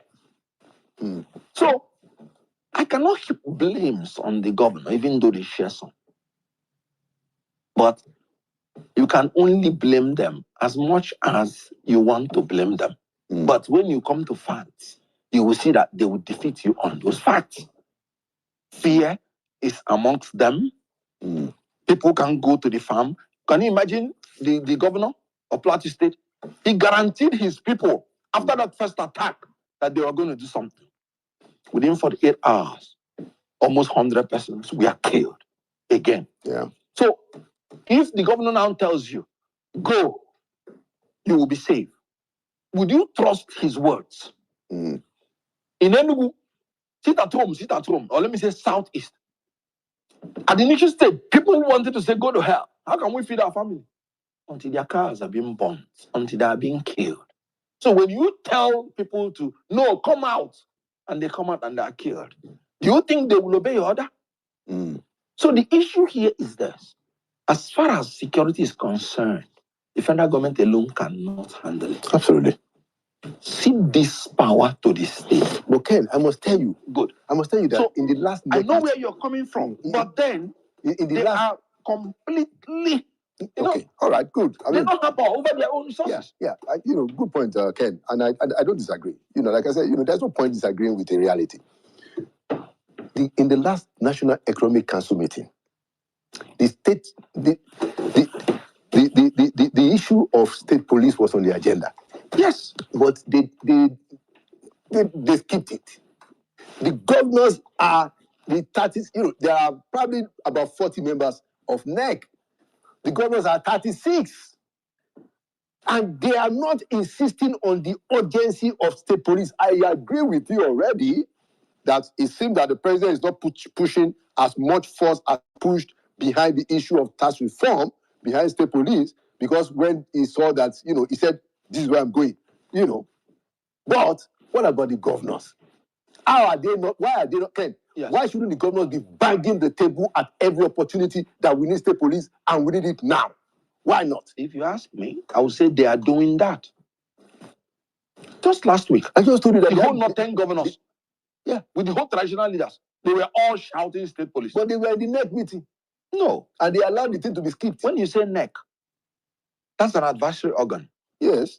Good. They have their different forums, the governors' forums. And they are banging on it repeatedly. Okay. There may have been a reason. In the NEC, that same NEC, they have said it before. Yeah. So it's not as if they've not said it at all. Yeah, and the reason why... So when you're banging something, is it not only to the deaf that you bang something? No, you are saying something repeatedly, it is not being done.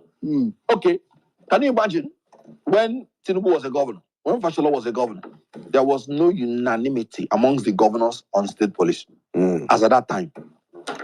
Now that there is unanimity, you're still you're telling them, go and bring your report, go and bring your summary, go and bring. That's what the federal government is telling the governors. Makinde came out and like, what do you mean? Go and bring summary or what? He said it publicly. So when you want to put roadblocks, you are putting roadblocks, and you have to agree that you're putting roadblocks. I mean, absolutely, Ken. This is one area the federal government does not need to even consult the governors, except for the sake of consultation, so that they will support it. I agree, and this is one area where the federal government, and I'm speaking specifically about the president now. If the president finishes these 4 years and we don't have a state police, it will be so. I don't want to use it to be so shameful especially. You may say let's give him 8 years. You may say let's give him 8 years. No, I mean we're not at that point yet. I don't have 2 years to give him. I'm just saying that. Look, so if somebody wants to make a dramatic change, 2 years is enough. That's my argument, and I'm hoping. That's why I'm holding out hope. I don't disagree with the reality of what has happened in our country, Ken. I don't disagree, but I'm just saying that. Okay, look. This is your trajectory, and some of us are still hoping. That's what I'm saying. But agree with you. If this president had shown in other things that he was doing, and in his dealing with National Assembly, that he takes his time, I would have said even let me give him benefit of that. But in all other things he wanted in National Assembly, he got on within the time he wanted it. Good point. Because of our time, one last question that I'd like you to also talk about. As part of the constitutional amendment stuff, the Deputy Speaker of the House of Representatives put up a bill for rotational presidency. Yes. I mean, he's the Deputy Speaker. He put up a bill. But a few days ago, the thing was knocked and they couldn't even get a second reading. Yeah. Now, my view is that I think we need to have rotational presidency in the Constitution for the reason of this nation idea is still an idea. Yes. We need to have a situation where we can let everybody have a sense of belonging. To a reasonable extent, the political parties, the main political parties, have even subscribed to the idea of rotational presidency informally. So defeating it on the floor of the House for the amendment, I think, is a setback. What do you say? Last word as we conclude. Good. Let me first of all admit that I also subscribe to the issue of rotational presidency. But you see, I do not think it's practicable to have rotational presidency under a 2-term of the government.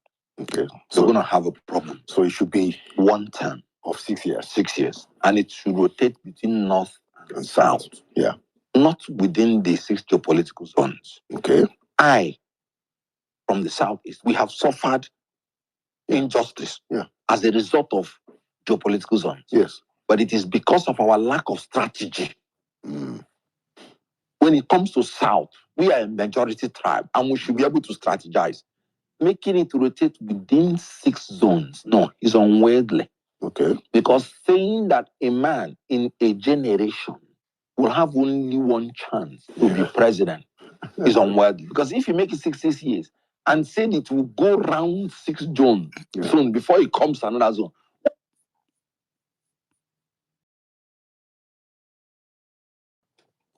And watch us live on YouTube. As the 2027 political calculations intensify, with talks around coalition of opposition parties taking new dimension, presidential candidate of Labour Party in the 2023 election, Peter Obi, has debunked speculations that he's in the same pedestal with the presidential candidate of the People's Democratic Party, Atiku Abubakar. The camp of the former governor said such claim only exists in the imagination of those peddling the rumor.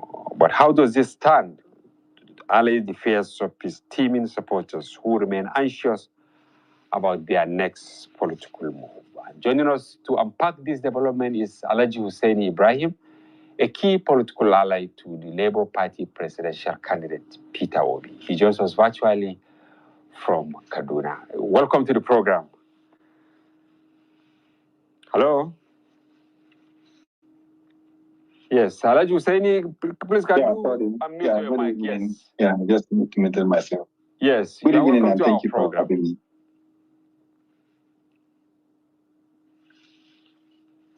Hello, can you hear me? Yes, I can hear you.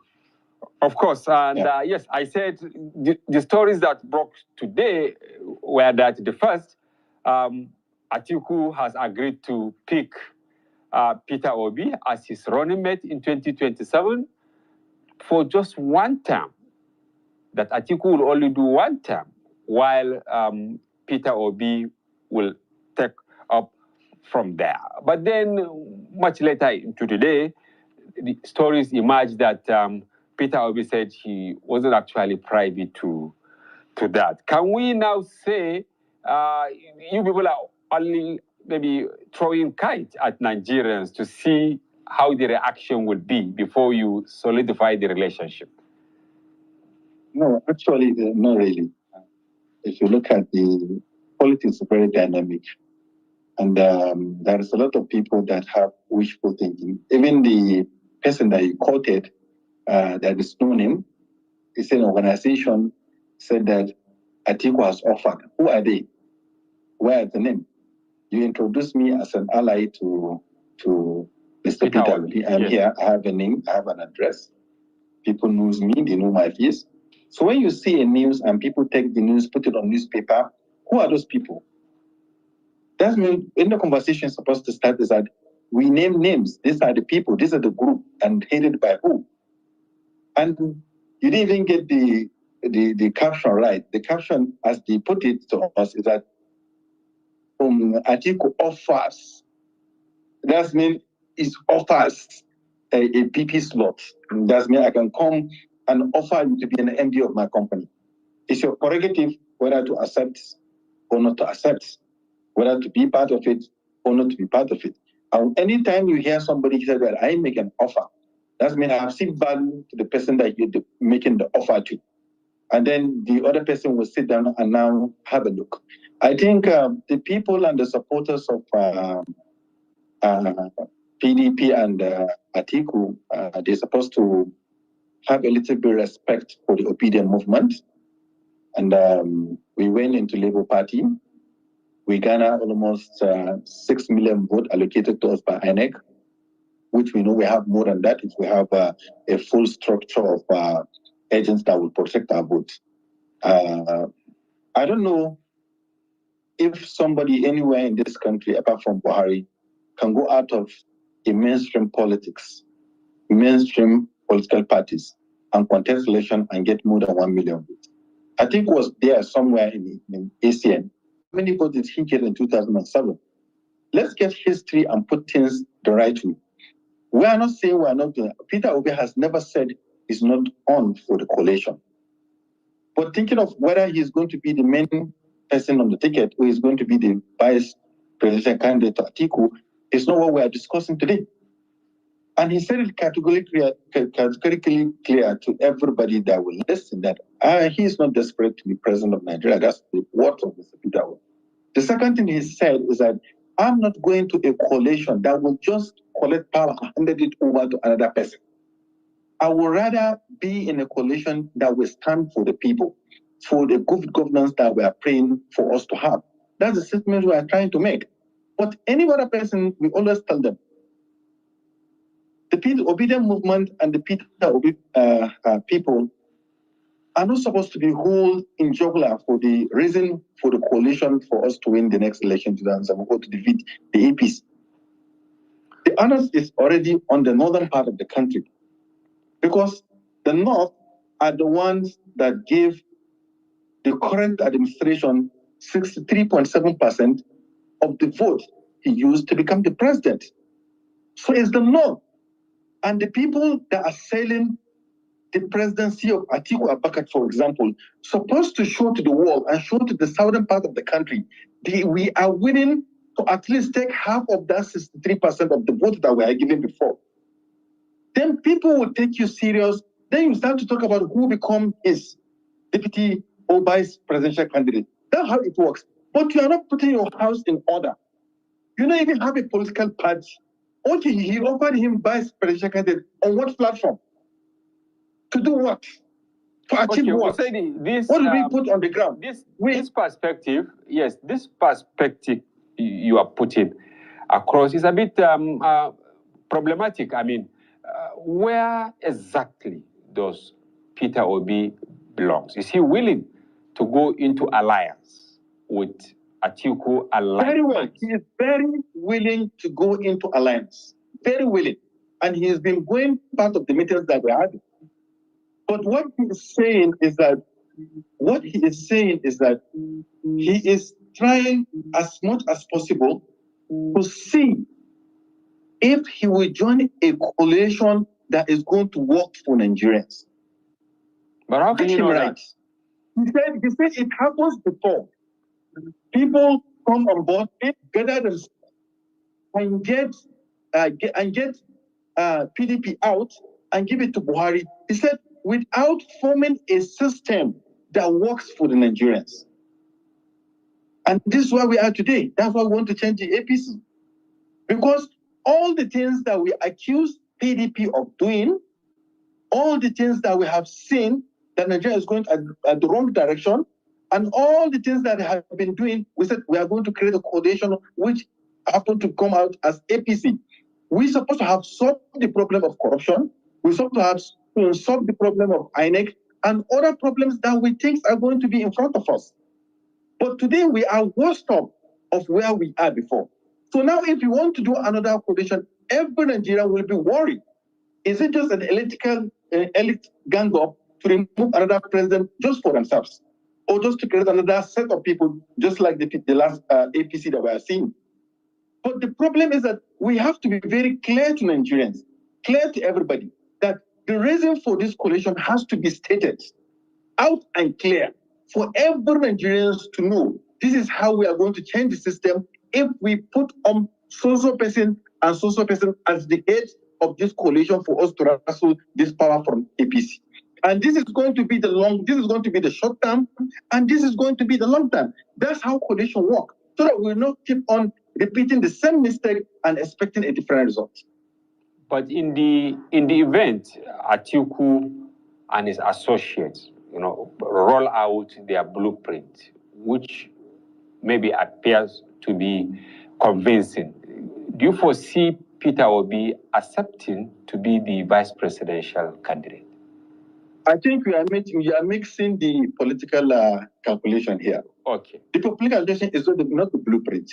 Okay. What we want to see coming from the North is that the North is so angry that they want to take back that 6.3 million votes that they gave to Tinubu to become president and put it somewhere to somebody. As of today, we have not seen it. But we know our vote that I was allocated to us by INEC of 6 million or so is already there. Those people are already there waiting for 2027. What we need and what we are doing currently today is that how can we market our product so that the things we are telling about people will see it clearly. Let me give you an example. I always have this conversation with Mr. Peter Obi. He said, Ibrahim, do you know why I'm always going to School of Nonsense and donating money to School of Nonsense? I said, why? He said, because I don't want to come in as a president and get confused. One of the things I realized that I have to do what is called move Nigeria from consumption to production. It's only healthy people that can do production. Sick people cannot do production. So we need knowledge, which is education and also health. I'm planning to see how I'm going to revive all the primary health centers, at least put 3 nurses there. So if I'm thinking of that, I have to start thinking of what the foundation is going to be before I become a presidential candidate. Go and look at all what the other people are doing. Who among them is thinking towards this direction? You have seen Mr. Peter Obi in Egypt trying to look at how they did Egypt. Let me learn on this one. Please, let me learn on this one, please, so that we can understand. The question I'm asking is the workability of the coalition. But from what you are saying, it appears that you and Peter Obi believe that you can stand on your own. I mean, because you have certain votes kept somewhere, loyal members, just the way you are still not getting me right. 12 million votes. What we are saying is just clear. Okay. What we want to see is that I have a full of bucket of water that I want, a full bucket. And you from the other side, you want us to work together. I want to see your own bucket of water. The well I'm taking my water, I have water inside. The well, they are taking their water from the north. There is no water there. So somebody took 63% of that water. How do you mean? Are you saying Atiku's nearly 6 million or over have evaporated to where? Atiku still has Atiku got nearly 6 million, 6.9 million votes. I think the way are they now? Are you saying that they are no longer with him? Peter will get 6.1 million votes. Yes. Are you saying Atiku has lost his own? No, I'm just trying to take you. I'm just trying to take you where I'm going to go to. All right. If you listen, you understand. You learn. So what I'm saying is that Atiku got 6.9 million votes from an existing party with governors and House of Rep members and structure. Peter Obi get 6.1 million votes without structure, with no any governor. Then Mr. Peter Obi won 11 states plus Abuja, which is top states. Atiku Abubakar won 12 states, outright winning. And Mr. President Tinubu won 12, and one state goes to Congo. So that's 7 states, including Abuja. What we are saying is that at that moment, that presidential candidate that they brought in the name of APC president candidate Tinubu, is that he came in the mantra that was sold to the North. And the North bought him wholeheartedly and voted for that person. What happened at the background, we don't want to know. But we know the vote came from the North. So what we are trying to see is that if you are coming to coalition and you want to know who become what in that coalition, it's for you now to make the analysis. If we remove the PDP, which we know is having problem today, we all know that the PDP is having a problem today. I even have seen a caption that what's his name? Wike is saying that he will still be in PDP and contest election against Tinubu. So that means he's going to be a minister of Tinubu administration in PDP contesting for presidential candidate. You can see the confusion. But Labour Party has their own problem. Labour Party has their own problem. Yes, that was built with no structure to get 6 million votes. With what? With the capacity of the obedient movement that sold the Labour Party to Nigerians in every corner to get out to that 6 million votes and protected their vote and win Lagos. But and you know that as we speak, which is one of the 2 major capitals in the country. Yes, so let's put that to where we are. Labour Party also has where we are today. What we are saying is that Atiku is maybe not going to contest on this platform of PDP. Now he's not having governors. He's not having Okoa as a sitting governor. Now he's not having all the machineries that he's supposed to, which Peter Obi has passed through that to where Bahari did to CPC. So what we are saying that we are now going for coalition. What we are saying, even if it's going to SDP, or Atiku is going to SDC, ADC, how are they going to start mobilizing to reach the level of what we have done as a movement, or be the movement, so that we can have a proper coalition, so that all of us will see each other eyeball with a roadmap. Let me tell you, with a roadmap that if we penetrate the north, Peter Obi is actually sitting on the fence. We win election. Don't you think Peter Obi is also sitting on the fence, considering that the Labour Party you've been brandishing now is also a mesh in crisis, and he is not in PDP. He hasn't given his clear face for the coalition. Don't you think at the end of the day he will be neither here nor there? That's what I gave you. I said we went into Labour Party 8 months to election. We garnered this. We don't have a governor. People say even 4 people tweeting in a room, and we get these votes. What do you remove from us with the experience of 2023? We now go to another party, and you think that we are not going to perform better than what we have performed before. But Atiku has never done that before. We are okay with our people and the margins to work together with them. But what we are seeing is that it's too early. What we want to see today is that what is the end role of those people around Atiku that feel Atiku? We so much believe Atiku can be a very good a coalition partner with what we are doing. But what we are saying is that when you look at you it talk now, about this look at it partnership, critically. what will you do in your own space so that Yes, can you hear me? I want to give this clear clarification. When you look at it, those votes, 6.1 or thereabout, that Peter Obi got, many are seeing them as spoiled votes now, considering that almost all the lawmakers that won under Labour Party, they have moved to where they belong. Mostly APC. And there is the likelihood even the governor will leave.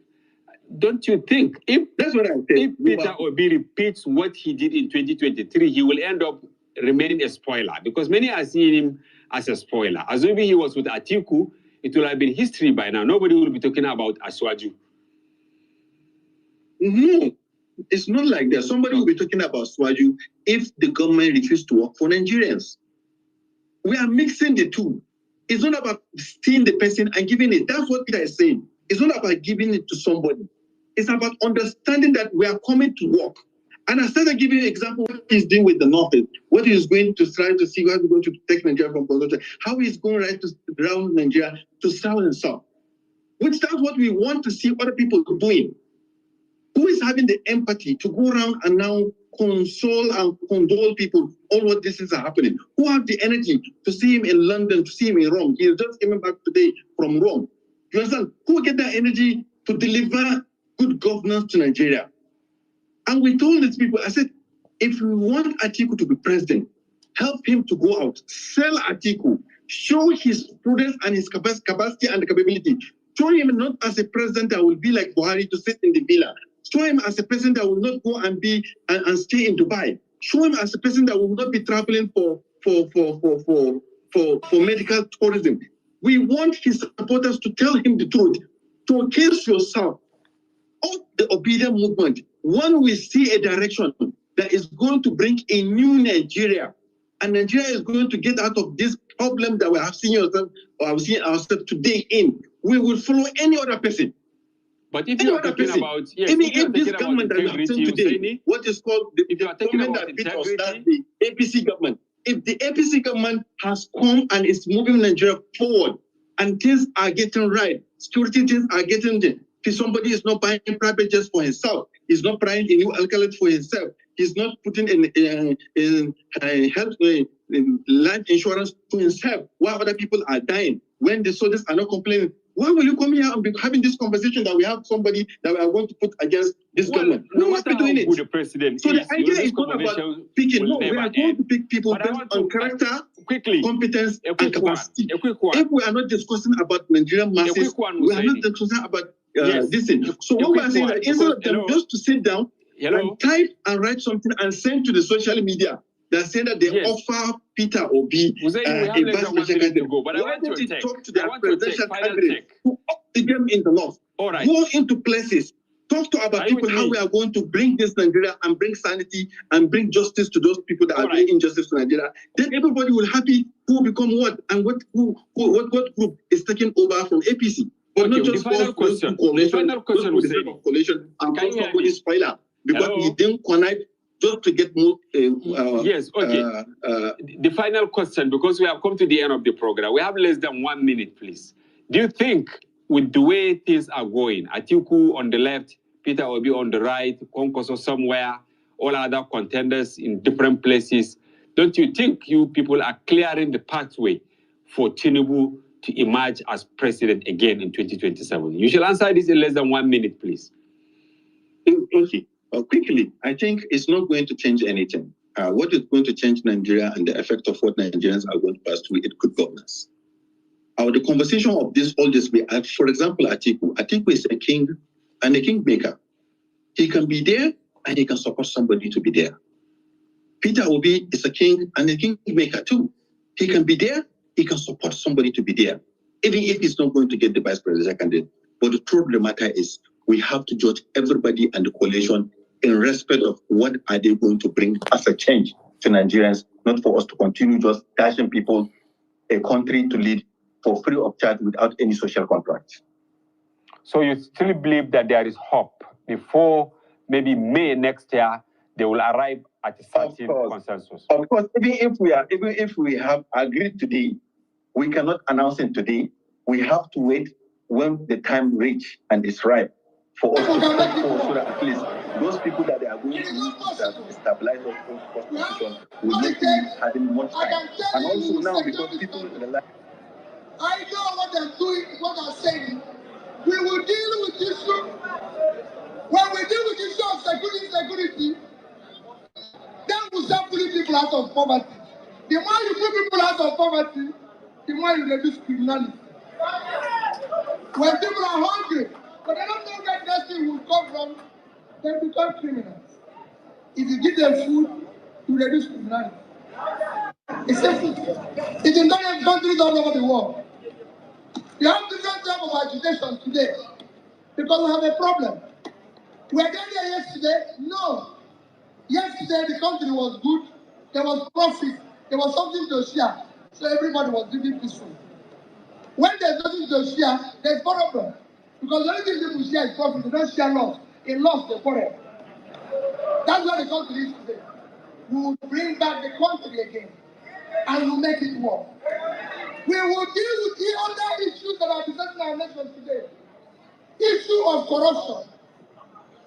People have said they will fight corruption. If anybody says he fight corruption, let me tell you where the last opportunity he had to manage public money, how he managed it. Atiku was governor of Anambra State for 8 years. Go there and show me where their money is missing. I can tell you, I want #1 at NDG. The only thing Nigeria signed in year 2000, the spirit Nigeria is NDG. It was NDG that China mistreated into the development agenda and was able to pull 409 million people out of poverty. It was NDG that India mistreated into the development agenda and put 269 people out of poverty. That is what gets used to pull over 45 million people out of poverty. In Nigeria, we didn't do it, and we threw more people into poverty. But Anambra State was #1 when it ended. They told me #1, go to our schools. Our schools was closed for 2 years. One of the candidates mentioned it, saying everywhere. But today, go #1. We are #1, 2011, 12, and 13. You know, some of you, all I can say, go and verify when we're able to do that. As governor of the state, I signed over 10,000 documents for CFOs. Go and ask. If you see one line directly allocated to P2B, come and stop campaigning. When I left the state, I left in Access Bank. is a bank in Nigeria. I left in Access Bank $50 million and over 10 billion naira. I left in Diamond Bank $50 million and over 10 billion naira. I left in Fidelity Bank $50 million and over 10 billion naira. Until today, Anambra have never paid me 1 naira as gratuity of pension. I left 8 years ago. You can go and verify. So if anybody said he was fight corruption, let him tell us how he managed public money before. I was chairman of Security and Exchange Commission. Go there and ask them whether one day I took student allowance or they gave me 1 naira. There are places. So if anyone said he's going to fight corruption, fighting corruption is easy. If you are not stealing, your wife and children are not stealing, those around you are not stealing, you're reaching by 70%. We will fight corruption. We will fight it till the don't steal. Today, people are stealing government money. People are stealing. Nigeria is the only country. Nigeria is the only country in OPEC that is not producing its quota, apart from Venezuela, because of sanctions. And why are we not doing it? Because our oil is stolen. Who can steal oil? Nobody here can steal oil. People steal oil are people in government. For you to steal oil, a ship has to come in. Somebody will authorize that ship to come in. Somebody will authorize it to go out. It is not, oil is not sweet. You put in your bucket. And the waste is too much. We have a deficit, a crippling deficit. We have a crippling deficit of our budget, and we are allowing people to steal our oil. So head up. Between January of this year to 30th of April, Nigerian total revenue was 1.6 trillion. Our total expenditure was 4.7 trillion. We have 3.1 trillion deficit. And people are stealing our oil. It can't continue. We will stop it. Just to show you, and this is our deficit. Let me show you what we lost in 2 months in oil. In July, our total production was 1,083,000. That means every day we are losing 717,000. Multiplied by 31 days is 22,227,000. The average price of oil in that month was 110.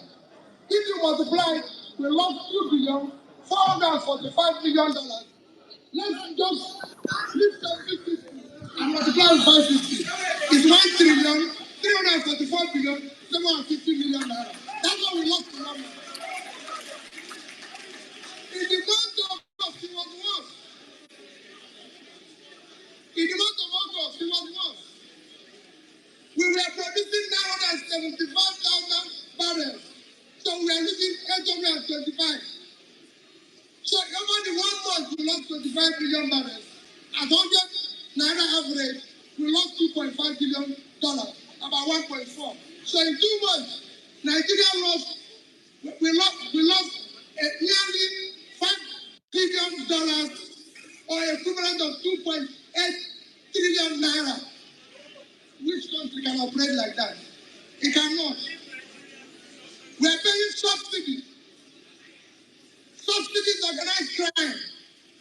There's no way Nigeria can consume the number of money we pay in hospitals.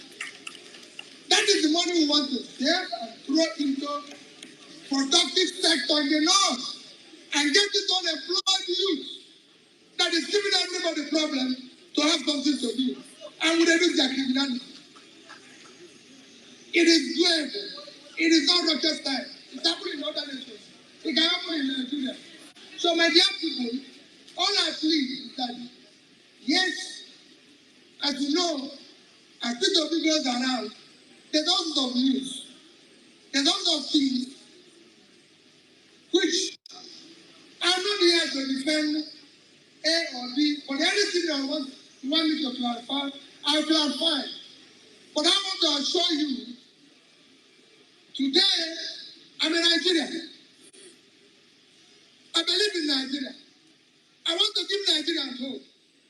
I want to ensure that if you still did not have the highest out of school children, I want to reduce things. I can deal with this. Why? Those children that decided not go to school have learned Quran and work with the Islamic centers and Malams to teach them skills. And put the skills and read about the point. If they can learn Quran, they are very intelligent. And I'll teach them skills. And if I teach them skills, I'll support them because they're going to put money in micro, small businesses. They'll have a business to do. They'll have a future. I want to give them a future. We'll change them. There's a lot we can do to change here. And I'm committed to it. And I want you to tell what I'm doing. And people said to me, what is manifesto? I said, don't worry. I will give you manifesto. But I'm telling you what I'll do. And I want you to take it. And I want you to hold me responsible. I will be in charge. I and that will be in charge. Nobody will find out one thing. We have the physical, we have the mental and physical energy to do this job. And we are ready for it. Let nobody worry about that. I can tell you, we work as a family, we work as a team. Every single day, when I saw people as I said, that they are not choosing you because I'm looking for somebody from the north. No, I'm choosing you because I'm passionate that whoever I'm going to do this will be as passionate as I am to turn around the north and tell them, I keep saying it, the future of Nigeria depends on the north. I will unlock it. Because I want to be able to say, I want to turn the entire country to a farmland and use Kenya and Kaduna as processing centers. And you will see it happen. Kaduna here is 46,000 square kilometers of land. Kaduna is 2 times, I can tell you countries that are that tiny. We can't go on this way. And that is what I want to solve. That is what we want to change. I assure you, I'm sure you have questions. Please feel free to ask me any question. Feel free. I'm here to clarify and tell you who I am. But most important is know that this is Peter Obi. I'm a Nigerian. I believe in Nigeria. I live for Nigeria. Every day, all I want now is the opportunity to create a new future for Nigeria. Next year's election, I'm pleading with you, should not be based on the primitives we used before. I don't want you, we are not having a new MP for this company called Nigeria. I don't want you to hire people based on tribe. Please, don't hire people based on religion. Don't hire people based on my tongue. Don't hire people based on anything. I'm telling you, all this is what the elites used to confuse us, to keep us where we are. No, there's no tribe that is enjoying anything today. The people in the north don't buy bread cheaper than people in the south. The poor people in the north are poor. The poor people in the south are poor. There's no uninterrupted light in the north. There's nothing in the north that is lacking in the south. There's no in the south that's lacking in the north. All of them are suffering. There's no place anybody buys anything cheap because of religion. I'm a Christian. The Central Mosque in London, I lived my life in London. Went to the best schools there, from Oxford to Cambridge. The Central Mosque in London was not created by the Queen. The Queen is not a Muslim. In Dubai, I'm a Christian, a Catholic. If you go to Dubai, the Catholic church in Dubai, the land and the church was built by any of Dubai. So let nobody say, give us the excuse again. What we want now is progress. What we want now is to employ our youth. Next year's election must be based on character we can trust. What we are telling now is listen to all of us. All of us are going to have a well-written manifesto, a well-written document to read out, a well-written this. But what we are telling now is, who among us will you trust? It is a trust issue. Who among us will you trust? We want a Canada we can trust next year. Who is more competent? Election next year must be on Canada we can trust. It must be in competence, it must be in capacity and commitment to start doing the right thing for the first day. We must stop this abuse of our country based on the modern excuses. It is hurting us and you take a just revenge on our children. Thank you and God bless you.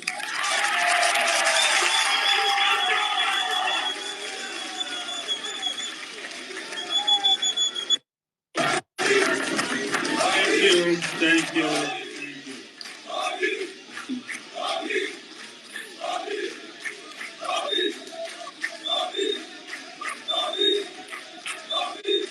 This is our great example. Our drum roll has become different. Our distinguished speaker, we appreciate you.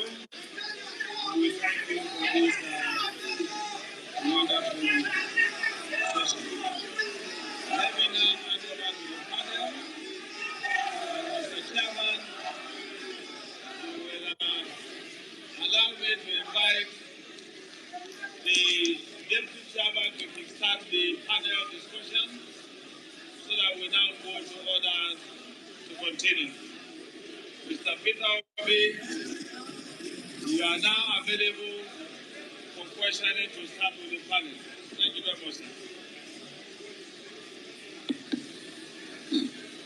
Your Excellency, the presidential candidate and his very mates. One of the objectives of this forum is to provide a platform to a candidate to explain certain issues about him or about what he wants to do. Now, I want to start rolling, the ball rolling, by ending with sir, we grill people when they come here. Now, I want to, you said something in your presentation that you signed so number of COOs. There was none from for you and your visit. But how many were for people from the northern side of the country or even other parts of the country? How many? And so you were reported to have asked northerners to carry ID cards or tags of identification. This is a platform for you to talk about them and explain issues. Thank you.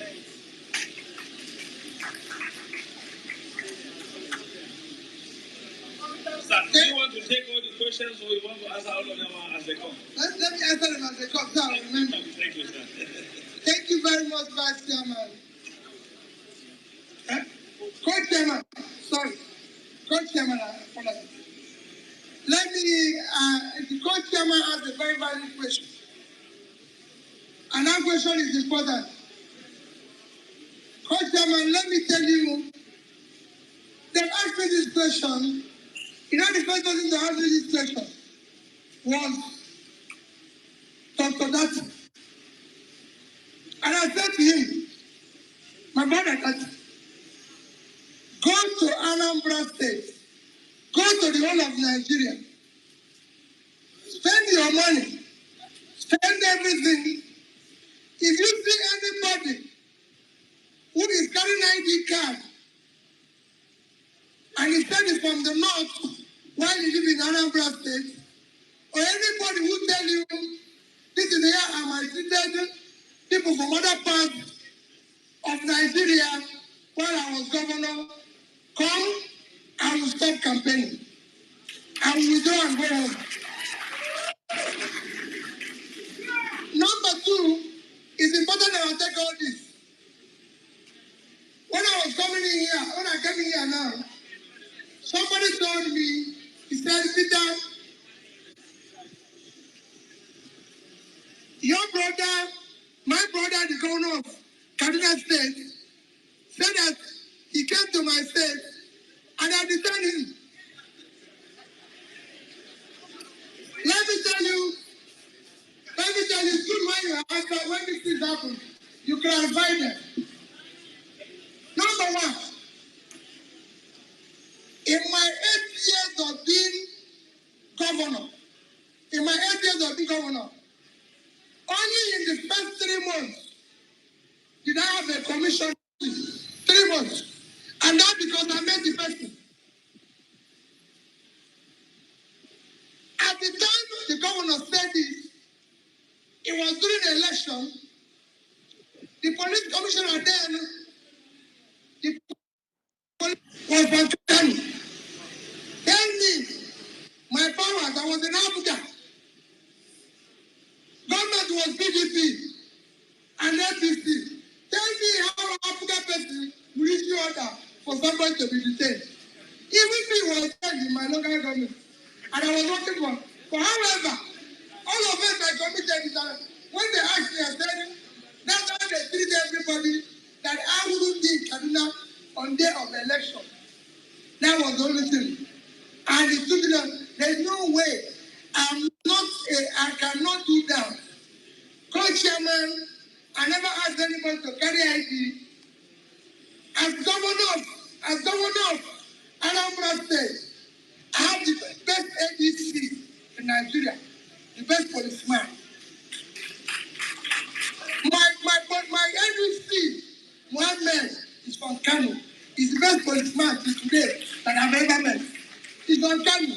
We will ask him the order. We're going to go and give order on himself. So how will I tell Mohammed, who lives in my house every day and close to his family, I get up and say, Mohammed, I want to deal with your people. And he will say that. Call my ADC today, I'll give you his phone number. He's the best policeman, he's still a policeman, he's still now. And he will tell you. So when people say, Peter Obi is black, 2019, I was vice president. No, I was good man. Now I want to be president, I become bad man. I did not do anything wrong. I want to change Nigeria.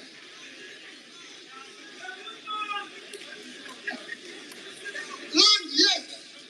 When I thought I signed CFO, I didn't say I gave people land. Remember what I said?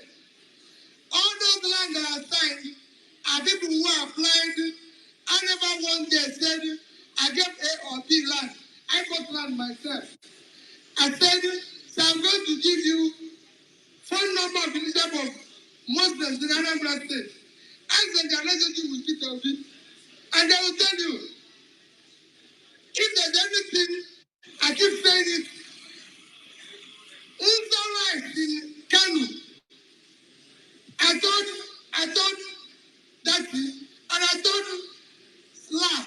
I said right he went to look for loan in 3 banks. They didn't give him. He came to us. I said we'll finance him. He's the biggest transformer. He's in Kano. And I discuss with him every day on the way forward of farming. And he knows my commitment to what I'm saying about the land here. So it has nothing to do anybody who is telling you this. Just like I told you, in 2019, I was a good man. The only offense I committed now is that I want to be president.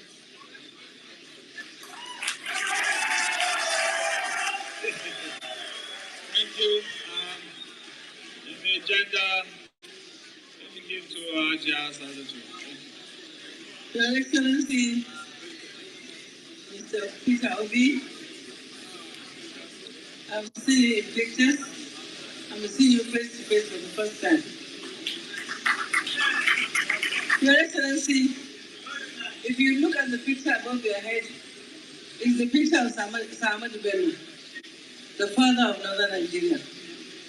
He has taught us to love our Muslims and Christian brothers and sisters the same. As a Muslim housewoman, how will you make me comfortable to have a government that Peter Obi is the president, how will I be comfortable? Because your social media people have to do a lot of work to convince us that you are not anti-law. Thank you, sir.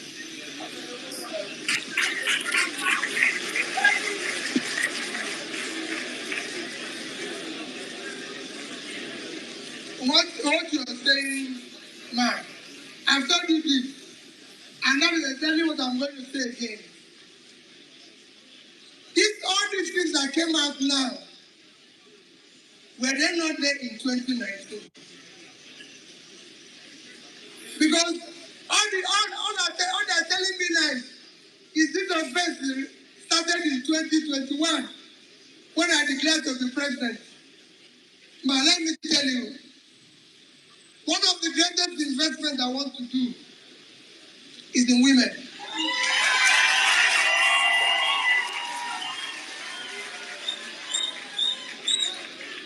A country today, a basket case, a country today we can refer to a basket case. Few years ago, a country we can use, excuse me, a country we can use as a basket case today compared to Nigeria. Few years ago, is doing well today because of the power of these women. And which country is that? Bangladesh. Bangladesh is a country of 163 million people. In 2010, I was in Bangladesh. In Bangladesh, their per capita income was $707. Today, it's 3 times that, about 2,300. After 2010, Bangladesh was $747 per capita. Nigeria was 2,260. Today, we are 1,980. They have moved to, so that done 3 times, and we've lost about 11%. And what is Bangladesh's greatest export? Clothing. They did 36 billion worth of clothing. And if you go in the clothing industry in Bangladesh, they have about nearly 8 to 10 million people involved in manufacturing of clothing and clothing related carrying this thing. 60% are women, and they are home. And you know whether you like it or not, we have some sense of respect.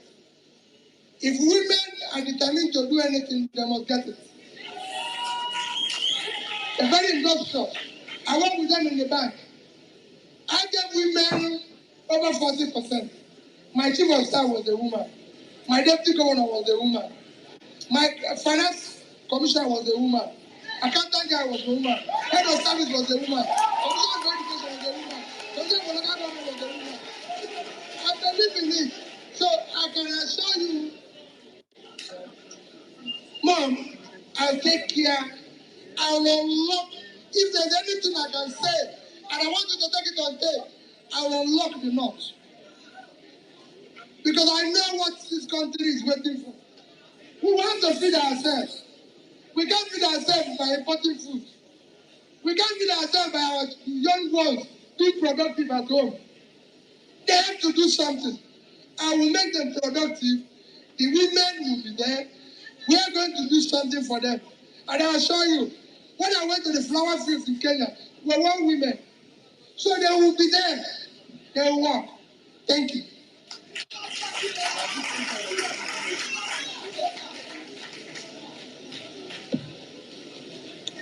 Okay.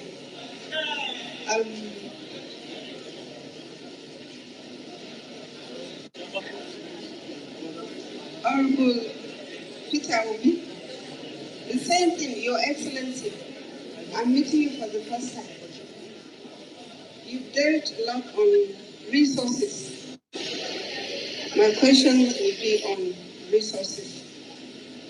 There is urban demand for rural land, and there is also rural demand for urban land. Northern Nigeria is very vast. What are your plans for, number one, urban renewals in view of the decay of some of our cities? Two, what are your plans for rural development in view of the fragile ecosystem of northern Nigeria, vis-a-vis the rich, finite, and infinite resources that you have just spoken of? What are those secrets? What are the windows that we would love to hear from you? Thank you.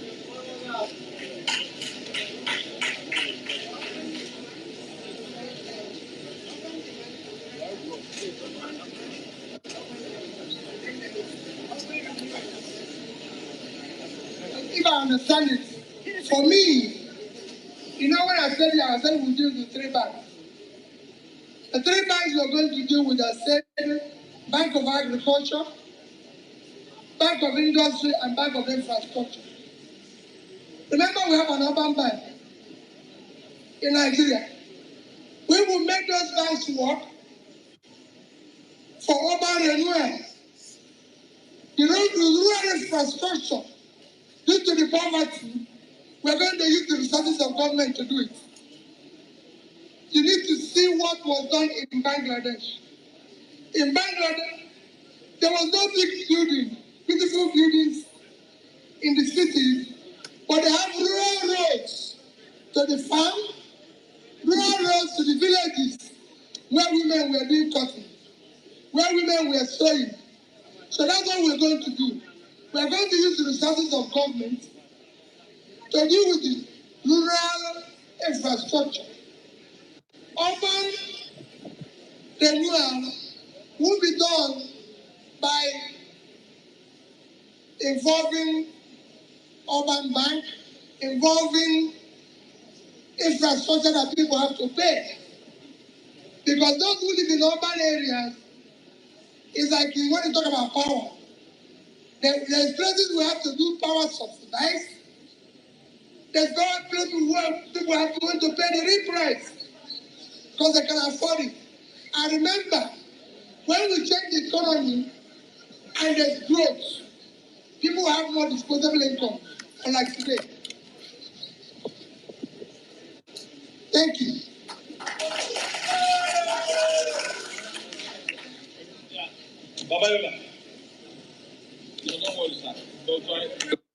My name is Babiola Bamuditongo. By way of preamble, let me first of all agree with you that the North needs unlocking. And in the same breath, disagree with you that the North is poor. If the North is poor, we wouldn't be hosting the most number of people that are not indigenous to the North. Because of the wealth that's in the North. That's why you have everybody from every part of this country here. And again, to preface my question, I think part of it is if the farmers of Saminaka will stop farming maize, most of our flour mills in Nigeria will close down. Just Saminaka area. These are unorganized, unmechanized, non-commercial farmers. So the North is rich. Like I said, I agree with you in this unlocking. When you are making a presentation, I was hoping that I would have an equal number of time, an equal number of minutes, or maybe to engage on a different platform. Because the questions in my mind, if I'm to ask them on this platform to use a word that may be cumbersome, may be excommunicated. And on this platform. Now, when you are talking, I was just listening to what you didn't say. I'm trying to listen to what you are not saying. And it's the topical issue today in northern Nigeria, or in most parts of this country. the issue of irredentism, bigotry. I don't feel safe as a northerner. I can't load my cattle from Yola and take it to Onitsha or Anambra State.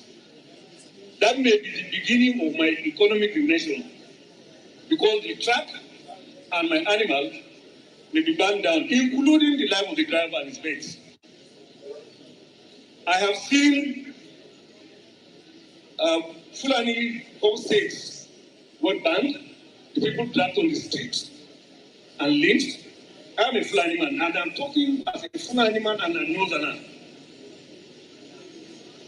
That's why I say I've loved to engage you on a different platform where we may discuss these things. Now, please respect, understand what I'm saying? Respect yourself. What do you have? You didn't tell me anything to make me feel that I will be safe in a Nigeria that you are a leader. Thank you very much. I agree. Let me tell you.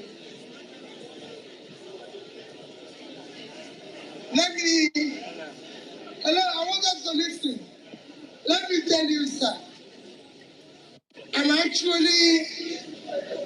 actually inclined to have that discussion with you. As a leader, as somebody who wants to serve, let me tell you people, there's two most important ingredients to leadership is listening and learning. People must learn to listen and learn. What he said is very important. What he said is critical to our future. So he didn't make anything. I remember what I said when I had a question. I said, ask me all questions. Today in Nigeria, there's problems everywhere. When I talk about here, I talk about North. I didn't say, remember what I said?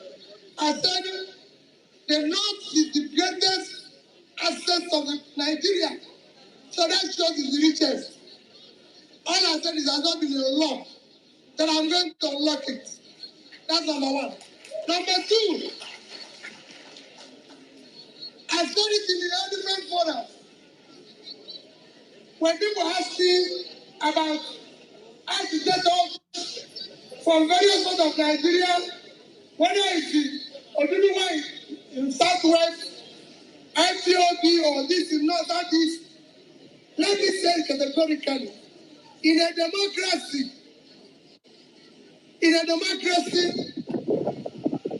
you dialogue, you discuss, and you consult. You must be by consensus. I'm going to dialogue with anybody who is agitating, who is not happy. I must exhaust reason. And when I exhaust reason, I'll deal with it. I'll be charged. But I'm not going to rule people by military might. I'm going to give anybody space. If you say you're not Delta, you're not happy, I'll come and see you. If you say from the north, I'll come and see you. I'll stay with everybody. But I can tell you, the Nigeria that I am that you serve, everybody will be safe. If anybody do the type of thing you are doing, we'll deal with it. Nobody will do it. Because we have given everybody a chance to see that there's a new face, there's a new beginning, that we are trying to build a country that is united, a country where we love each other. I own businesses today. Run by people in the north. So I own businesses today run by the people in the north. I own a business today run by Northerner that gives me every year a profit that can make me live. And the person running it is a Northerner. So if it can run my business, why not? I have my colleagues all over the place. I have Northerners that do business with today.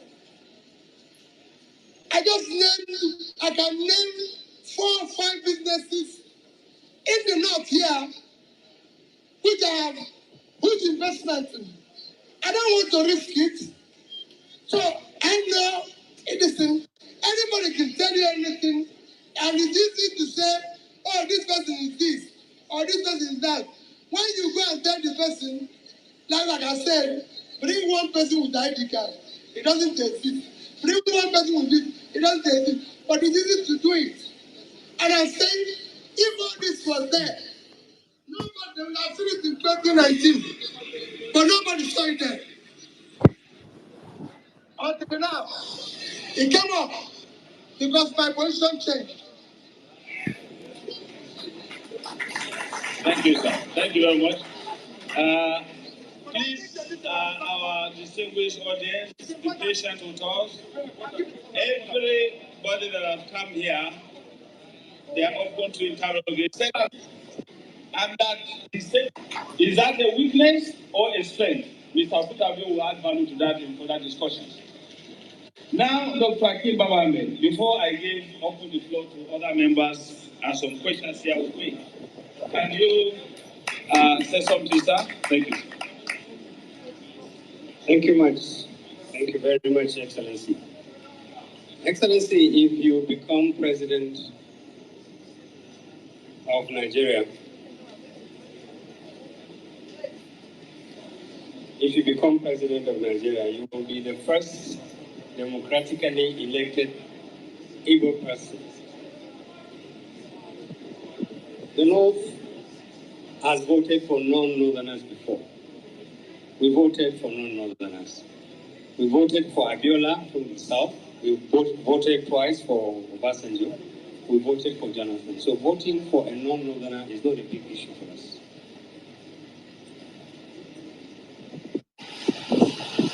And we'll be perfectly honest with you. The biggest fear for the North is that your success as president will be the price to be paid for peace and security from the Southeast. That is the impression we get, and it worries us. That unless you become president, there will be no peace in the Southeast as parts of Nigeria. That is an impression that is unfortunate. I know you. My younger brother is your running mate, so I know enough about your etiquette. But this is the North. Please kindly stand up and tell the North. Tell the North, assure us that your ambition, your candidature, your credibility has nothing to do with the demands that unless you have an Igbo president, there will be no peace in Nigeria. And two, that those people who associate with you, the ambition of Igbo people for the presidency, have a right to do that. But you are going to be a Nigerian president. And when you become a Nigerian president, everybody in this country will identify with you. Please stand up and assure the North that this is the case. Or give us assurances that will make us feel safe and secure under your leadership. Thank you.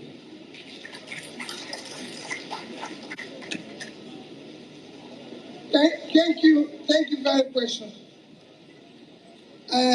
For this question, after the last question, caused a lot. Let me make it obvious and very, very simple. One, I have never, and I'll say it anywhere, please do not vote for me because I'm an Igbo man.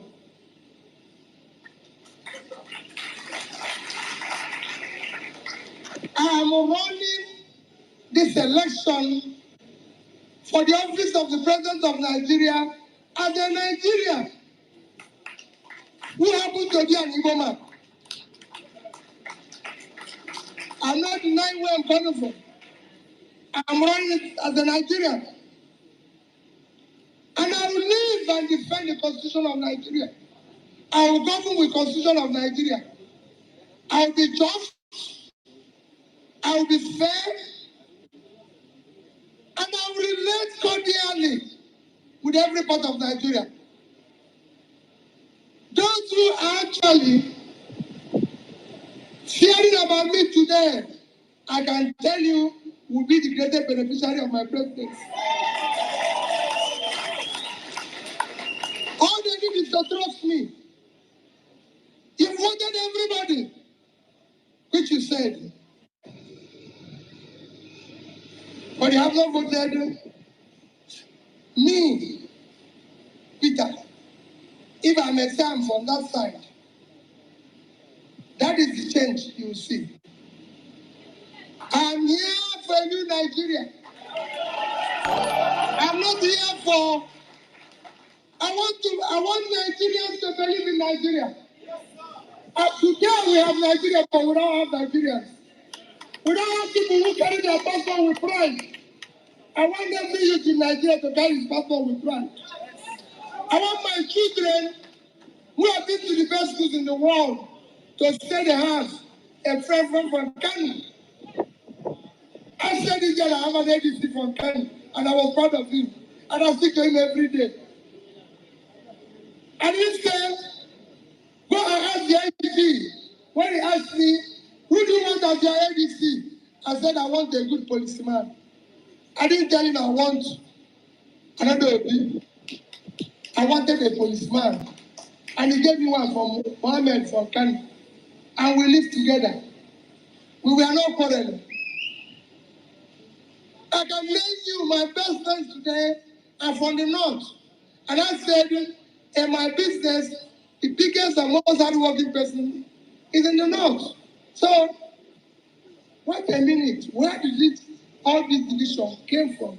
It came because the elite conspiracy, those who were not qualified, brought this in order to sustain themselves in office.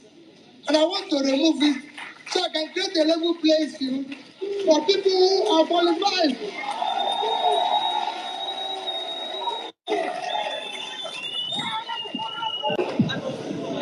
So the rest assured, and I said here in Kaduna, Peter Obi will be just every spite of Nigeria will know for once there's a president who is in charge of Nigeria. And I'll be everywhere.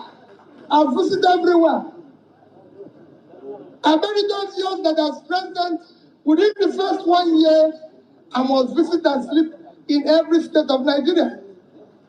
So I can hear I can hear what they want to tell me and what I want to solve. And I'll solve it. It is not going to be easy. Nigeria have problems that is not going to be easy to solve. It's going to be difficult. But I have what it takes to start the journey. And I'm urging you, do not listen. These people, all the people you are seeing have tried it before. I'm not going to remind you like people do in Nigeria when I got into office, what I saw, or that this man caused it. We are not going to hire somebody to remind of our past. The past is gone. I'm going to deal with the future, and I'm going to solve it. Thank you. Thank you very much. Director General Sabbath Foundation and one other person before I call the vice presidential candidate to have in words before, because time of majority is fast approaching, and we don't want to keep you beyond time. Billy, can you come here? Thank you very much, Your Excellency, Mr. Peter Obi. The question I want to ask you is direct, even though it is a follow-up to the question of Dr. Hakim Babame. My question is, sincerely speaking, why should they not trust you? Why should they not trust you when you have never or not, to my hearing, condemned the sit at home on Monday in the Southeast? Why should they not trust you when, even just recently, your campaign council that you constituted, even in Sokoto and several states in the north, the chairman of your campaign organization were Igbo men. Why should we not trust you when I have not heard you? Perhaps you said it somewhere, but I have not heard you categorically condemn IPO, Eastern Security Network, and their activities. Thank you.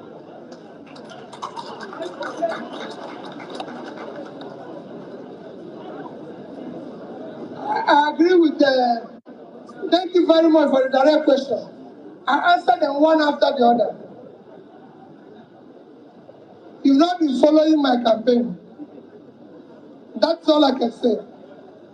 One is that the Eastern Security Network was formed by government of the Eastern states. These are the governors who formed security things. How can I go and condemn them? I have spoken about it at home, and I can tell you, there was even a place they mentioned me. You can go, like I said, anything I say, go and verify. Now let me tell you,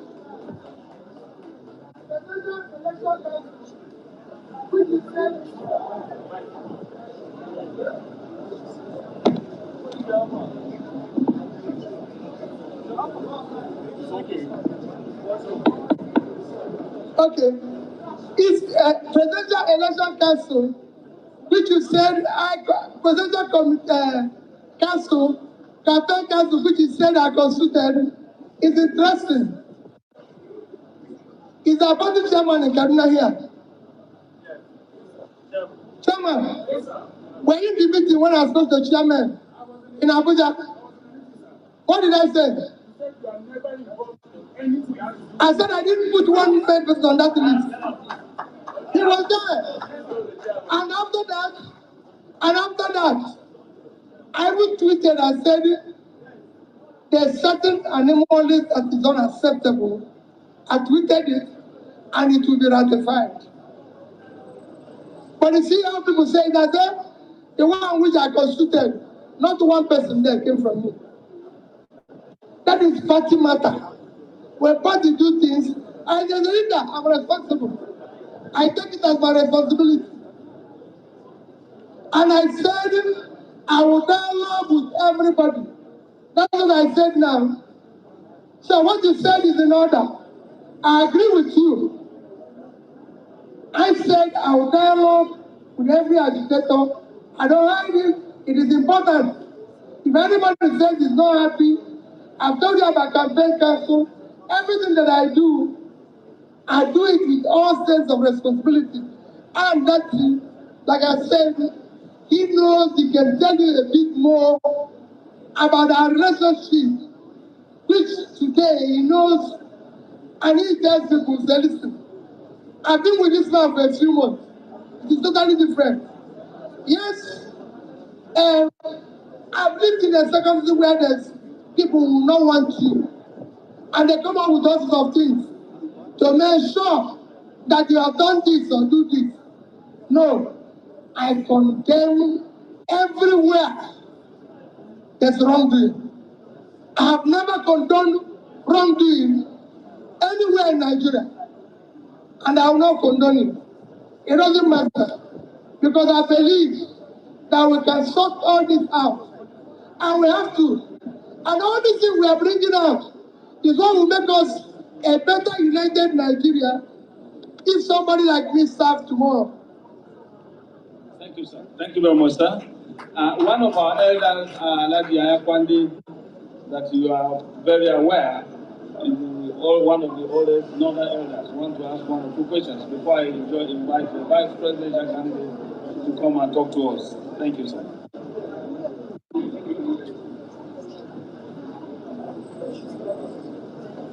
But before he asks his question, I have two questions here. One on infrastructure deficit in to go about it, and the other one is incessant flooding in the north, and your policy on okay. Your Excellency,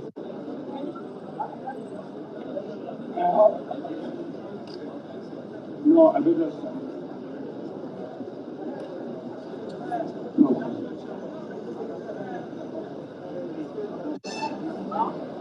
Your Excellency, are you with me?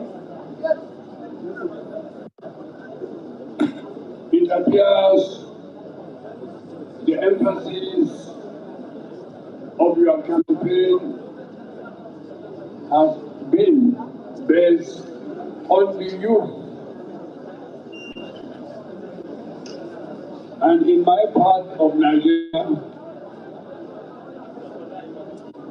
every church now is only talking about Peter Obi as if he is the only Christian contestant. These questions of mine, what are you going to get a camp that will put the elderly people in Nigeria? Because you have not been talking about, all the time people are talking about the youth.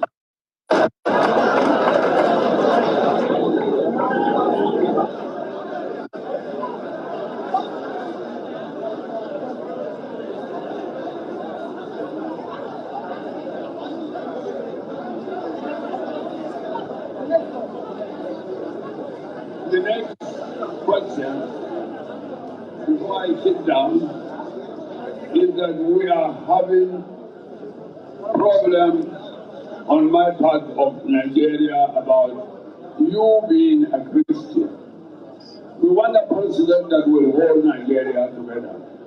We want a president that will look after the youth and the elderly men. But it appears as if the emphasis of your campaign has been based on the two. That will break Nigeria.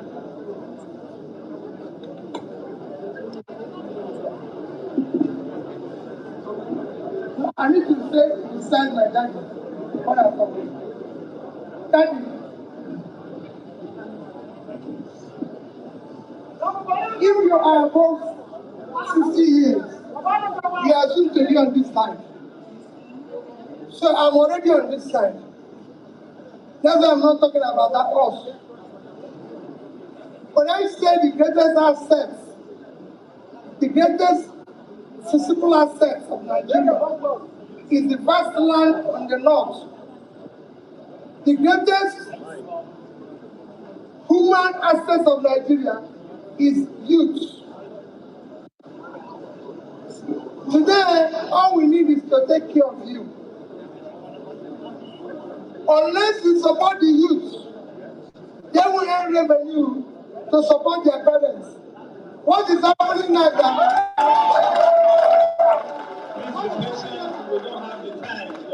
What is happening now is that parents pay their children's fees, their children leave school, and they're at home and they're feeding them. That is dangerous.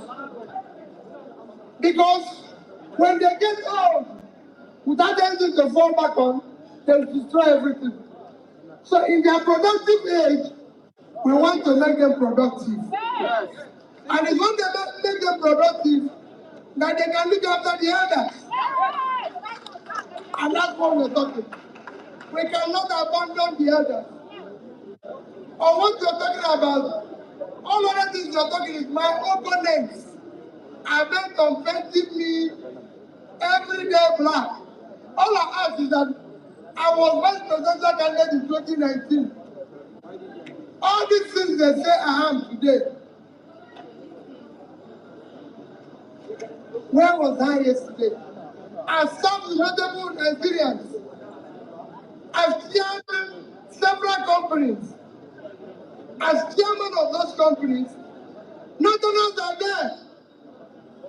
Go ask Jaramagoro, who nominated me to be chairman of Fidelity Bank. He's a Northerner. I served on a board with him. There's so many Northerners you can ask about me today. But they are bent on painting me black because I'm campaigning to be president. But I'm telling Nigeria, my presidency will change Nigeria. That is a better country for all. Thank you, sir. Everybody will be happy with it. Thank you. The vice presidential candidate can do 1 minute round up for us. And then the chairman will make our presentation immediately after the vice presidential candidate. Thank you very much. Normally, it's a ritual that the compendium of northern position will be presented by the chairman of the panel, and then we will receive the vote of thanks, and then we will have a national anthem. Thank you very much. All protocols respectfully observed. My leaders, my chairman. Three qualities of the Northerner. The Northerner is known to accept the will of my Almighty Allah. The Northerner is known to uphold the truth. The Northerner is known for promoting fairness, equity, and justice. This has historically been our trademark. Very briefly, the stability of Africa is a subject in all affairs. The stability of Nigeria is a factor in African affairs. And indeed, the stability of northern Nigeria is the peace and prosperity of Nigeria. 10 things I will say about Peter Obi. Arewa, the North is safe with Peter Obi because he has the history. Arewa is secure with Peter Obi because he has the legacy. Arewa is prosperous with Peter Obi because he has a proven record. Arewa will be educated under Peter Obi because he has the capacity. Arewa will be united under Peter Obi because he has the character. Arewa will be integrated under Peter Obi because he has the capacity. Arewa will be productive under Peter Obi because he has the experience and commitment. Arewa will be industrialized under Peter Obi because he has the knowledge. Arewa will be stable because Peter Obi has control. Above all, Arewa will be peaceful under Peter Obi because he has the magic wand. My leaders, brothers and sisters, it is better to have a leader, not a ruler, a leader that is thirsty to make you happy, a leader that is in a hurry to please you, than to have a leader who thinks he owns you because he has his own. Peter Obi is that leader. Nigeria has never had it this good, and I ask all of us not to throw this golden opportunity away. Nigeria has never had it this good. A combination of President Peter Obi and the meaning of a President Peter Obi is that Nigeria has united. Once we unite, that is the beginning of the end of our problems. Brothers and sisters, let us not throw this golden once in the nation history opportunity away.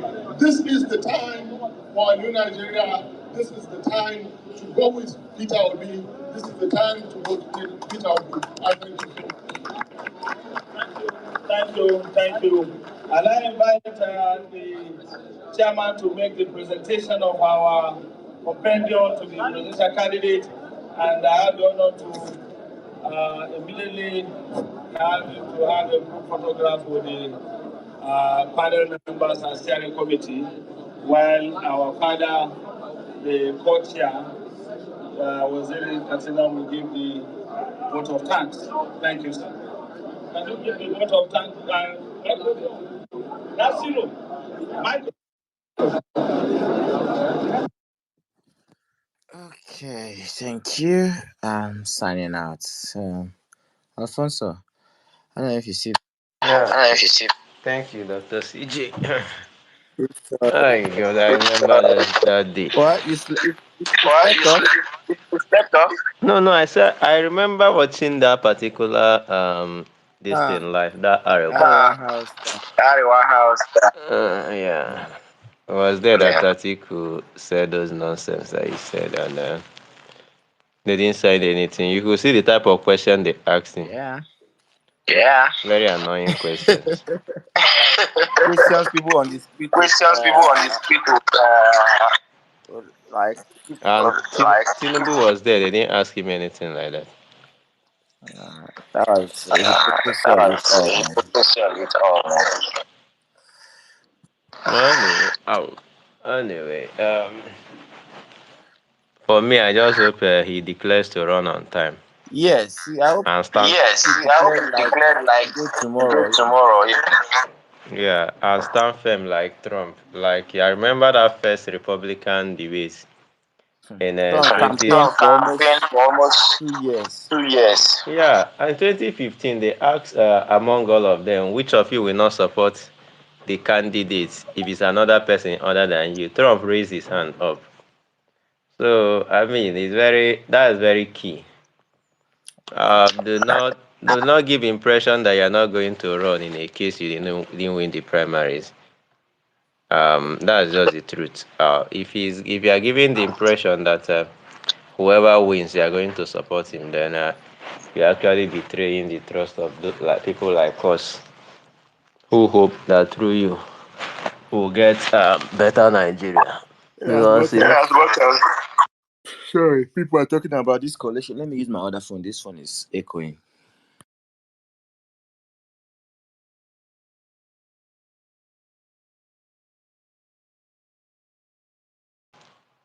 anyway, we'll soon be closing this space anyway. So if you are here, you still really want to talk something, just come up. Before Dr. CJ comes back. So it's just like that. I think we saw it, we heard it, and that last election was actually very, I don't know how to say. There is a news we are seeing now. Who has seen it? That INEC creates AI departments for what? Who has seen the news?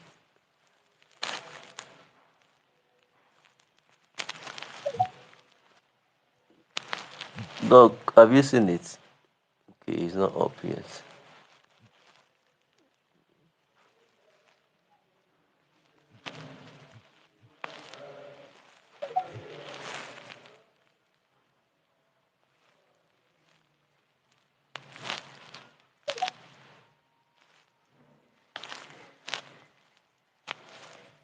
Hello, Arika. Hello, Arika. Are you Are there? you there? Okay. Okay. I'm saying that I'm saying Obi is that trying Obi is so trying hard so. not to step on toes. But again, I don't think that's a good approach, though. I think you should start at this, giving the body language should start right now. So that people will start understanding where he stands in all of this. Because that's these ones where this gruntled element just fell off with Tinubu and came out does not necessarily mean that we have to open our arms and welcome them into anything, or he has to. Let me not say we, that he has to welcome them like that. I mean, if it's somebody who believes in a slow and steady process, well, then that is it. But the whole idea of removing what's his name, Tinubu is welcome, but just for the sake of removing him isn't really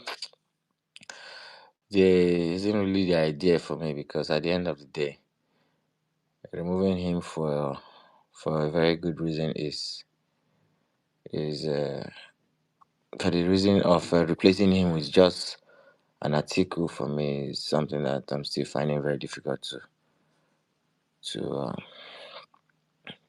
to accept. That wouldn't even happen, sef. That's the truth. Replacing him with Atiku is not even possible. Um, I personally, I will support the position against Tinubu in a case Obi doesn't run, in a case there's any other candidate. But I'm very sure that they will lose the election. I mean, it's as sure as death. They will Mm, lose. because if Obi is not in the ticket and Atiku is in the ticket, oh, if Obi is not in the ticket and Atiku is there, the manner at which Tinubu is going to ruthlessly rig that election. He doesn't. He doesn't have to rig. He will win him. Yeah. It doesn't require rigging to beat an Atiku in the election. Mm. I mean, what is the whole what are you going to say that what exactly are you going to say? You are going to make it a PDP versus APC affair or party versus there is nothing Nigerians are not enthusiastic about any political party. Yeah, there was a time in 2015, 2019 was the best time to make it PDP versus APC affair. 2023 would have been another good time, but again, the problem was that PDP was already fractured in 2023, so it's prior time. I So think so. Political party does not sell. The name of political party does not sell. So you have an Atiku versus Tinubu. considering that someone like Wike say has his one leg in that party. Yeah, so you will have an Atiku versus Tinubu. So what are you going to sell? That Atiku is different.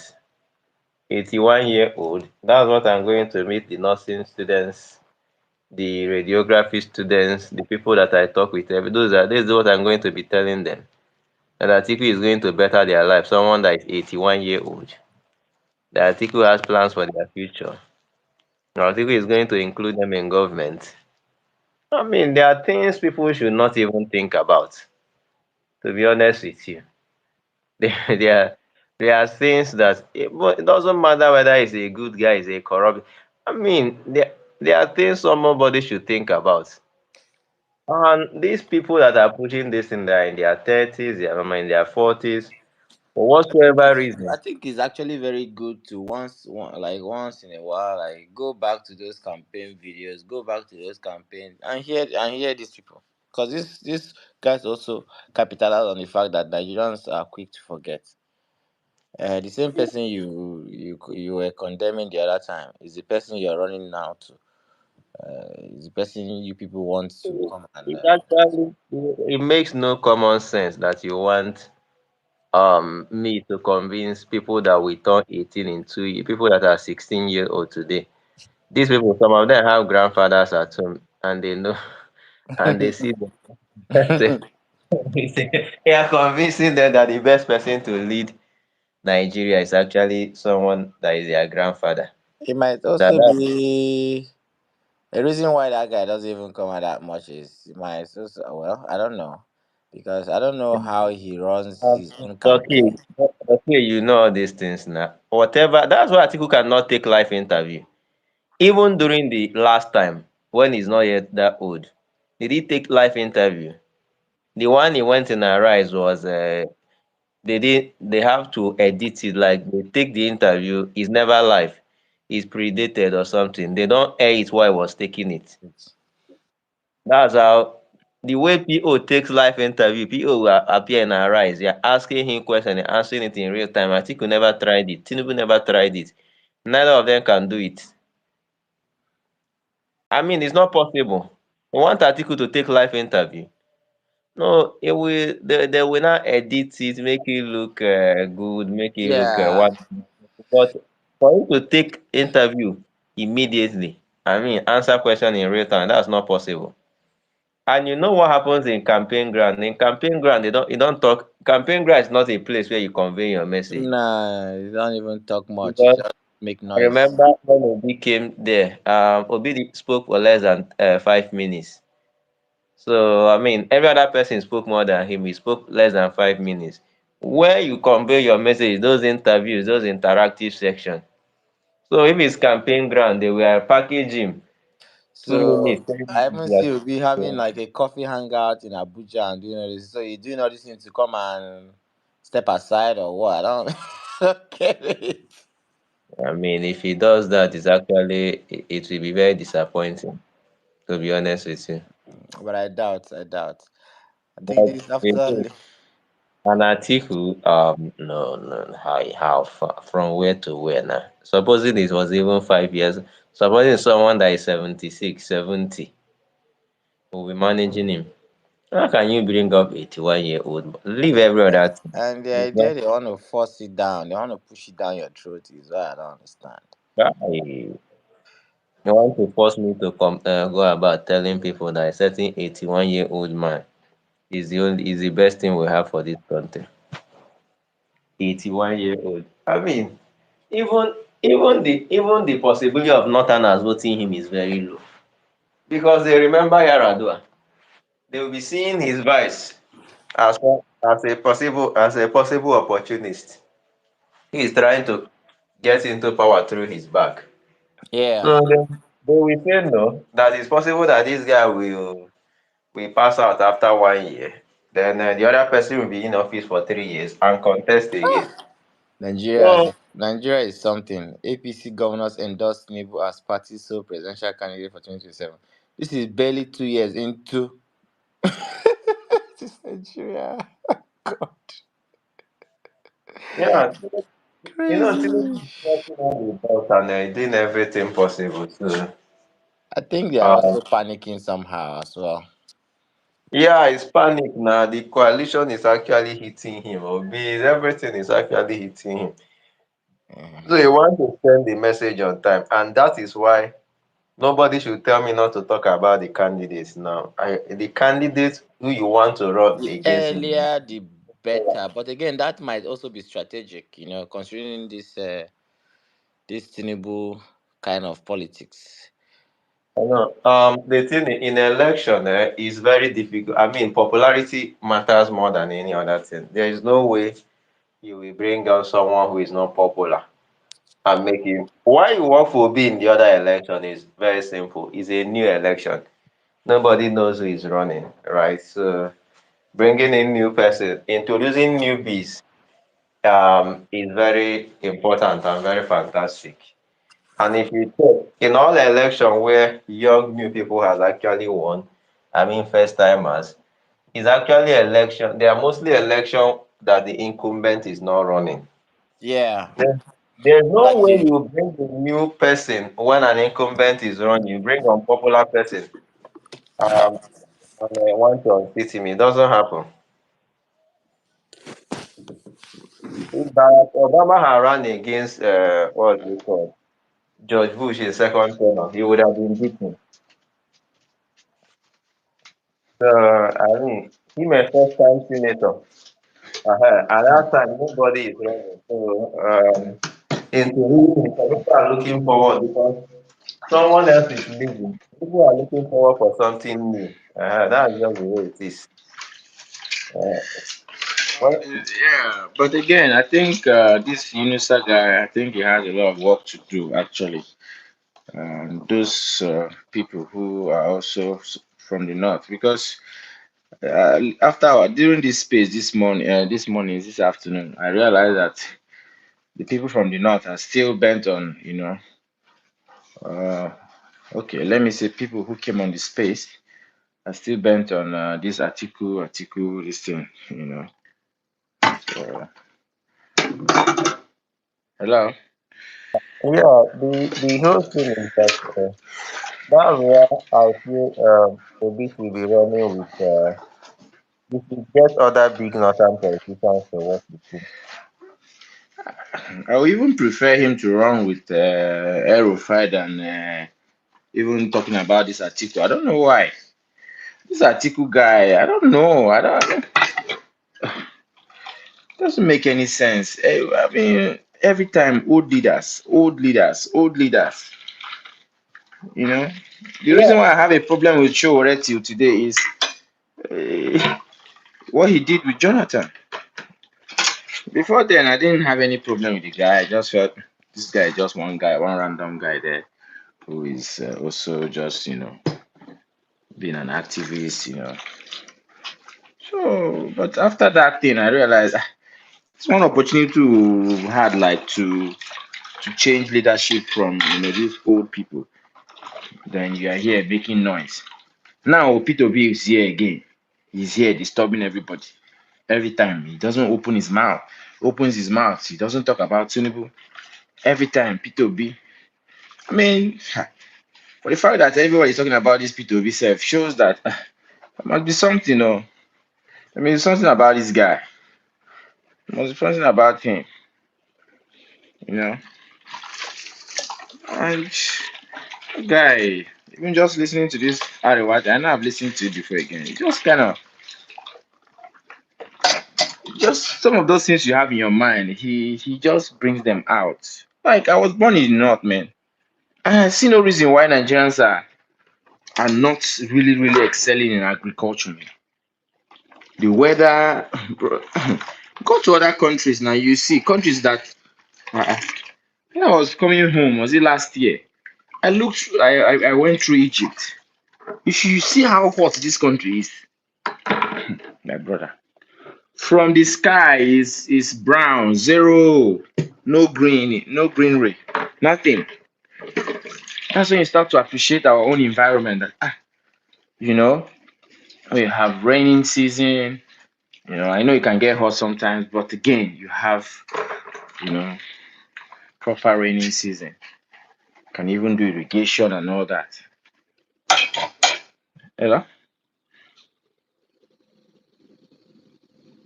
I Yeah. can hear you. Oh, okay. So, Okay. sorry. So you can do all those irrigation and all those things. There are countries that don't have rain. They don't have rain. Like you go to, for example, even in Europe here, these guys don't have rain. Their rain is like just like I don't know. It's not heavy. It's just if somebody tells you it's raining in Europe, just know it's just drizzling. It's nothing. It's no rain. Snow is like 7 months or 6 months. It's snowing, cold, but still, you guys are managing. I see no reason why a country like Nigeria, with the amount the enormous human resources, if you don't want to go school, you should go farm now. If you don't want to go farm, you should work for factory. You know. So these are the things I don't know why they don't do it. I don't know. So it just baffles me. So that's why sometimes I really do resonate with Peter Obi's message. Not because of anything, but his messages are the things I want to hear. These are the things I want to hear about any leader coming to lead any African country right now, especially Nigeria. You know. So that I was in a space somewhere where they have all these white people. The guy was saying if the white people didn't come to Africa, we're not going to know that we have this, we have that. See that kind of insult. Because till today we haven't been able to actually even just copy and paste the technology in our countries. Just copy and paste. Copy and paste. Just okay, you have the resource, you have the money, just copy it and do it. No. Just that's the thing. You have these people because if you don't develop your country, you'll never get it. If you like have money, nobody respects you. Nobody respects money now. People don't like powers like what power? They don't respect money. They respect how you're able to collectively get things done. And have all this your small money here and there. You buy a private jet, you move, buy all any you know. But nobody's going to respect you because you're not able to process anything and bring it to life. So anybody who is able to process anything, an idea, and bring it to life, then that's when you start thinking. That's when you start regarding you as a human being, because that's the difference between human beings and animals. You have process something, think about something, process it, and bring it to reality. Once you're not able to do that, just leave it. Nobody's going to respect you. You're just going to cry for respect. Nobody's going to give that to you. But again, education is very important to, because you realize that the level of education in Nigeria is quite low. And if you're going to have that people who do not even understand much to be the majority in deciding who who the leaders are going to be, because if you look at it honestly, the people who the majority of people who decide the leaders of Nigeria mostly are people who are not even so enlightened. Uh-huh. So you realize what the rationale they're going to use in choosing for you or casting votes that will eventually, produce a leader for the country. So that's why for me, every time exposure and education. Sorry, I'm doing my dishes. Exposure and education is for me is paramount, because people are exposed, they're able to question government. If people are exposed, they are able to not just question government. You have a very um, reasonable and rational uh, decision when choosing or during election. You know. Uh, Chikudi, I think you will need to send me your WhatsApp number.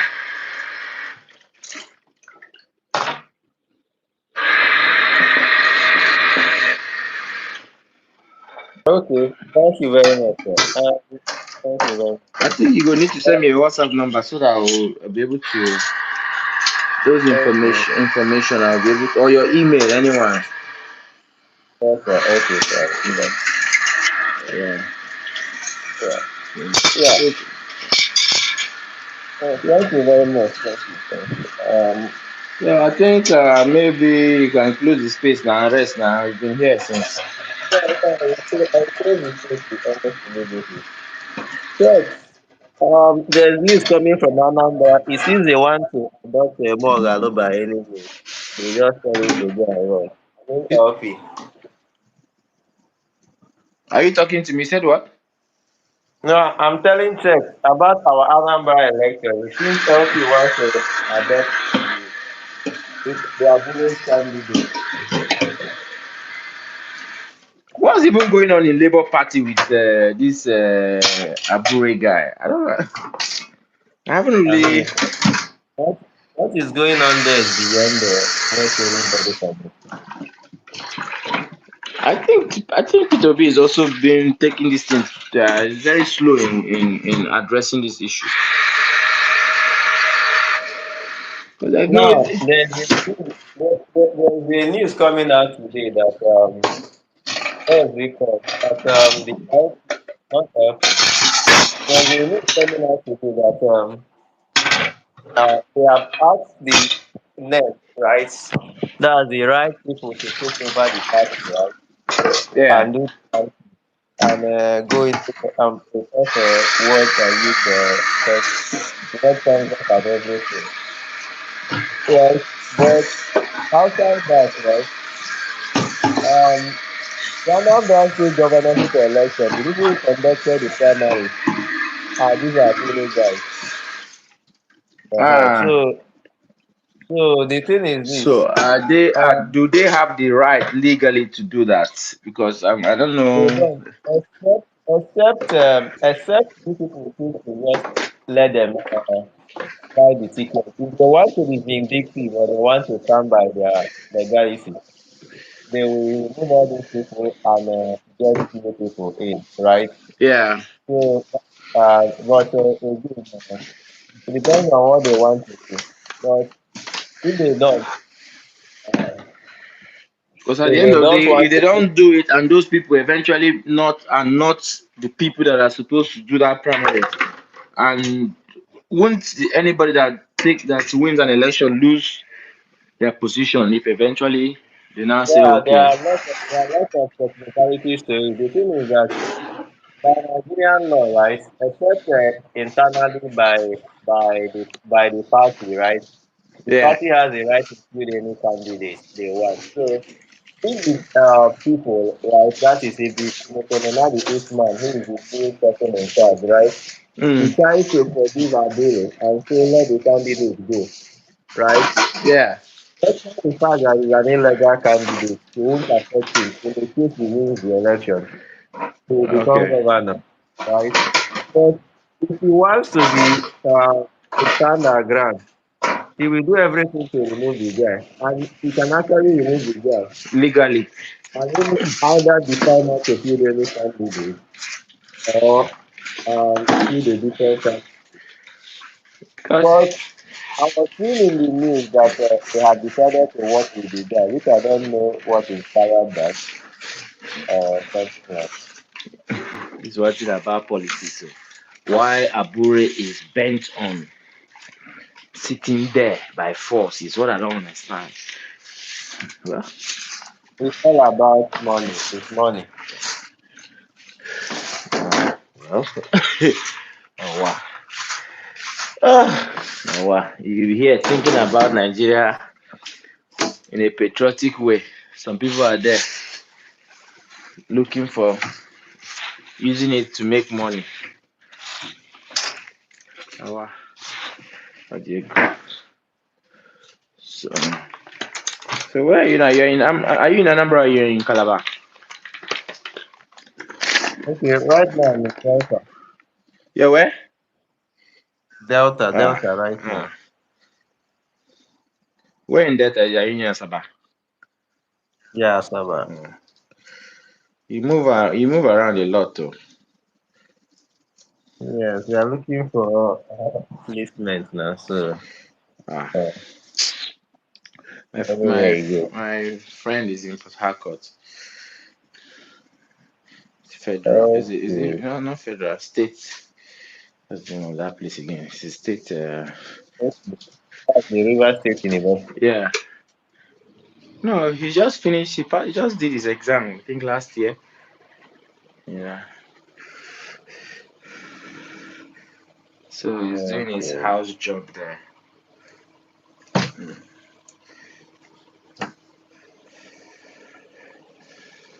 You know, I had a small accident about 3 days ago. Oh, A bike accident. Sure. So trying to clean my wound and dress you it. people drive back. You ride bike there. Motorbike, yeah. Ah, okay. For Like a the power bike. No, it's summer now. okay. Mm. You do a power bike is a thing in summer. It's a thing. It's actually something. It's actually very dangerous. I don't even know. But it's, I don't even know what I was thinking. You know. So, but yeah. Oh, Chineke. I'm just trying to dress this wound. Oh, very sorry. Yeah. So, okay. I don't know. Does he have his own different route, or is it wherever that person You passes mean by? power bikes? Power bikes on the express now. On the express on same route as the car. Uh, Same route as the car. But again, bicycle and scooters have their own routes. I see. Yeah, but power bikes are like can be really express everywhere. You can use power bike. The normal bike you have here, do you also have it there? I rarely see it. I haven't seen it. People usually have bikes of different category based on the engine. Yeah. But I haven't seen this one people use for Okadas in Nigeria. I haven't seen something like that. Maybe in the villages, maybe, but I haven't seen it. I'm in Moscow. I haven't seen anything like that. So has the war ended? No, what ended? Yeah, I'm even planning to come back this summer again. You know. I don't think that was ending anytime soon. They said the Pope wants to help them end it. That's so. That's so. The problem was starting in Russia, especially when it has to do with Ukraine. If they hadn't started it here, but for them to start, Ukraine is like, if you're in Russia, you understand. Ukraine is like Russia to them. They feel this is they own this place as well. They feel they own this place and they are also entitled to this place. If you listen to the president's speech before the war, he broke down the history of those whole thing. These are Russian people as well. These Ukrainian people. They And is share it the the same same with ancestry. Kazakhstan? With Kazakhstan. No, no. Kazakhstan is a different country on its own. Ukraine as well is a different country, but again, it's not the same. So, but Kazakhstan. someone was telling me that if you understand Kazakh, you understand Russian easily. Yeah, the languages are similar, but Ukraine and Russian language are more similar. Kazakh people are more. No, I don't. It's not so similar like that. It's just only a few words. But Ukraine Uh-huh. is the same. It's the same words, just different tone of pronunciation. Like what does it keep? Just like Igbo language that Abakaliki speaks in different tone, and So, just wait, okay, so if someone understands Russian language, you understand Ukrainian language easily. yeah. If I'm watching their TV, I understand what they're saying. You don't see I Zelensky. You see Zelensky, right? His name is Vladimir Zelensky, right? But in yeah. Ukraine, they call him Volodymyr. Volodymyr. Oh, Volodymyr. But it's oh, Vladimir. okay. That's the hmm same with Putin now. Yeah, Vladimir Putin is Vladimir Putin. But Ukrainians will call him Volodymyr. I But it's the see. same. Yeah. So you see, it's the same name, but So why are they not fighting their brothers now? yeah, Ukraine. It's Ukraine now. Ukraine was part of Russia during Soviet Union now. It was after the collapse of Soviet Union that you have all those Russia, Belarus, and all those things. These are all one and the same people, like ancestry. So the same celebration they have in Russia, like Victory Days, this 9th of May. They also have it in Ukraine, but unfortunately, I think this year they didn't celebrate it because they share the same history. So it's like Ibn, what's the example? Like, yeah, the only example is using Igbo this thing as an example. That's the closest. Like, Anambra and maybe Enugu. Once upon a time, Enugu was in Anambra, something like that. Yeah. Uh, it's the same. They are the same people. A lot of Ukrainians are even in Russia. One of my first girlfriends back in the day. She's Ukrainian, but she's like Russian. I don't know how to describe it. She's Ukrainian by root, but Russian, you know. Uh-huh. A lot of them are here and are still here.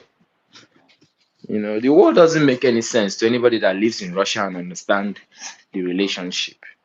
The war doesn't make any sense. I see. Yeah, doesn't make any sense. It's like Russia created this country, kind of. I see. So it's not like it's some country far away. hmm If you understand Russian language, the word Ukraine. Let me even. Okay, Ukraine. Ukraine is like periphery of something. Kraya is in Russian language. Cry is periphery at the edge, at the periphery of something. So Ukraine is at the periphery. So that's the word Ukraine on the periphery. That's Mm, Ukraine. It's a Russian language. Uh, You know, uh, so so it's just when you're outside, you might not really understand the relationship. That's why Russia is not going to shift even compromise in any of these negotiations or anything because and you know, you see the no level one at which that Trump Russia. is encouraging them to Zelensky to allow Russia to take over anything they are taking over. Yeah, yes, now it's the same. It's the country. Russia. It was Russia before, I just like Belarus. remember, I remember even before the first time he was president, he was saying that the people of Eastern Ukraine are still better off with Russia than with Ukraine. So So, but it so just why is it now that the other Europeans are making them not to feel like they are having any ties with Russia? That they should belong to okay. the other What are you? one. Yes, now it's just politics. It's politics. It's just politics. Ukraine has more in common by blood, by gene, by genetics, by everything with a Russian person than anybody from Germany or anywhere in Europe. They look alike. And if I see a Russian man anywhere in the world, I can guess this is a Russian man. I can guess. They look alike. You can see, just look at this guy from Belarus, the president. What's that his name? What's that his name? Something Koff. What's that his name? Belarus. Pre- the guy from Belarus. You know him. You've seen him now. Belarus. Yeah, I know him. I know the Let me see his name. I just had it on his name. Lukashenko. Alexander Lukashenko. Lukashenko. If you look at Lukashenko, you see he's a typical Russian man. Look at him. He even looks somehow like Vladimir Putin. You see them. Russian people are very tall, very tall. The women are also tall. You know. So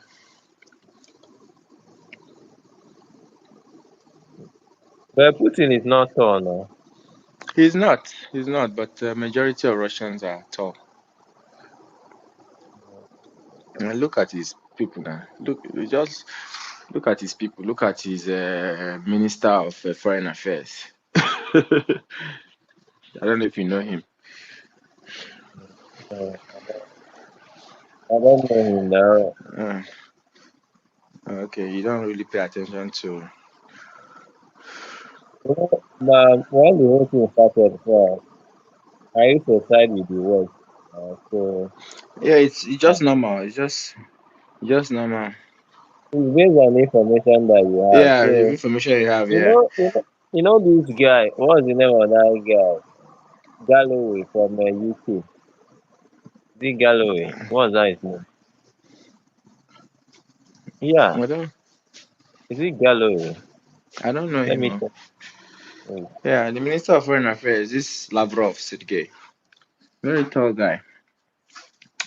Yeah. I don't know the person you're talking about though. Yeah, George Galloway, one British guy that is the guy is more pro Russia than pro West. No, if you understand the story, not just the story, if you understand the history, you will know that Russia seceding, allowing Ukraine to go into Europe is like losing part of its territory. You know, just like Ukraine is a country, but Russia is supposed to wheel over the country somehow because it's a mini Russia.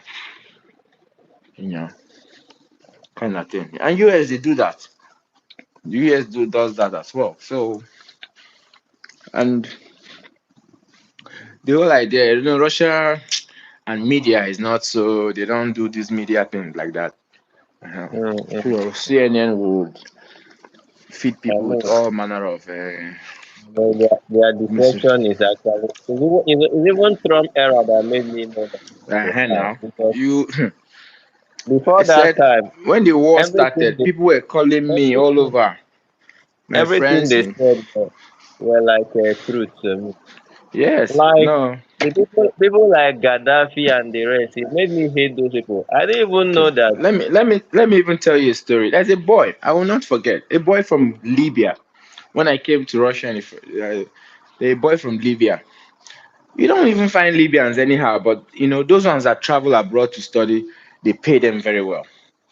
At the time, he was getting over $3,000 at the time. You see him coming to school, we're in our language school course where all of us were just still like, just came in from Nigeria now. Everybody just struggling with the cold, with the stress, with the whole thing.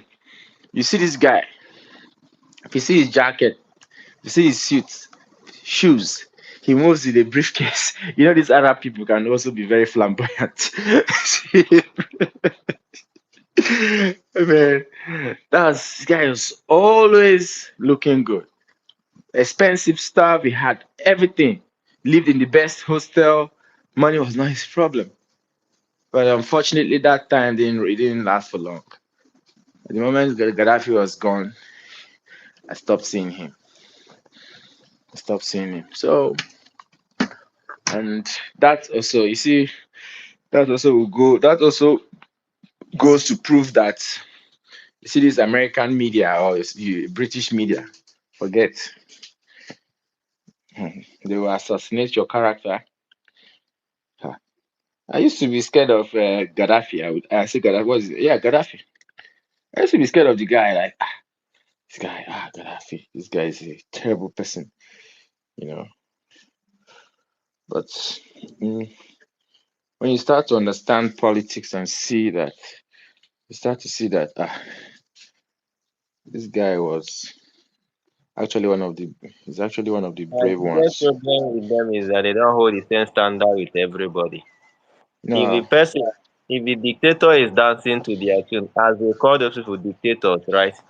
If the Yeah. person business with them, like the Saudi Arabia guy and the rest, they don't. No, they don't have any problem with that.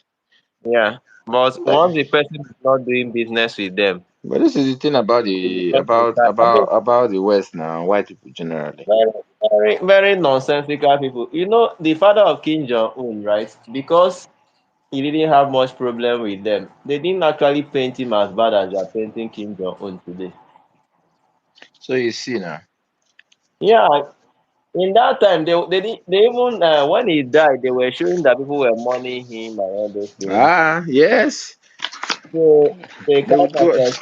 great guy and all. They have ways they assassinate people. First of all, they assassinate your character. That's how they do it. They tried it with Putin now. It's not working. Putin has shown them that Yeah, look. yeah.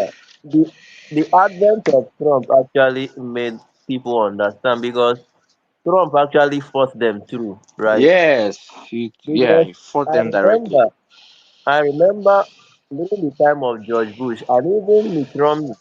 Mitt Romney will attend interview with CNN and Al Jazeera and talk civilly, even when they are not backing him, when they are totally biased against him. Yeah, this He is the will stand. pretend They he were the didn't know. standard now. Those media houses were the standard of. Yeah, he will pretend he didn't know. Those people kept making it as if because they didn't like Republican policies, right?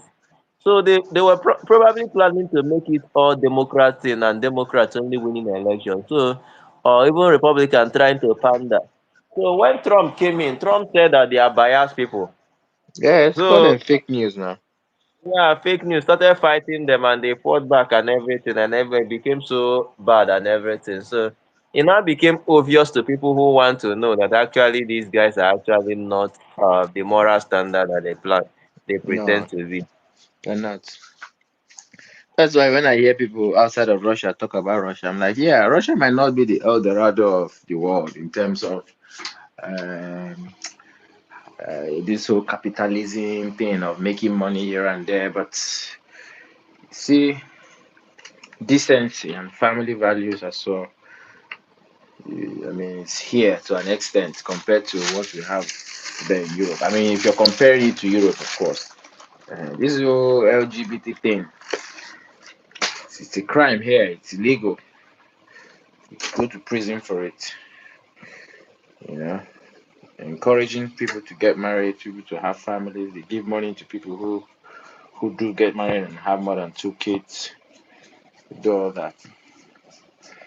You know, and apart from Moscow, if you go to the rural areas of Russia, you see now that these guys they have family values. They still have this their cultural this thing. They maintain their cultural heritage. You know, they hold it very.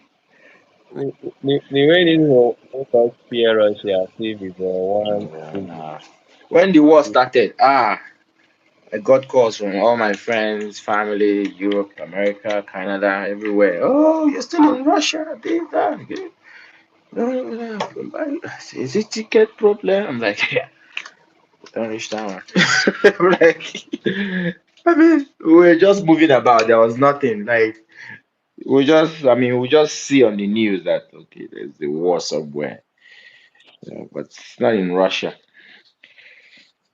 If you want to maybe hear about it, you just have to put on the TV and watch how they launch the missiles there on TV. So there's no so planes still go in and out of Russia, and so that's the thing, though. And the funniest thing is that with all their sanctions, the sanction is not actually working. It's not. It's not. So that's the thing. Just after everything, you know. Again, Russia is also very rich with mineral and natural resources. You know, it's a very rich country. You know,